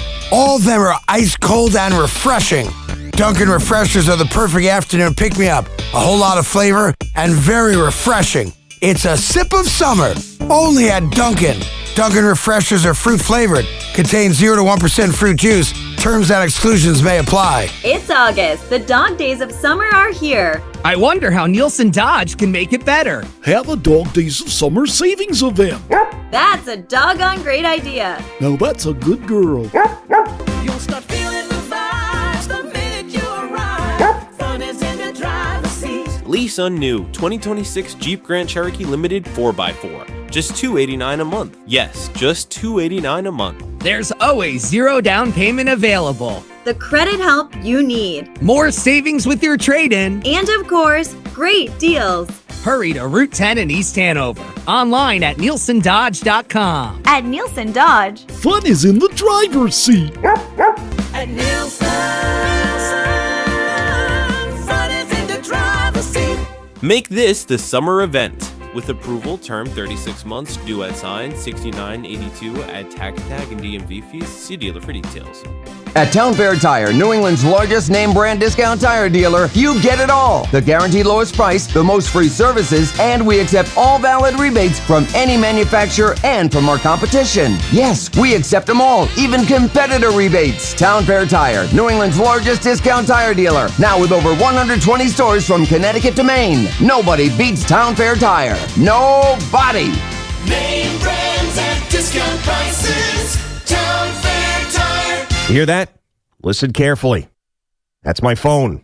No spam calls, no spam texts. I love the silence. Your phone? Probably not so quiet. Here's why. Data brokers are selling your personal information like it's on clearance. Your phone number, home address, email, family members, political affiliations, even where you bank. Those scammers blowing up your phone didn't get lucky. They bought your information and they'll keep buying it over and over until you make it stop. We did, with Incogni's help. Incogni automatically removes your personal information from hundreds of data brokers and people search sites. Incogni sends the legal removal requests. They follow up and keep monitoring so your info stays off those lists. If scammers can't find you, they can't target you. If spammers can't find you, they can't bother you. Get 60% off right now at incogni.com/boomer. That's incogni.com/boomer. Because the sweetest sound your phone can make is nothing at all. Carpal tunnel syndrome, heart failure that doesn't improve with common medicines. These are some signs and symptoms associated with ATTR-CM, or the cardiomyopathy of ATTR amyloidosis, a serious heart condition with symptoms that get worse over time. Amvuttra, vutrisiran, is a prescription medicine given by a healthcare provider that treats ATTR-CM in adults to reduce heart-related death, hospital stays, and urgent visits. In a clinical study, Amvuttra was proven to help people live longer and have fewer heart-related hospital stays and urgent visits over 3 years compared to placebo. Amvuttra lowers the amount of vitamin A in your blood, which can affect vision. Other side effects include pain in the arms or legs, pain in the joints, and shortness of breath. These are not all the possible side effects of Amvuttra. For prescribing information, call 1-833-256-2748 or learn more at amvuttra.com. Ask your doctor about Amvuttra for ATTR-CM. What an atmosphere tonight. The stands are packed. Down here, two fans side by side, both holding a Heineken. Promising start. The chant begins. Listen to that. Perfect sync. Corner coming in. They lean forward together and goal! Arms up. They cheers. Wait, that's a hug. That's a hug. Let's check the replay. Yes, two strangers at kickoff. Friends by full time. Fans have more friends. Find yours in the stands. Must be 21 plus to purchase. Enjoy Heineken responsibly. Hey, Boomer Esiason here, and let me tell you something about cell coverage. It's not about which network is best. It's about which one is best where you are. Red Pocket Mobile gives you your choice of networks from all 3 nationwide 5G networks, and every line in your family can be a different one. Your kid on the network that covers campus, you on the one that works best at home. Right now, a full year of 5G starts at less than $7 a month on an annual plan. Redpocket.com. Red Pocket Mobile, your new ultimate cell carrier. Listen weekdays to Evan and Tiki for the Call of the Day. Brought to you by Wind Creek Bethlehem. Must be 21 years or older. Gambling problem? Call 1-800-GAMBLER. Talk New York sports here. The Fan. Next, and the WFAN Fan Focus is here. It's Yankees Jays tonight. Garrett Cole and Shane Bieber. 7:15 in a game that can be heard right here on the Fan. And this is your TV reminder. This game tonight is on Apple TV. Lovely. And I know all the people who don't have Apple TV get all upset. So just know this. This is also your public service announcement that if you do have Apple TV and never experimented with this, take your remote, click the bottom arrow down, and you're going to see like a little bar among the fast forward rewind thing. And it's going to have these little icons. One of those icons is an audio icon. scroll over to there, click your OK button. When you click that OK button, you're magically going to get audio options. And right there, you will have the option synced up while watching the game on Apple TV to get Dave and Susan in the WFAN coverage. There it is. That's your big little trick with Apple TV. It's really cool. It's not advertised a bunch, but you get that with the Yankees and Jays. Mets hosting the Nats. Robert Stockdown faces Andrew Alvarez, 7:10. And it's the Jets and Bucks in their preseason opener at MetLife at 7. And the Giants face the Vikings at MetLife tomorrow at 1. Tiki Barber will be on pregame coverage at what time? 12 o'clock noon. 12 o'clock noon. And today's window seat is brought to you by Windorama. Save up to 40% on new windows and doors. And I'm putting, where I started the show, I'm putting Cade Klubnik in that window seat tonight. Look, Drew Allar shined. Fernando Mendoza played well. I know it's not, really fair to Cade Klubnik as a mid-round pick, but the Jets have not added a veteran to this quarterback room to back up Geno Smith. Cade Klubnik, go ball out and make every Jet fan feel a little bit better about this quarterback room. And dare I say, potentially the future should Geno Smith have to get sat at any point. Go have yourself a Dak Prescott-like preseason game tonight. No pressure, kid. Cade Klubnik in the window seat. All right, Connor Green, it's been a week of mishaps and foibles and fumbles. It's time for Idiots with Idioms. Hey, you know what time it is? It's Idiots with Idioms. Idiots with Idioms. Idiots with Idioms. Idiots with Idioms. Laugh till you split your sides. Idiots with Idioms. But then it got to the point where it was just kind of like I was watching kind of porn, like soft porn. I was like, we got to get out of here. Big Balls Johnson. Can we do this already? I want the whole thing. I'm kind of a socialist. I got to admit it. I think you just got that because Hamstrang made you think that. Who?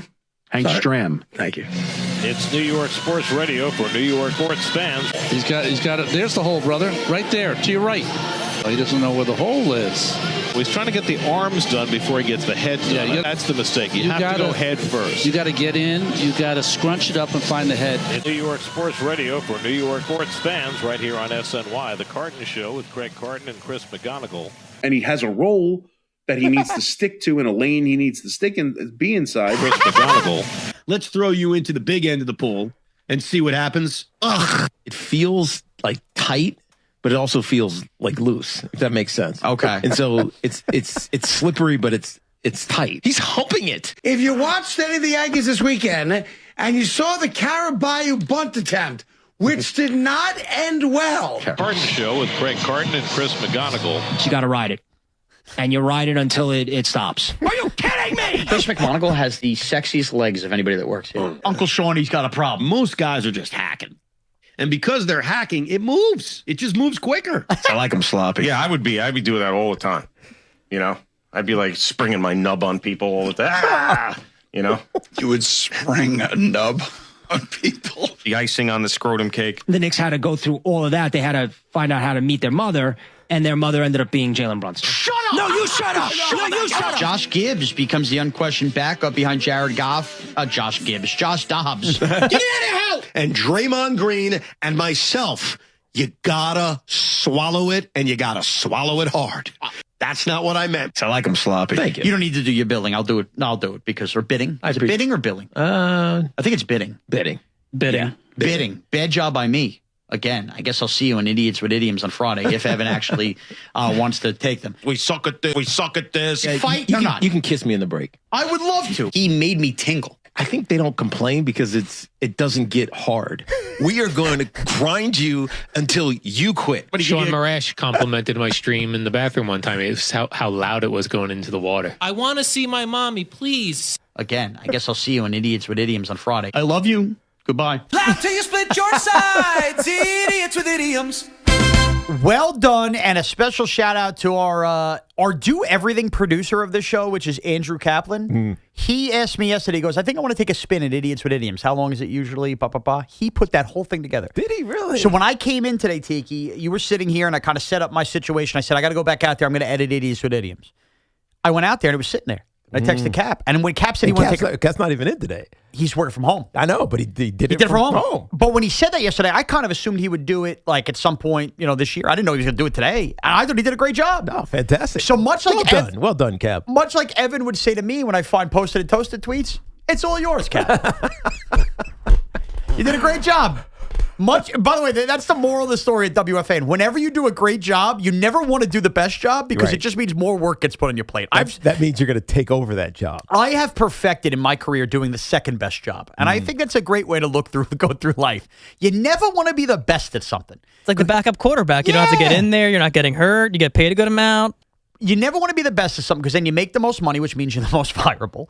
You never want to be the best at something because then people just expect you to do everything. But if you hover right there where you're really good at it and you're like the second best, nobody expects any more of you, and you just kind of figure it out. That's my message to everybody in life. Don't strive to be the best. Strive to be the second best. It's me, espresso. What the hell does that even mean? It made sense in my head. Don't listen to Shaun's dumbass advice. Oh, one thing I didn't get to before we get back to your calls. With football returning at MetLife, tailgates return at MetLife. And one of my favorite smells is when you pull off Route 3 or pull off the turnpike and you start rolling down your windows and you hear the music in the distance. Okay. And you smell that grill smell, the charcoal. The swamp. Oh, it's not even the swamp. Well, it masks the swamp. Yes. I'm surprised we haven't gotten charcoal grill cooking as a candle yet, but I would love that smell. Tiki, your favorite tailgate food. You go to the lot, you're popping by, you're walking through. I'm ribs. Give me ribs guy. That's a messy tailgate. It is very messy. But I don't tailgate often. All right, so if what I do? You take advantage? I take advantage of it. Okay, see, to me... If I'm tailgating, it's because I'm going to be sloppy. Extra sloppy for you. For me, look, hot dog hamburger is the easy answer. Obviously, right? It's quick. Everybody's doing it. I think the sausage is at its best in a parking lot before a game. Why? Not in the stadium, not at home, not with sausage peppers. There's something about the sausage the sitting asphalt, the smell of asphalt and sausage just kind of does it for you. Yeah, there's something in the aroma. It just, and then, you don't even have to get fancy with big Italian bread. You slap that on a hot dog bun. It's something so cheap and easy. But there's something about biting into a juicy sausage and having like that little bit of water just kind of like squirt up and you smell it. And it's delicious. Give me that sausage. A pre-Giants 1 o'clock sausage at like 10:30 in the morning. Or Jets this afternoon. Right. I'm just giving you my whatever. But tonight, yeah, if you're at the Jet game and you're in your Geno Smith jerseys, breaking them back out, bite into a sausage at about 5:15 and tell me it's not euphoria. The sausage, the best tailgate food. Give me that sausage. Also, now we're just steamrolling. Yes. More Geno Smith jerseys that were already previously owned a decade ago at the Jet game tonight. Oh, people are breaking them out. Or more Odell jerseys previously owned at the Giant game tomorrow. By the way, I got a couple minutes. I think it's Odell. Odell. I don't even think it's a question. Odell, I mean, didn't he, I'm trying to remember, and I'm not going to, but I felt like he had one of the highest selling jerseys in the NFL. And we didn't throw him out those couple of years. Yeah. And there's no way you threw him out because you loved him. Yeah. You thought he was an iconic player. And at some point, you're like, maybe I'll get this signed. There is at least one moron who burnt an Odell jersey for the sake of social media, isn't there? And don't you feel stupid tomorrow when he takes the field? Don't you feel that could especially if he's good. Yeah, you could be wearing that. It could have been stored away in your closet, and you're a moron. Hey, Connor, I didn't ask you favorite tailgate food. I like the what do they call it? A bratwurst. That's like a sausage. Yeah. Yeah. Same kind of deal, right? There's something about the juiciness when it explodes. It's delicious. And then I like to cut it down the middle a little bit, and then you put the ketchup or your Sweet Baby Ray's barbecue sauce right in the little slice down the mustard? middle. Not a mustard guy. I'm not a mustard guy either. I'm a Sweet Baby Ray's guy. Yeah, you do love some Sweet Baby Ray's. Big time. That always comes up when Yeah. when Connor's talking Connor about, loves Sweet Baby he's Ray's. talking about meat. He's talking about Sweet Baby Ray's. Yeah. It's got to be Sweet Baby, not just Ray's. Sweet Baby. Sausage and ketchup, though. Can I defend ketchup?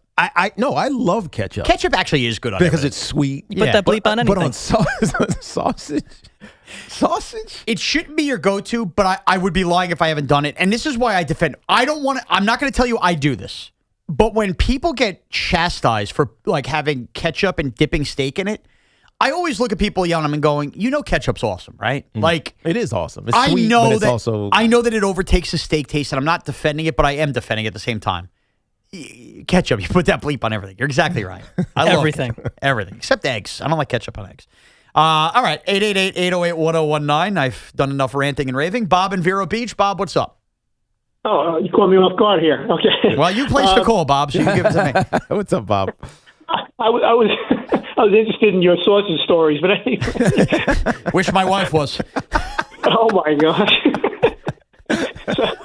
So I was listening the other day, Shaun, when you were doing a solo about you complaining you couldn't find a Yankee game. Remember? Yeah. The other night, Yeah, yes. okay.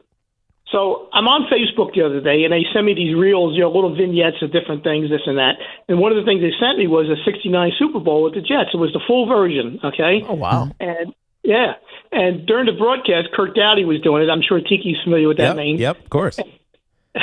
During the game, they mentioned, okay, imagine you living in Miami at this point, okay, Shaun? Yep. The game was blacked out in Miami.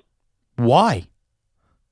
I guess they were afraid it wasn't going to sell out. Oh, because the That's the game only was in reason to do it. The only Miami. reason to do Oh, it. my God. That's insane to even think about living in that era, Bob. Could you imagine? ridiculous. Well, I lived in that era, okay, and I used to go up to a couple of counties north of Evan, and we had to turn our antenna on a roof towards Connecticut. We would get the Giant home games. What a different time to be. Bob, that's a great story. you What a imagine different that? time to be alive. Yeah. Now we just kind of search through streaming sites and Yeah. And if you can't find that, there's an YouTube illegal if one. you have to. Yeah, exactly. And now, to get on your roof and turn your antenna. I don't even get on my roof to take my leaves off. And you do all that, and then it's the Jets' fourth quarter. They cut away to Heidi. Val in the Bronx. Val, what's up, bro? Hey, Val. Tiki, the living legend, Barber, and Mr. More Yankees, Morash. What's going on, gentlemen? All's well. Val, happy Friday, dude. What's up, man?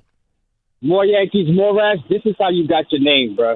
All right? Remember when I first gave you that name? I told you because I always prefer that you talk more Yankees. I've talked plenty. I'm not to the full extent yet, but I want to. You started up with it, and I think Evan introduced you. You started up with it last week, and then this week it became J.J. McCarthy, any other QB that has a pulse, gets released or something like that. You know what I'm saying? Yeah. I want to say I really wanted to make, and I told Connor, make sure I get on before this guy ends the show because I needed to say this to you before you go on vacation. All right. All right. I'm gonna put it to you like this, okay, and then I'll explain. Right now, just like Michael said in The Godfather, I have business with Hyman Roth that I do not need disturbed. The stuff that you're talking about with bringing somebody else in, this is we finally have it, right? Where we have, I'll say 3 possible outcomes, but all of them get me what I want to some extent. We could either be decent or have like a year like when Ryan Fitzpatrick was with us. Yep. And we had that offense behind him and we do stuff. We could be what Vegas says as far as what the line is, maybe 5-6 games, or we could absolutely suck. Either way, at the end of the day, I get my quarterback of the future. The idea of like a circus and bringing somebody else in and all this stuff like that, that almost feels like pre-Leon Rose with the Knicks chasing a shiny toy. I do not want to do that. Leave everything well enough as it is.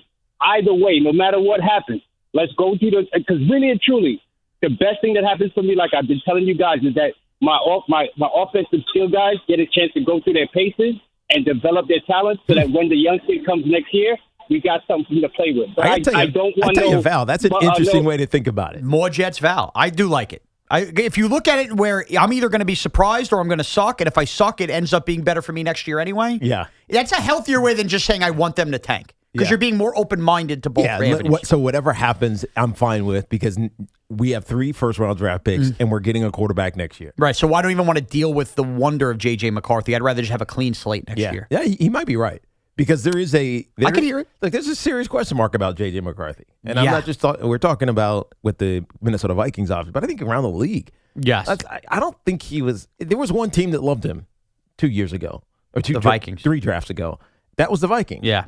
And so, like, who else is going to want him? I agree, although I guess you know the way this is, Tiki. When a guy's drafted in the first round, there's still that tantalizing, what if I could be the smartest, especially at that position. Yeah. I also want to say, when I'm talking about Shedeur Sanders, and we talk Baker Mayfield's a different story, and I'm talking about J.J. McCarthy. Which is not happening, but Baker was just interesting because of the potential opportunity of him having a divorce with the Bucs. But the Bucs want him. No doubt. It's just a matter of working out the details.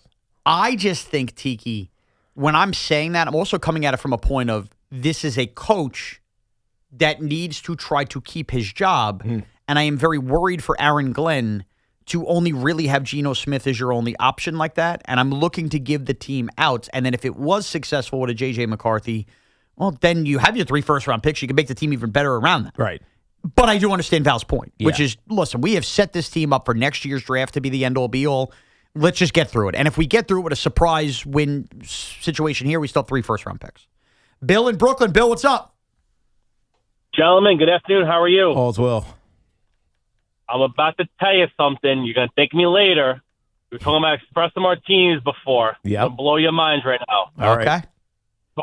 Chocolate Baileys has to be in your espresso martinis. Bill, I promise you. I appreciate you listening. I'm going to unfortunately tell you tuned in after somebody has already also given that tip. Chocolate Baileys, though. Well, Baileys is chocolate. There's not a different, right? No, it's not.